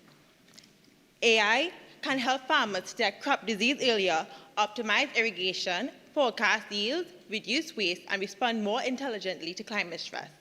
A March 2026 systematic review published in the Discover Agriculture Journal found that AI-based precision farming helped to increase crop yields by 12 to 25% in maize and wheat systems in sub-Saharan Africa and Southeast Asia. Furthermore, it was found that in China, AI nutrient management systems helped to reduce inputs by 15% while increasing yields by 18%. Madam Speaker, in a country with a food import bill of $7.3 billion, that kind of innovation is not optional, it is essential. Agriculture is no longer only about land and labor. It is increasingly about data. Information from farms, yields, soil conditions, livestock records, production cycles, and disease patterns is commercially valuable. It can reveal who is producing what, where, and at what scale. In the wrong hands, it can be exploited, sold, profiled, and used to disadvantage farmers through unfair pricing and reduced market access. Madam Speaker, the Data Protection Act will be amended to ensure that data gathered from farmers, farms, land records, sensors, and drones is protected of the farmer and transparent, with strict safeguards against secret profiling and unfair automated decisions, and commercial exploitation of agricultural data. Furthermore, the National AI Governance Bill, mentioned by the Honorable Attorney General, will ensure that in the use of AI systems, renewal of state agricultural land leases, recommendations for grants, and access to programs, there must be transparency, human review, and an avenue for questioning should it arise. As previously mentioned by my colleague, the Minister of Public Administration and Artificial Intelligence, the introduction of the AI Council alongside the Information Commissioner will ensure that cybersecurity met and agricultural data sets are protected. Madam Speaker, the Ministry of Agriculture already has legislation governing land use, animal health, predial larceny, fisheries, and agricultural administration. It is upon these existing pillars that a modern AI framework can be built. Additionally, the Ministry's Agricultural Planning Division already carries responsibility for strategic planning, policy support, intelligence, and data collection. The agricultural policies are shaped by obligations to entities such as the Food and Agriculture Organization and the Inter-American Institute for Agriculture Cooperation, reaffirming that this ministry is no stranger to modernizing policy to meet international standards. Madam Speaker, I am not choosing to ignore the institutional reality of sectors like agriculture like the opposition has. Our sector is not one giant tech corporation. It is thousands of farmers, fishers, agri-processors, and small agribusinesses operating at different scales and different capacities. The introduction of broad, rigid obligations associated with comprehensive legislation risks stifling innovation and making low-risk agricultural technologies too expensive for the average farmer to use. A small farmer using a crop disease app should not face the same regulatory burdens as a high-risk AI system making life-changing decisions in immigration or finance. If we require excessive compliance costs for every AI-enabled tool, who will bear this cost? Not the multinational platform provider. It will be the farmer in Moruga, in Rio Claro, in La Brea, already struggling with labor shortages, transport difficulties, and climate uncertainty. That is why my ministry will implement a classification code for agricultural AI in accordance with the National AI Governance Bill, ensuring that low-risk tools face lighter regulation, such as focus on transparency and accuracy, allowing us to regulate what is harmful without suffocating what is useful. Madam Speaker, I support the government's stance because it reflects how legislation should actually work in a modern society, not by discarding the legal framework we already have, but by improving it. Every farmer knows when one plant shows signs of disease, you don't uproot the entire field. You identify the problem and treat it with precision. Agriculture needs protection, yes, but it also needs flexibility. It needs affordability and innovation. And above all, it needs a legal framework that understands the farmer in the field, not just the fears of the policymaker in the capital. I thank you.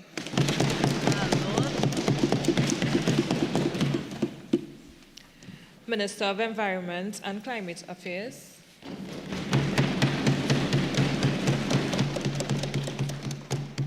Madam Speaker, I thank you for the opportunity to address this motion. And before I turn to my substantive argument, I must first respond to the opposition's claim. The opposition may call their approach holistic, but I want to ask the opposition, do they know a single comprehensive act is not automatically comprehensive in practice?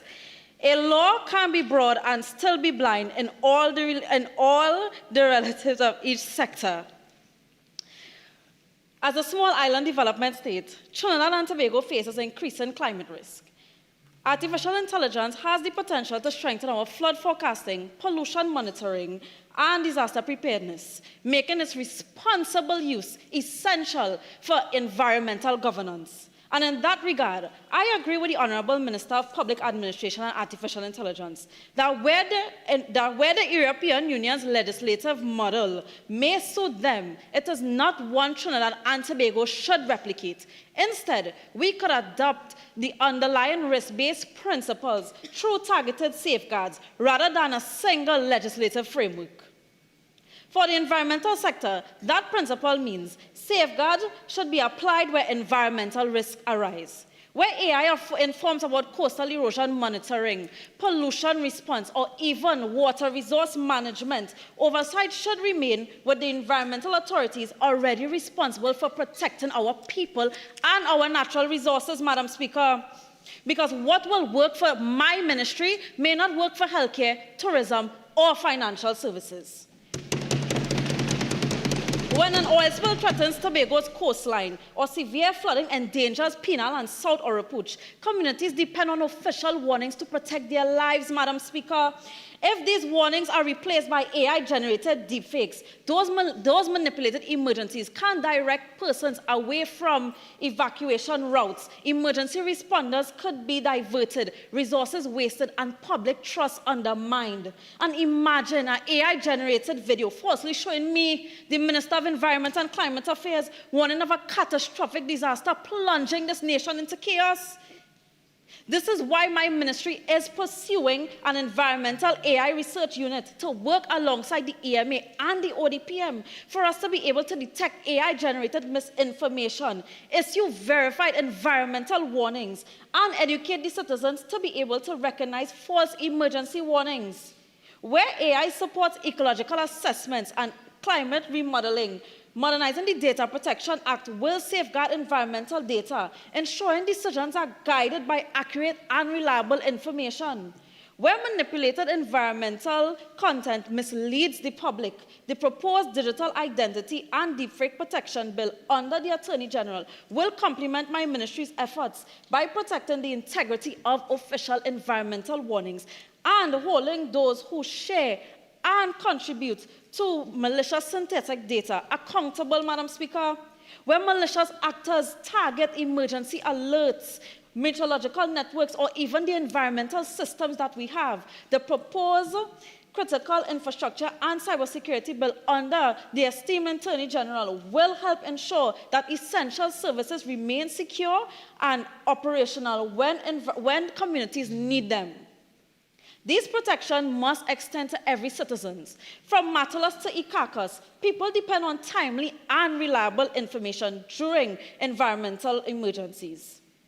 Madam Speaker, it is clear that good governance demands anticipation, not reaction. Through our environmental AI research unit, my ministry will use regulatory sandboxing to test emerging environmental AI technologies before they are deployed across Trinidad and Tobago. Before AI supports coastal erosion monitoring, biodiversity protection, and post-disaster environmental assessments, it must first demonstrate that it can perform reliably under Trinidad and Tobago's environmental conditions. And those findings from these trials will enable my ministry to develop evidence-based environmental proposals for submissions to the Ministry of Public Administration, ensuring that the existing national AI governance frameworks continues to reflect emerging environmental risks and technologies. And this is how this government prepares for emerging technological advancements, Madam Speaker. The only thing the opposition has done comprehensively this afternoon is jump to conclusions. One comprehensive act cannot anticipate every environmental challenge artificial intelligence will present. This government approach empowers experts and builds on trusted institutions. The environment does not wait, neither should our governance. And for those reasons, Madam Speaker, I stand in unwavering support of the government's position, and I thank you.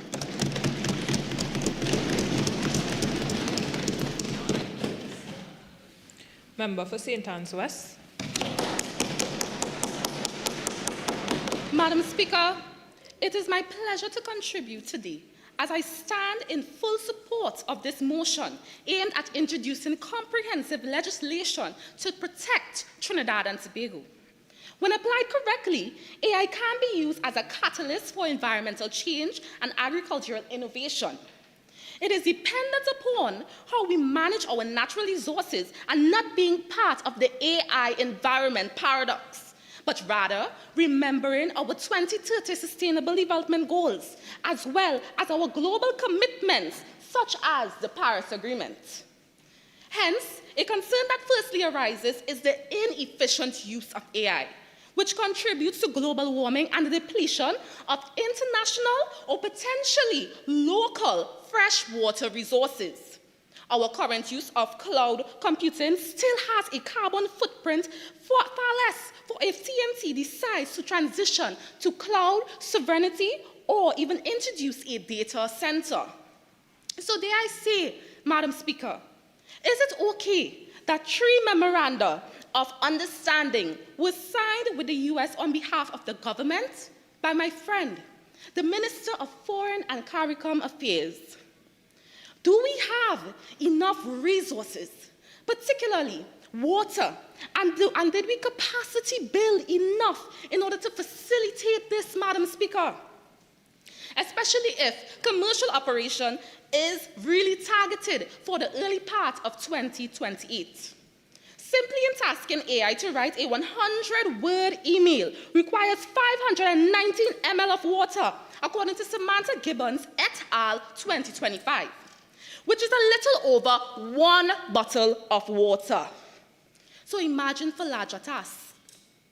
Therefore, improving management of authorities such as WASA to better support wastewater to freshwater management practices like what is done in Lithuania has to be top priority.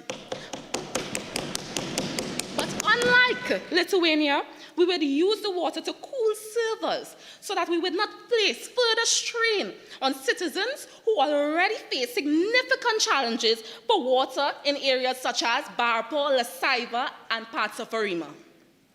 Madam Speaker, Trinidad and Tobago entered a memorandum of understanding with Ernst & Young LLP, who uses energy to intelligence platform that combines sustainable infrastructure and renewable energy. But for companies where that is not a priority, according to the World Economic Forum 2024, it states that a 1 megawatt data center can use up to 25.5 million liters of water annually, which is the daily consumption of water for over 300,000 persons.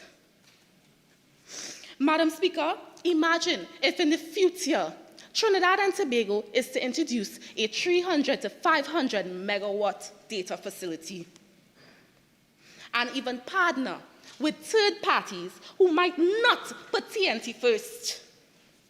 The rules of the Certificate of Environment Clearance, CEC, found in Environment Management Act, Chapter 35(5), has no guidelines governing the carbon footprint and resources to run AI server clusters. Therefore, a national green AI policy requiring AI systems to meet and report energy efficient standards should be implemented. We can utilize Singapore's Green Data Center roadmap, not taking it totally, but utilizing the parts that can benefit our country. Hence, accountability and transparency has to be established to ensure that data centers remain sustainable, aligning us closer towards Pillar 5, breach notification, a circular economy, and SDG 12, responsible consumption and production.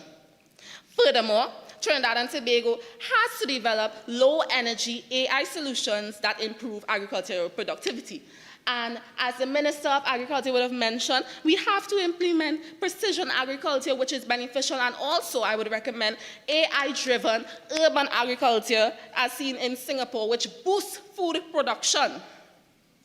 They also have innovative programs as well, which are not as energy demanding as other programs that they would have implemented. And when paired with green AI technology for these data centers and for dealing with agriculture and AI, it tends to have less of a demand.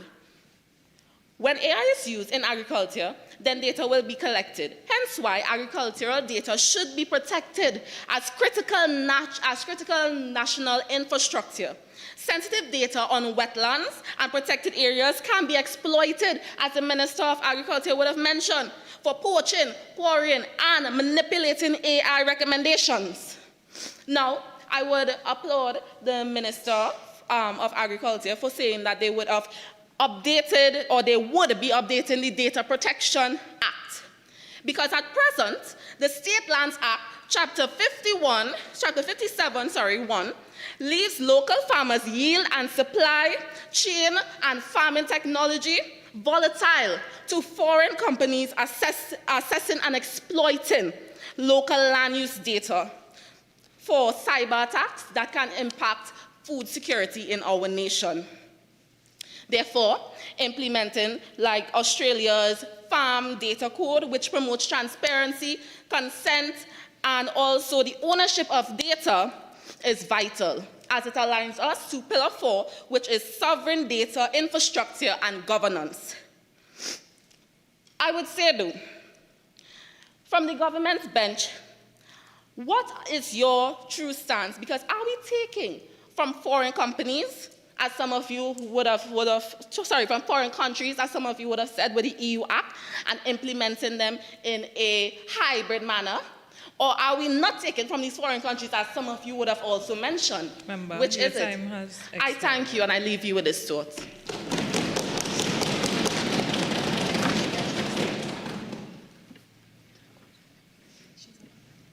Leader of the House.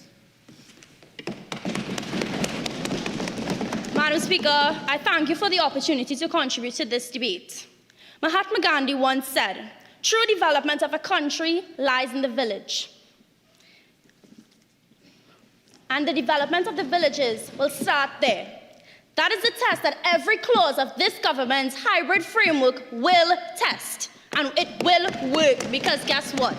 It is working in other countries. It is fascinating to hear the opposition today, because for a decade they sat on this side of the bench and refused to put any sort of connectivity in any of the rural countries. Yet suddenly they are the grandmasters of artificial intelligence, Madam Speaker. In Cuba South, on a morning when the river begins to rise, a disaster management unit stands at the junction. Watching that same stream flow cameras my ministry has run for years, deciding whether a family should leave before nightfall. That decision belongs to a human, and it will remain that way. My ministry runs 100 of such cameras, a GIS across all 14 corporations, and the municipal police service backed by $39 million, where the network feeds the nation coordination. A bias unchecked locally becomes a bias inherited nationally. We will modernize the Municipal Corporations Act to require human oversight where AI-assisted service delivery, and give the citizens the right to challenge an automated decision through their own corporation. This is not without precedent. 15 US states already restrict police use of facial recognition. San Francisco and Boston banned it outright. A corporation like San Fernando would hold the same authority here. My friend on the opposite will say, one law protects everyone equally and moves faster than all the 14 corporations ever could. But for whom? Who would it move faster for? A comprehensive legislation designed far from the ground does not know what a corporation in penal can afford, because they choose to not look at it. Pair our citizens' reporting portal with a chatbot, and the answers may already differ by address. 34 US states have moved to legislate that risk. National internet penetration starts at 84.7%, but broadband starts at urban levels. Rural households are often left without mobile access, but we are bridging that gap. Train an algorithm on that gap, and it will score her needs by her postcode. This is why we will extend the Equal Opportunity Act, like the Minister of Labour would have said, to cover algorithmic decisions and fully proclaim the Data Protection Act. Madam Speaker, vulnerable citizens are not statistics. It is overwhelmingly women who approach community centers and submit grant applications on their family's behalf. When an algorithm scores by geography instead of the need, she is the one standing in my office. My ministry's answer is her own corporation, not a national service she will never visit. National office she will never visit. The Minister of Gender has already set out what the Women and Girls Against the Digital Exploitation will do. My duty is different, ensuring that infrastructure meant to protect her does not become the same thing exposing her. That protection has to start where she actually stands, in her corporation. Legislation alone is not enough. Every corporation will submit an annual AI and data use compliance return. The opposition will point to the EU step fines as enforcement. But a fine built for a multinational means nothing to the corporation already stretched thin. When a corporation falls short, it receives support, not a fine it cannot absorb. Madam Speaker, look at the three legal traditions, and the same lesson will repeat itself. The EU binds everyone under one tiered act. The UK leaves it to existing regulators, and the results show exactly the unevenness you'd expect. India took the same middle path we propose, strong at the national level, yet still uneven to the ground, because the law hasn't caught up to the technology, and who knows if it ever will. 3 countries, 3 outcomes, and 1 lesson learned. Ambition without local oversight fails regardless of the model. Choose the path that the rural citizens wait longest, while officials draft the perfect law for the village they've never visited. My colleague in Public Administration and AI laid out our national digital literacy strategy. My ministry carries it to where it is needed most, building on Access TT and Learn TT, which has already trained 600 learners across 10 centers this year. One step at a time, but reaching all 14 corporations across Trinidad and Tobago. Beyond our own programs, this framework only works if citizens carry it forward with us.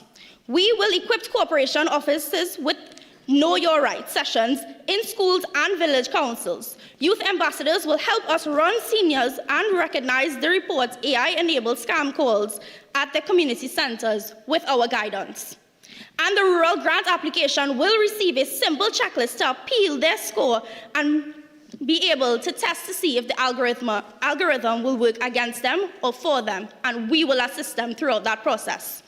Madam Speaker, one comprehensive law sitting that the opposition will want to propose today, we reject that. We make it clear, we reject it because it does not fit our rural communities. We have already laid out our foundation and we make it clear as to where we stand today. The Attorney General has already laid out the foundation for us. I thank you, Madam Speaker.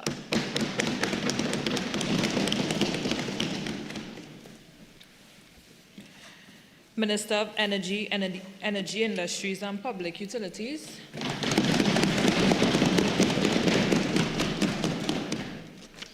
Madam Speaker, thank you for allowing me to contribute today.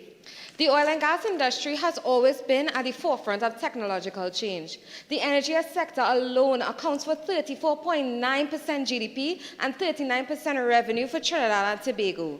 Being the largest producers of GDP and revenue in this country leaves us susceptible to cyber terrorist attacks and data leaks. Madam Speaker, the opposition wants to introduce comprehensive legislation which they know nothing of, and this government, however, proposes to act before the ink even dries on whatever the opposition is proposing. This government is committed to the protection and security of our important data and infrastructure.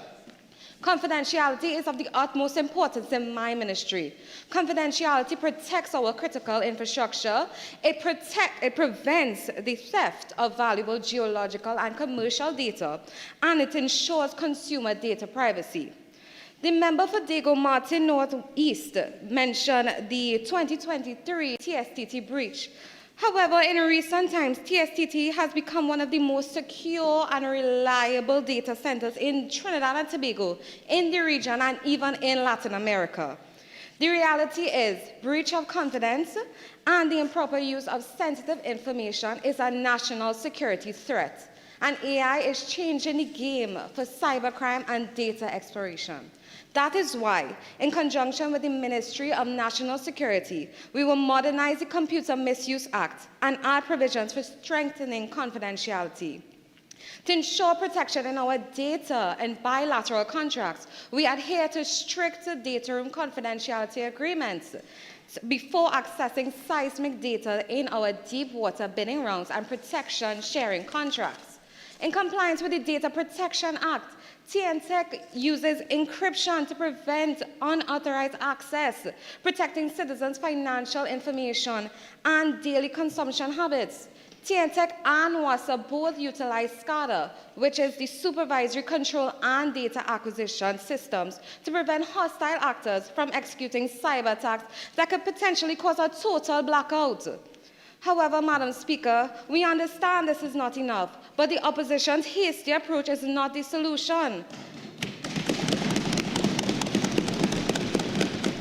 That is why we are proposing targeted amendments. There are multiple risks in the energy and public utilities process, from AI hallucinations that can produce false results in our critical infrastructure to cyber terrorist attacks that can cause a total shutdown of our power grids and water supply.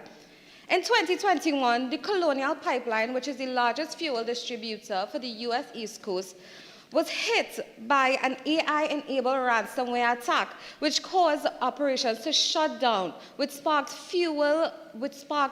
panic buying and fuel shortages. NGC is our biggest supplier of natural gas. If there was an AI-enabled attack to NGC, there will be a trigger. This will cause a trigger blackout across the entire national grid, potentially losing lives, Madam Speaker, potentially losing millions of dollars. And the opposition's solution to this existing threat is to go and waste more time by writing down their 7 pillars. Madam Speaker, these hackers are not waiting on comprehensive legislation, and neither can we. The member for San Fernando East rightfully said it is for us to decide. Madam Speaker, allow me to simply state this in our local plans. If we let Olia decide, by the time this act passes, we will have no water and no current. We have to act now.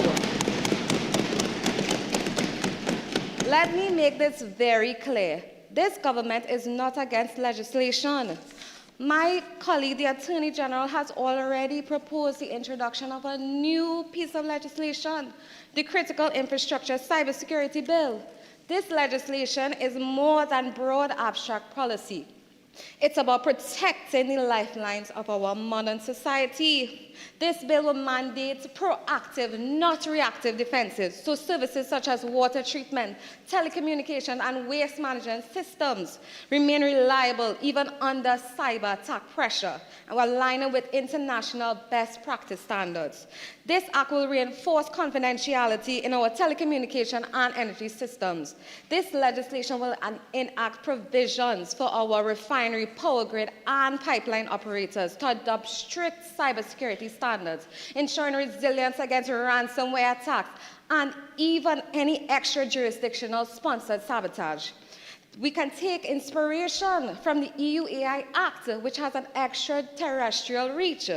This means that any national or international company, actor, or natural person that develops AI systems within this ministry will have to adhere to our strict regulatory rules.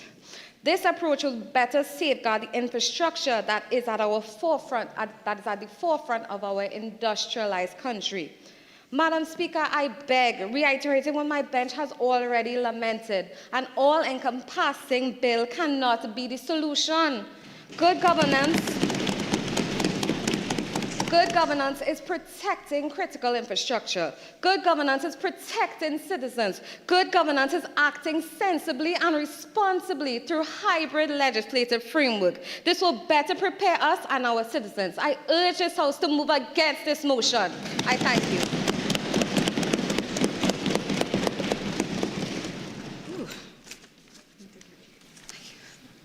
Chief Whip.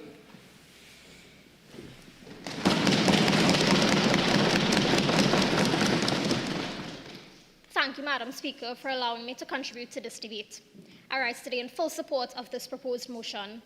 Before I begin, Madam Speaker, let me say it seems like some members of the government are confused as to which side of this House they are on, but I digress. Madam Speaker, Trinidad and Tobago's prosperity has long been built on one industry, the energy sector. According to the International Monetary Fund, the energy sector accounted for approximately 22.5% of our GDP in 2024, making it one of the principal pillars of our economy. Therefore, protecting this sector is not simply an energy priority, it is an economic imperative. Yet, in this digital age, one of our greatest vulnerabilities no longer lies beneath our soils. It lies within our digital systems that power that very energy industry and our public utilities. Artificial intelligence is already transforming the energy sector, from how we explore for oil and gas, monitor the pipelines, distribute that electricity, and deliver the essential public services. However, Madam Speaker, innovation without regulation is simply vulnerability disguised as progress. Madam Speaker, allow me to reference my colleague from St. Anne's East. When people often hear the words artificial intelligence, they think chatbots, ChatGPT. I think of the offshore platforms, natural gas pipelines, and of course the electricity grids that power every home and business of this nation. Today, companies are already relying on technologies such as Petrel and Techlog to model the reservoirs, analyze geological formations, and prepare drilling plans with remarkable precision, all from a computer. However, artificial intelligence is not replacing our engineers. Professional judgment, technical expertise, and human oversight remain indispensable, and that balance is exactly what responsible regulation should preserve. Our public utilities, TNTech, WASA, TSCT, TT Post are all embracing digital technologies to improve service delivery. The member for St. Joseph said that TFCT is increasingly secure. However, according to the IMF, Trinidad and Tobago recorded 147 cybersecurity incidents between 2019 and 2022, including ransomware attacks, phishing attacks, and data breaches. Information like personal data was leaked, full names, ID card numbers. Now, if we look beyond our shores to understand the consequences, in 2015 and again in 2016, cyber attacks on the Ukraine's electricity grid left hundreds of thousands without power. Then, in 2021, the Colonial Pipeline attacks in the United States disrupted one of the country's largest fuel pipeline systems, proving that a single cyber attack on energy infrastructure can quickly become a national crisis. Madam Speaker, energy security today is also cyber security. Madam Speaker, technology has rapidly advanced, of course. Our legislation, not so much. The Trinidad and Tobago Electricities Commission Act, Chapter 5470, established the legal framework for electricity generation and distribution. It has served this nation well. It was visionary for 1945. It was drafted long before artificial intelligence even became a reality. These laws are important, of course, but they were never designed to regulate artificial intelligence operating within the critical national infrastructure. Madam Speaker, supporting this motion means more than recognizing the problem. It means putting forward solutions.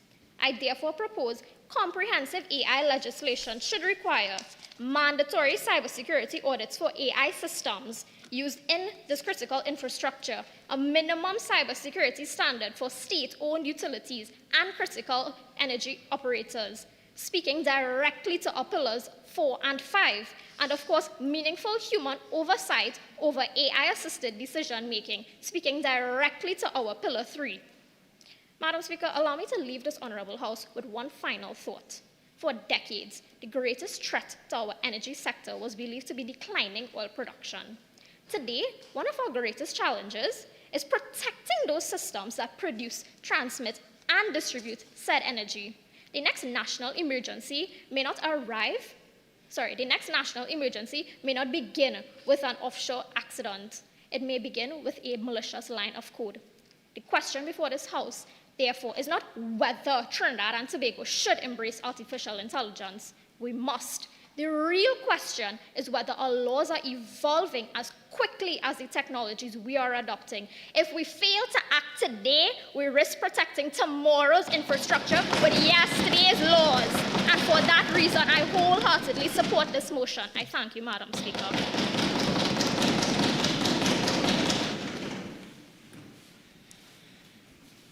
Deputy Speaker of the House.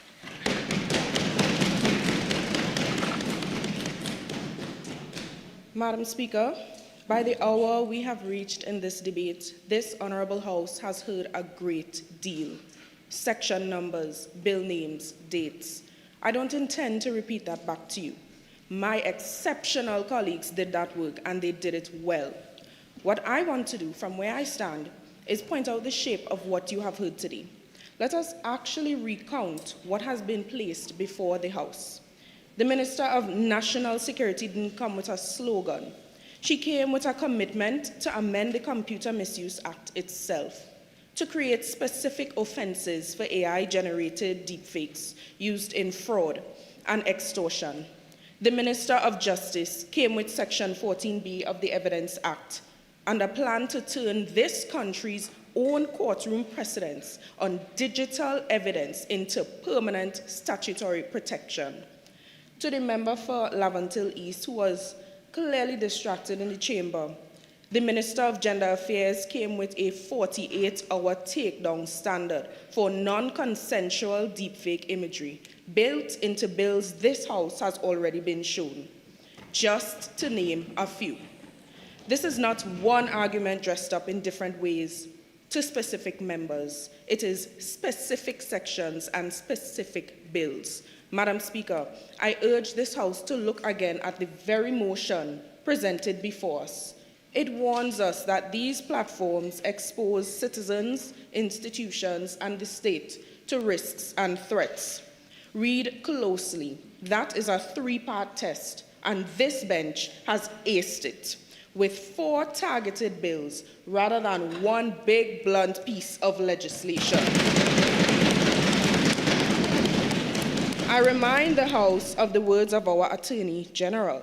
A bill for the citizens, the Digital Identity and Deepfake Protection Bill, answers this risk directly, protecting our citizens' face, voice, and identity from being misconstrued. The Critical Infrastructure and Cybersecurity Bill answers the other half, securing systems behind our water, power, and communication, just to name 2. I raise this again, not to make the point that this government is doing nothing, but we are not ignoring the motion before us. We have read it, and we have answered it.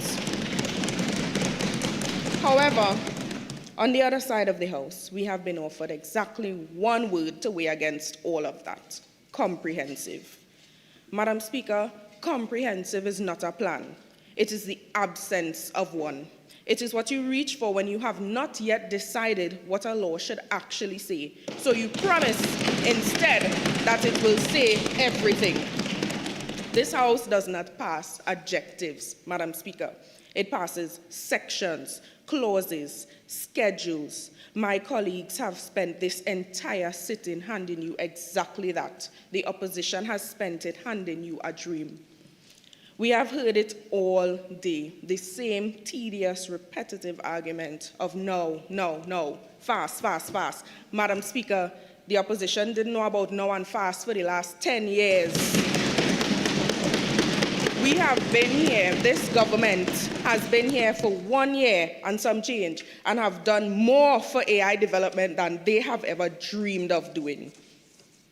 Madam Speaker, I represent the constituency of Princestown, and I will not stand here and pretend that my constituents are debating clause structure over the fence. What they want is simple, that when something is wrong online, there is already a law that protects them, not a promise that one is coming. That is exactly what this bench has spent today proving, not in theory, but section by section, Madam Speaker. The citizens of Trinidad and Tobago put trust in this government to protect them, and we will do so. No, we are not confused, member for Aruka Lupino, on what side of the House we are on. We are on this side, and we will place here to protect the people. Madam Speaker, there is no breeze blowing in this chamber, but the point of the opposition going with the wind whole day. Before this debate closes, I ask every member on both sides of the chamber to be honest about what we are debating. It is not whether our citizens need governing from artificial intelligence, as my colleagues on the other side stated. Every one of us agrees that it does. It is not whether citizens deserve protection or have their rights removed from them. No one here disputes that. It is only whether Trinidad and Tobago is better served by one wide sweeping legislation or by a hybrid legislative framework that my members have presented here today. This bench has answered that question to the fullest extent, Madam Speaker, minister by minister, act by act. I ask this House to vote accordingly. Thank you.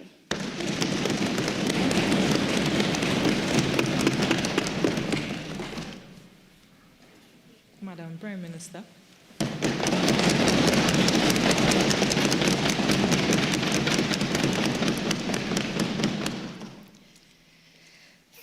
Madam Speaker, for allowing me the opportunity to contribute to this pertinent issue because, as our very own Professor Renee Cummings said, the future will not judge leaders on whether they adopted AI, it will judge them on whether they governed it. The opposition seems to believe that they will govern us because they have come to this House warning us about AI, warning us about haste, warning us that if we don't act now, we will be left behind. And what do they propose to us in return? One bill, one act, one size to fit all, one comprehensive legislation to regulate not only how artificial intelligence, digital technologies, and online platforms are used, but also protect us from AI misuse, digital surveillance, and data exploitation. Madam Speaker, if we are truly here to protect our nation from a tool applied without care, then the first thing this House must reject is the motion before us on this order of business. We need not look far to see what comprehensive legislation cost this country in time. The Trinidad Guardian in April 2023 reported that the Public Procurement Act, assented to in 2015 with their promise of swift implementation, took 8 years. How then is it realistic for the opposition to squeeze 6 distinct problem areas with a rapidly changing technology into one act? This government does not intend to take 8 years because we are suggesting a combination of new legislation and amendments to what exists. We don't dispute that Trinidad and Tobago must compete in the digital economy or that our citizens need protection from these harms. What we dispute is how we get there. One word, the member for Marunga Tableland does not need a new act. She needs computer-generated images struck out and deepfakes written into the Children's Act, so we spend less time debating the opposition's motion and more time making a difference. One section, Section 14B, and the Minister of Justice ensures no citizen is convicted or freed on a lie disguised as truth. The opposition wants us to weigh a woman's stolen image and a nation power grid on the same scale. It will not hold. One comprehensive act cannot hold. The member for St. Joseph amended Section 12 of the Computer Misuse Act to keep WASA and TNTech out of a hacker's reach. My Minister of Housing, my Minister of Agriculture amended the Data Protection Act to ensure data in housing databases and agri-tech platforms are protected by different measures. Different mandates, yet we all agree to proclaim the Data Protection Act. Not to mention, where surveillance touches Sections 4 and 5 of our Constitution, the Ministry of Public Admin and AI answers with our National AI Governance Bill.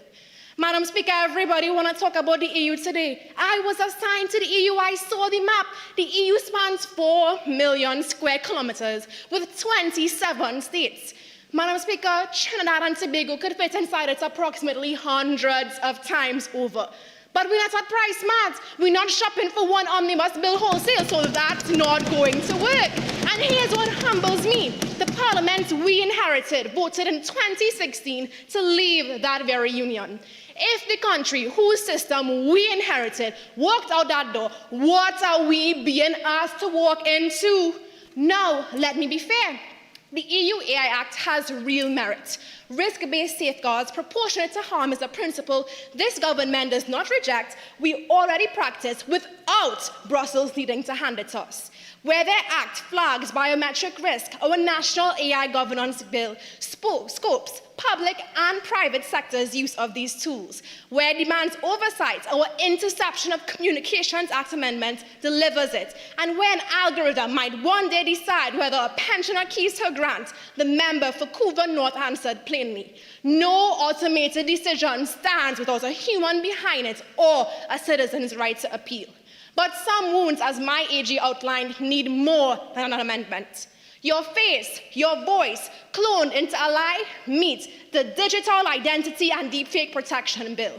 Our grids and water, one keystroke from disaster, meet the critical infrastructure cybersecurity bill. A child's online loneliness exploited to keep them scrolling, meet the children's online safety bill. So when the opposition says one comprehensive act will save us, ask them why Washington didn't need it with the Take It Down Act in 2025. Why our own CARICOM impacts shows 6 pillars in 2025. Now, Madam Speaker, I want to ask Tobago directly through you, of course. How can any member in good conscience support an act, one standard, one enforcement body for 2 islands that don't even share the same economy? I want them to consider whose approach actually sees them. The honourable member for Rima will rise after me and speak sure. I'm sure she will speak well of the urgency of Europe, of Malta, all true. None of it enough, because comparison is not evidence, and what works for one will not work for all. Now let me be exact about what we're voting on today. We agree that these harms are real, but we have an issue, one comprehensive legislation. We cannot teach them now what that means because they need to do their research. But that is not the right instrument to use to address this issue. We believe it is not, which is why in 6 months, we hope the members of the opposition and independent members will support us when we bring our hybrid legislative framework comprising of our existing laws, backed by new legislation where necessary to protect our citizens from AI misuse, harmful surveillance, and data exploitation. Know that, Trinidad and Tobago, we see you, we hear you, and we will help you. So I urge this House to set ego aside. Vote nay today. So in 6 months, when we return, we will vote yea. And I guarantee you this, in doing so, Trinidad and Tobago will get the framework it not only needs, but deserves. Thank you, Madam Speaker.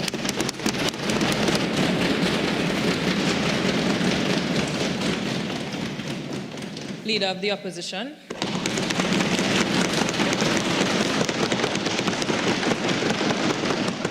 Madam Speaker, thank you.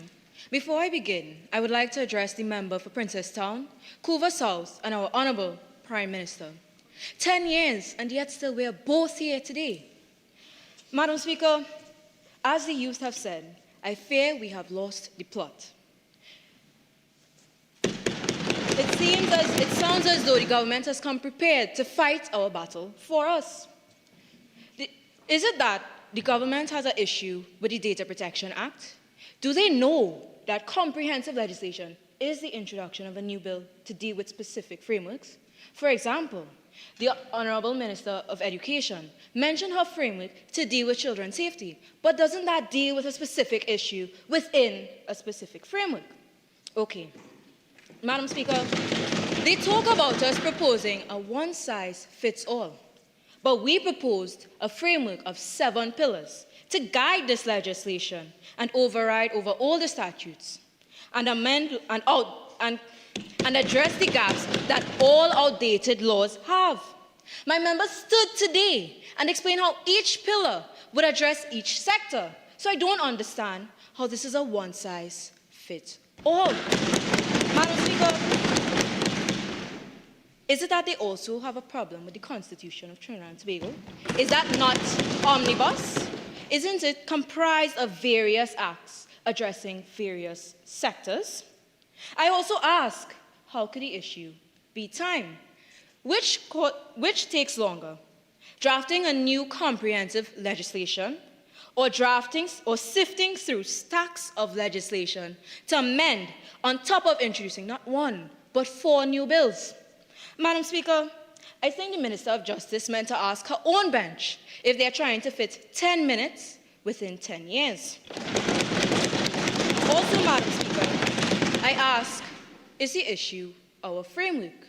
Because the government is also outlining their proposal in alignment with our 7 pillars: statutory risk classifications, cross-sectoral algorithmic fairness, enforceable individual human rights, sovereign data infrastructure, mandatory breach notifications, child digital protection, and creative sovereignty. Madam Speaker, all of these are in alignment with international frameworks. We never said copy and paste, but I would like to address the government that the UK operates on parliamentary sovereignty. Trinidad and Tobago operates on constitutional sovereignty. Therefore, their lawmaking should never compare. I also ask, is the issue funds? Madam Speaker, when you have a broken fridge, which costs more? To buy a new part 10 times over for the same fridge just to last 5 weeks, or buying a new fridge that will last 40 years?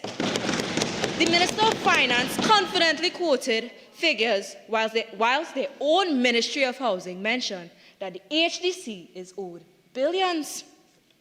Madam Speaker, comprehensive legislation can either be omnibus, meaning one size fits all, or fragmented with various sections like the Constitution, with regulations assigned to various sectors.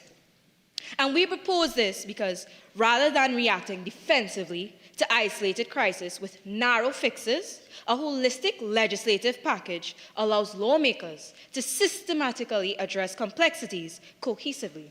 Madam Speaker, older statutes serve their purpose in the human realm. But this new comprehensive legislation allows us to fight AI in the digital realm and overrides over older statutes where they may conflict. Madam Speaker, if the answer was sifting through old legislation, we wouldn't have been here. 10 years, as they said, these acts have been knocking, and suddenly they have all the answers. Wasted time and wasted money. They confidently talk about plans for more programs, training, and even bans, as I said. But why can't all these new acts and programs fit under this comprehensive legislation where they will be regulated? Madam Speaker, there's a clear issue with the division of several acts. What happens when all of them clash? The data protection existed for 15 years, yet still the Office of the Commissioner of Information wasn't proclaimed. And why is that? Madam Speaker, as my member for San Fernando East mentioned, it seems as though the government has forgot what their legislative duty is. I would like to remind the government, through you, that the timeline, the haste, the method in which they choose to address this proposal, once accepted, is ultimately in their hands. We are not asking Trinidad and Tobago to reinvent the wheel. What we are simply doing is building an engine that works, rather than applying duct tape to a leaking tap. Madam Speaker, the government has come today to accuse us of words falling on deaf ears, to accuse us of wanting to copy and paste international frameworks when they got up and said the same. Madam Speaker, as I said, I fear we have lost the plot. What is it that the government really wants? Is it that they want us to sit down and waste time going through different bills to create different amendments? Or is it that we could work effectively and quickly with one comprehensive bill to address artificial intelligence, digital rights, human rights, AI misuse? Madam Speaker, I urge the government to think through their decision clearly. Is it that they want to waste more money or provide Trinidad and Tobago with the economic sustainability that it requires? Therefore, Madam Speaker, I beg to move.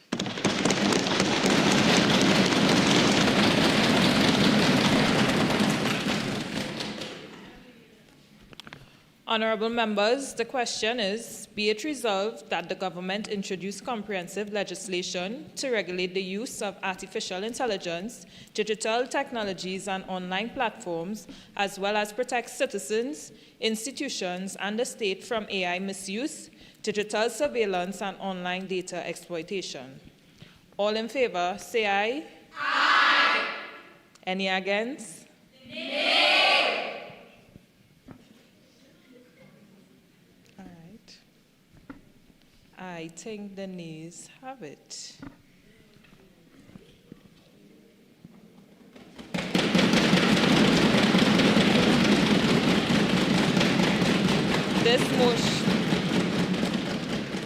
This motion is not approved. Leader of the House. Madam Speaker, I beg to move that this House do now adjourn to a date to be fixed. Honourable members, the question is that this House do now adjourn to a date to be fixed. All in favour, say aye. Aye. Any against? I think the ayes have it. This House now stands adjourned to a date to be fixed.